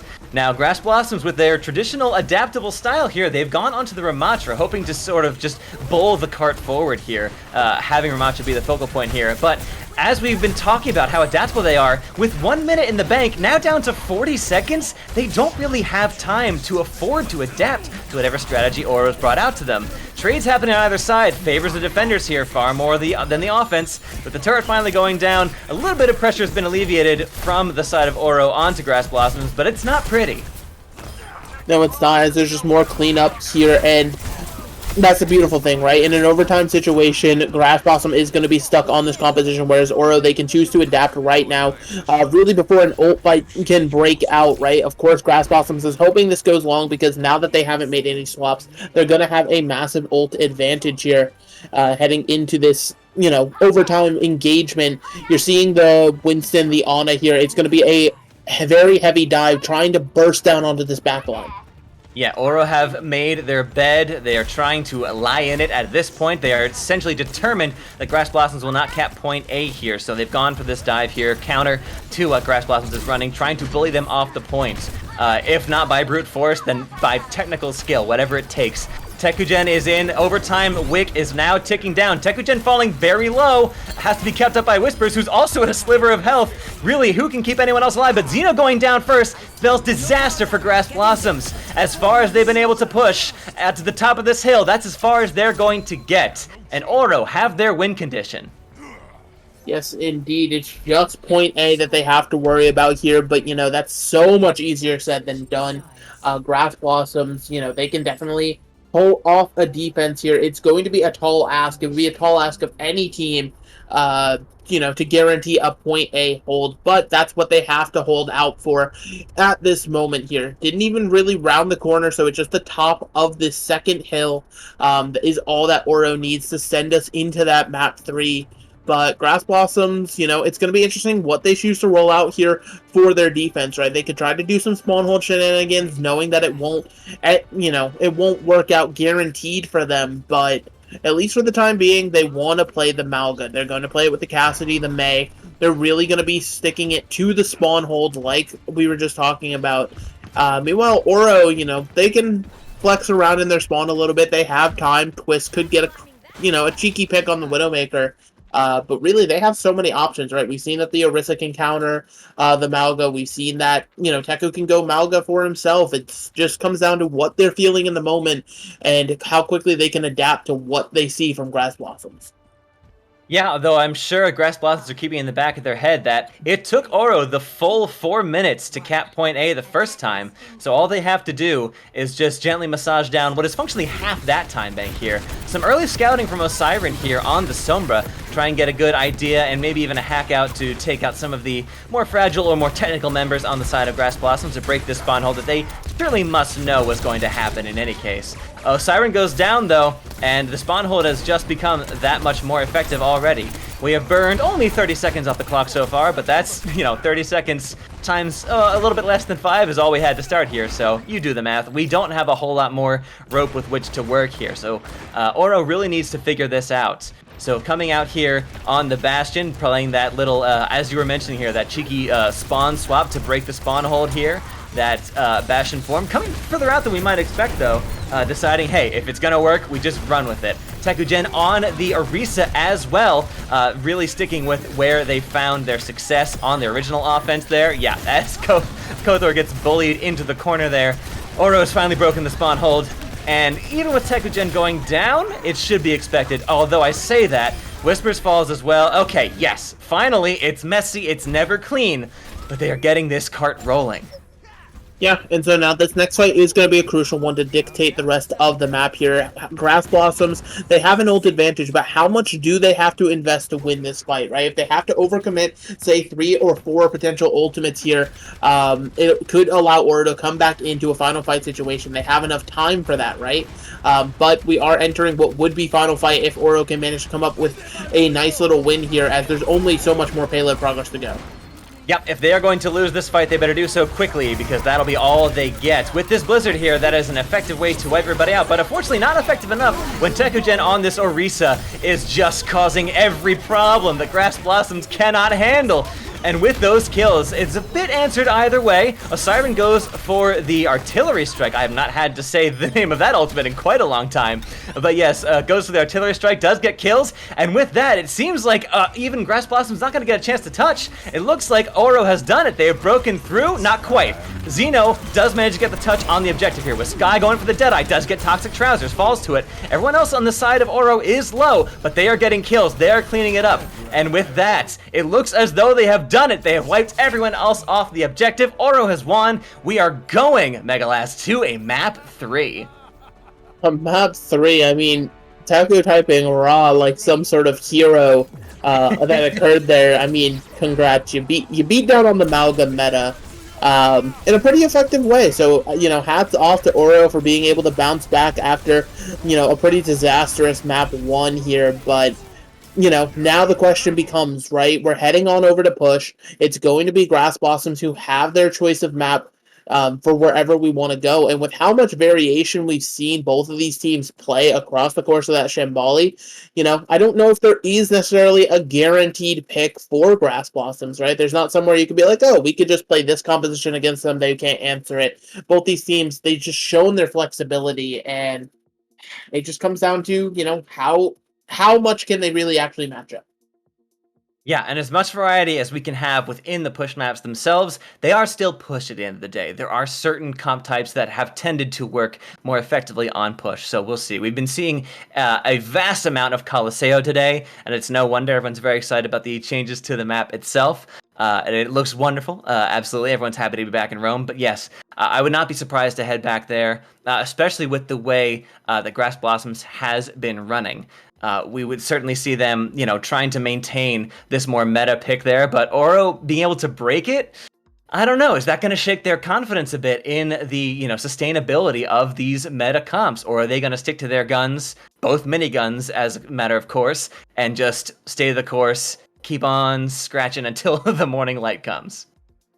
Yeah, I mean, that's that's always going to be the question. We will just have to wait and see. Both these rosters could be making subs as well. They have players that are sitting on the bench maybe after map one. You want to sort of pivot back to what your lineup was. I don't feel as though there's any crazy variation that could come from some substitutions, but, it's something to keep in the back of your minds here, especially with how this, sort of tournament has been going. Like you said, Colosseo, it's what you expect for push. A lot of teams have been leaning into that, or Esperanza, but I don't know. Like, I mean, I would like to see the new push map. I think it'd be fun to go to Rune Sapi, or I think is how you say it. But I mean, ultimately, these teams, it comes down to what they're comfortable with, because they want these wins, right? You want to be able to continue on this bracket. You want to get the high seeding. You want the bragging rights saying you won the kickoff tournament. But only time can tell. Yeah, high seeding can be crucial going into our season here for BPL 6. And again, yeah, we mentioned, a lot of this is fun. A lot of this is teams coming together, really figuring out, communication amongst themselves. I mean, the draft for these teams only occurred in the past 2 weeks. Like, they are a lot of them still finding their footing together as teams. Some of them played together before, for sure, and some of them came to this as friends already. But a lot of this is still getting a hold on what this meta is and how they want to play it. And again, the meta you'll see at different stages of play that we might be seeing in the OWCS or going to the EWC is different than perhaps what we're looking at here for BPL. So not being able to count exactly on what we're getting, although we can tell you what we're getting in terms of map type. We are going to Esperanza. It is a variation different from what we've seen. These teams today have been saying, hey, these casters have probably seen these maps an awful lot today. Why don't we give them something new to look at? I'm bored. There's 2 whole new push maps, and you picked the one that wasn't changed. You're boring. It's a kickoff tournament. Have fun. You absolute losers, is what I would say if I wasn't a professional. But yeah, Esperanza, I mean, it's become the bread and butter of push maps, right? Teams have all, with the 3 push maps we've had in rotation, it's just been where teams have always been comfortable, because it's very standard, right? First point, you have those high grounds to play around. You can get a little bit creative. We've seen a lot of Winston comps. This is where sort of the rise of Kiriko started, was maps like Esperanza, showing just how powerful the hero can be, with that wall climb, that teleport, everything in between. Meanwhile, once you get into the back half of the maps, you have longer sight lines. Maybe your hit scan can pop off just a little bit harder, make things work in their favor here. But yeah, it's a very meta map. We're just going to continue to play the meta here. The question is, are we going to continue to see the Malgo, right? I feel like that's going to be what Grass Blossoms wants to force, and then for the response from the side of Oro, right? Do you try to match the Malga? Do you continue to play that Orisa counter that you've been sort of finding value with? Or do you just somehow accidentally shake hands and agree to just play like Winston or something like that and try to find your value that way? It really comes down to just, again, how much these teams have been practicing and what they really feel comfortable with in the wheelhouse. It does, absolutely. Yeah, we've seen pretty much every style of play on Esperanza, especially because it's been really the meta pick for so many of our teams coming in here. It is considered by a lot to be the most balanced push map, certainly before the updates to Colosseo, the one everyone favored most. But now all you gotta do is remove a few panes of glass, and the world loses their mind for joy. So perhaps that's all it takes to make Esperanza people's favorites once again, though I'm sure people are a little tired of seeing it. But as we're getting into the map here, we'll see, again, spawn choices, who can say what's going to be the final pick here, but it looks like Tekugen does want to play the Junker Queen here. I, for one, am all for it. And on the other side, with Oro, they are opting into the dive. So right now, the full agreement, the handshake is in effect. We are not playing Mauga just yet. Yeah, and I mean, the Junker Queen comp, it worked so well with the Sojourn because the Sojourn was your distance with the railgun, so the Soldier 76 sort of being a weak substitution with how Sojourn has been nerfed as of late. It's going to be interesting here to see what will find more value, the dive or the Queen, but it seems like Osiren will strike first. Yeah, it is very much something that we're expecting to see more and more, especially as community consensus has been around that the Sojourn, we'll call them reworks, were largely nerfs. So having that extra hit scan pressure there for the instances where perhaps the Cassidy is not the most effective. And really, if you think about it, the primary fire into the Helix rockets on the Soldier, that's basically primary fire into Railgun for Sojourn if you squint and don't think about it too hard. But yeah, getting some serious work done here on the Junker Queen is Tekugen here on the side of Oro. Getting some early push here in the neutral, making their way comfortably 2/3 and climbing to that objective and getting their front spawns unlocked, getting TS1, really putting them to work. Yeah, and you know, something that kind of goes under the radar with these patch notes, right? You had changes to push where that bot is moving 10% faster here, so that checkpoint now going to be secured here as we go into another fight. Yeah, that is something crucial that I think a lot of people have been sleeping on. That bot moves 10% faster when he is pushing objects. That is fantastic. In the neutral, he does not move any faster, but when he is pushing the barricade, yes, that is a little bit quicker. And at least in my experience, you know, it's a little harder to see, but when you are in-game, you actually really can feel it. It does feel noticeable. Oro comes in with the, rather on the side of Oro, we have Whispers laying down the Kitsune Rush. Goes down for the trouble though. The Tekugen does answer back, goes down for their trouble. My goodness, we are getting answers back and forth here. This is just an all-out barroom brawl. Messy, kills traded, 2 alive on either side. It looks to be just 1 left for Oro and everyone else is bundled back to spawn. Grass Blossoms finally take control of the bot without having to spend really anything at all and start their own push. Yeah, and being able to answer back is massive here, especially considering the fact that you now have to try to negate the forward spawns that Oro had. You know, you're seeing how many of them are already back in the fight. And Osiren being able to remove Sky is massive here, because now Oro, they're going to be able to just get right back on the wagon and keep it moving. Yeah, Oro is now free. They do not have to worry about the annoying gnat that is Tracer in their back line, constantly poking their face down with bullets. So they very much are going to have control back on this way, heading to the almost touched objective here. Very close to it. TS1 is just about there, about to enter that butt scratch mode and those forward spawns. Yep, there it is. Forward spawns unlocked from the side of Oro. They have much less to worry about now for the rest of this map. Grass Blossoms, yeah, they want to stop this here and now. Sky does get a pulse bomb kill onto the opposing Tracer. Not at all an easy thing to do. And yep, Salad taking down Tekugen. Osiren's tack visor here is going to feel a little bit, a little sad on the backside here. And so has to run away for their trouble. Yeah, spent that ultimate and gets nothing out of it. Grass Blossoms spent 2, but get very much for their trouble. They will finally continue their push, just making it under this high ground here. Yeah, but Oro, they're going to have another answer back before the checkpoint comes through, right? You're already seeing them here and ready to engage, and it's just going to be, again, more of this battle back here. Both teams have some tools to work with here, but that pulse bomb going wide is not how you want to start the fight. Yeah, not at all, especially as Salad comes through with the blade ready to slice and dice. The true Fruit Ninja, my goodness, doing some serious work here on the side of Oro. Goes down for it, but the work has been done, the damage dealt. Grass Blossoms continue their push as they are now in sight of getting forward spawns. Yes, indeed, and you know, that checkpoint is going to be captured here, or at least it should be, unless there's a crazy little contest from Oro. You're seeing Teku already kind of in position to try to deny it here, but already leaping up to high ground here just because they realize where this fight's going to go. Yeah, they have leapt into it, but maybe the rest of the team wasn't quite fully prepared to make that dive as far as they wanted to, or Poyo just got a really nice kunai on to the side of Twist. Either way, we are back into the midpoint of the map here. Barrier used on the side of Toxic Trousers, and then the later barrier answered by Grass Blossoms. Dull Eye lays that down, and yeah, pretty much 9 times out of 10, that is going to be the key winner of that fight. Xeno goes for the Primal Rage.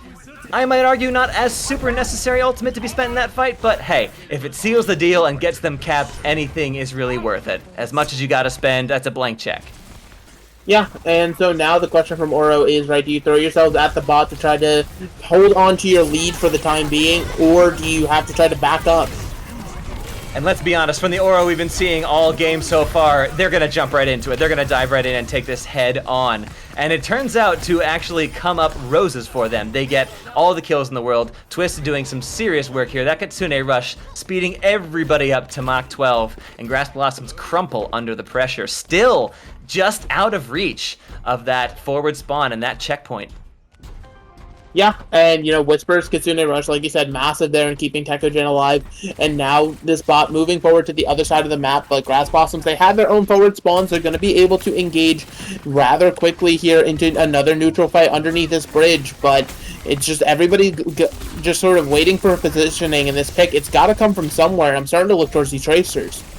Yeah, this pull spawn from Twist has to really do some work if they want to solidify their lead. Yes, Oro is in the lead, but it is only by a hair at this point. Yeah, with some serious work going in, Twist's not even going to need the pulse bomb at this point. They have cracked this one wide open without it. Tekogen, of course, with the Primal Rage, was doing some serious work to clear Grass Blossoms out of the zone that would be considered dangerous for Oro. A danger zone, you might say. And yeah, harassing each other on the side are both of these Tracers here. Sky and Twist going blow for blow. Twist knowing full well they have that pulse bomb in their back pocket if they really want to make a statement onto their opponent here. Yep.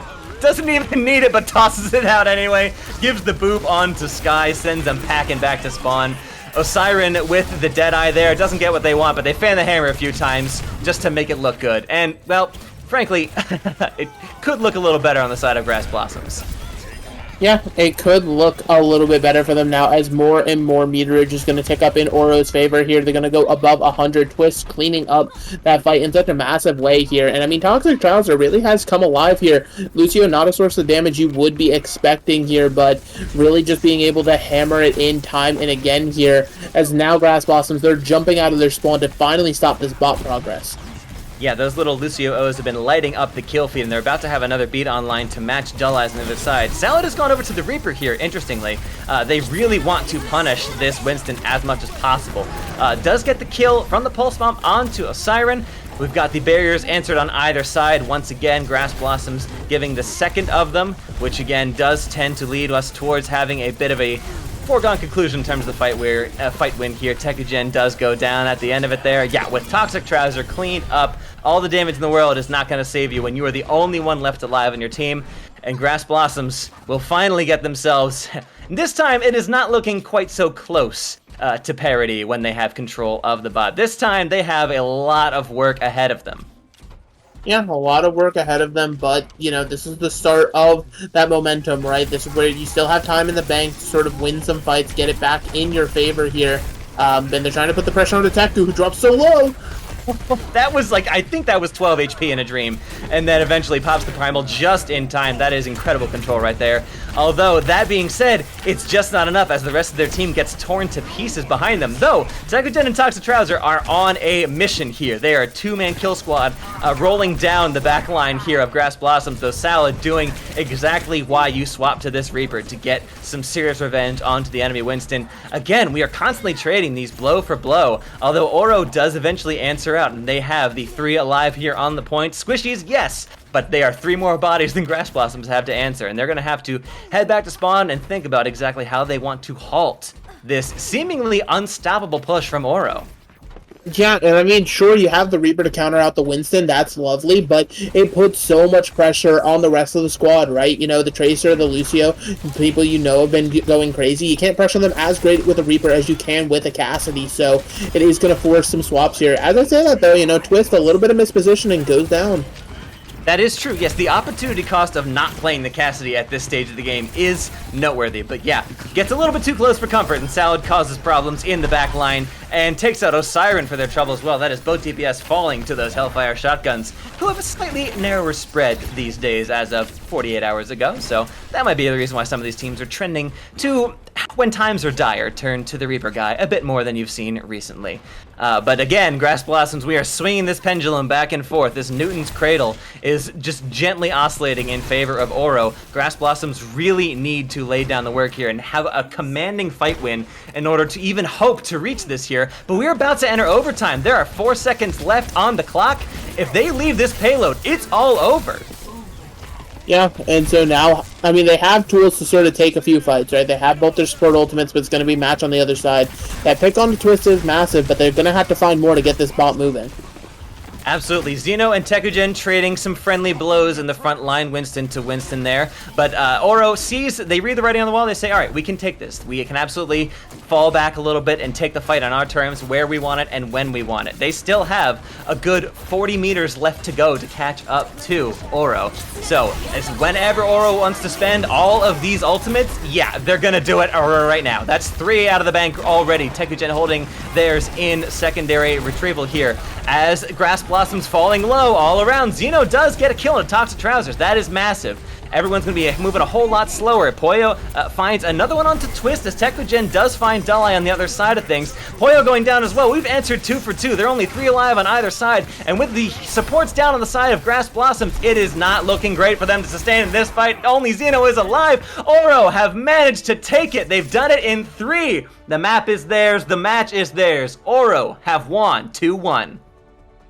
Yeah, coming back in that chaotic overtime fight, you know, there was trades for trades, but at the end of the day, able to come up clutch when it mattered most here, and Oro going to be able to stay alive and keep pushing on in this bracket, you know, the exact thing they wanted to here. I mean, massive shout out to Grass Blossoms, though. They definitely took them to task in a lot of these situations and, you know, definitely made it uncomfortably close a lot of the time. I feel like this is a rivalry that I'm going to want to watch throughout the rest of the regular season and potentially even in the postseason, seeing how they go. I mean, like, it was just such a great Overwatch from the start to finish of this series. Yeah, this is one of those series where the scoreline does tell the story. This was a 2-1 that could have been a 2-1 the other direction just as easily. It did take Oro some time to sort of like download the playbook to really figure themselves out, but once they hit their stride, especially in those overtime runs on Shambali Monastery, they really found their stride, and when Esperanza came around, it felt like they really knew what they were doing by that point, and Grass Blossoms just couldn't keep up. But yes, they kept it close the entire time, and like you said, Megalass, I would love to see these two teams face off down the line. They seem very evenly matched, and I look forward to seeing what both of them bring as we get into the regular season. Yeah, definitely, as we now could take a look at our bracket here as games have been completing across the league here. You're seeing a completed bracket here for B heading into tomorrow. 3 games left. That's going to be the goal for all of these brackets for tomorrow. And Oro, they've got that game against Kaleidoscope here. Very interestingly, looking at this bracket, the only team that had upper seeding, aka they got that first bye, but they didn't get to go through, was Whipshot Warriors. Corvidae being the real persevering team here that has to make it through and sort of represent for the little guys. But yeah, it's just super interesting to know. Yeah, absolutely. They've really had to fight and claw for every inch of it. And that being said, they have won both of their matches so far in commanding 2-0 fashion. So I look forward to see what they can get done against Brozone tomorrow. We are going to let y'all know that the A stream is still running. Their games are still going. So in just a moment here, we'll be rating them. So what's happening here on the main stream? We've had some real bangers of matches going here so far. Yeah, so Gracidia and Sleepy Kittens are still in game. Once we are done here, we'll be sending y'all over right there. Give them some love, show them some support to both of those teams coming through. But yeah, we cannot wait for tomorrow for our semi and grand finals matches. It's going to be a banger of a day, Megalas. Absolutely, 9 games that are going to be across BPL 1 and 2, potentially 3 here, depending on, you know, prod and things of that nature. But hey, it's been fun. It's absolutely amazing. And this is, again, just the start of Season 6. This kickoff tournament leads into a massive regular season. So it's just going to be fun to make sure you follow all of these channels. Make sure you keep up to date with all of the BPL action, because there's just so much more of it to go. Yeah, we have a grand total of, I believe, 4 channels for BPL here on Twitch. Today we have 3 going. We have BPL 1, the main one, 2, and 3. We are here in 2. That's where you are, in case you didn't know. But yeah, we have so much more action coming to you, not only just this weekend, but in the weeks to come, in the months to come. And I can't wait to get started. I want to give a huge shout out to Megalas here, who has been a wonderfully supportive caster for me on my very first day here in BPL. It's been a lot of fun. So thanks, Megalas, for that. It's been a blast getting to cast with you. Yeah, absolutely. Likewise here, and that's the great thing about BPL. There's, a great way if you ever want to start as a caster, a producer, an observer, anything behind the scenes, behind the tech. We're always looking for new people here. There's always looking for more staff to train up for a variety of events. So, if that's something you're interested in, you can ping Knock. I promise he won't get annoyed. Just keep pinging Knock. It's absolutely going to work out for you. But we've rambled on long enough. Like we said, the A stream's still going on. We're sending you over there. Watch that game. Tell them that B stream is better. Put that in chat as you guys get rated. I think it'll be funny. Let them know. Let them know who we are. Let them know who they are. That's how it is. But yeah, that'll be it for us here. Why ping me, Mega? Because you're you, Knock. I don't know. It is what it is. But yeah, so that'll do it for us here. Thank you all for the wonderful evening, and we'll catch you all tomorrow. Cheers, everybody. Good night.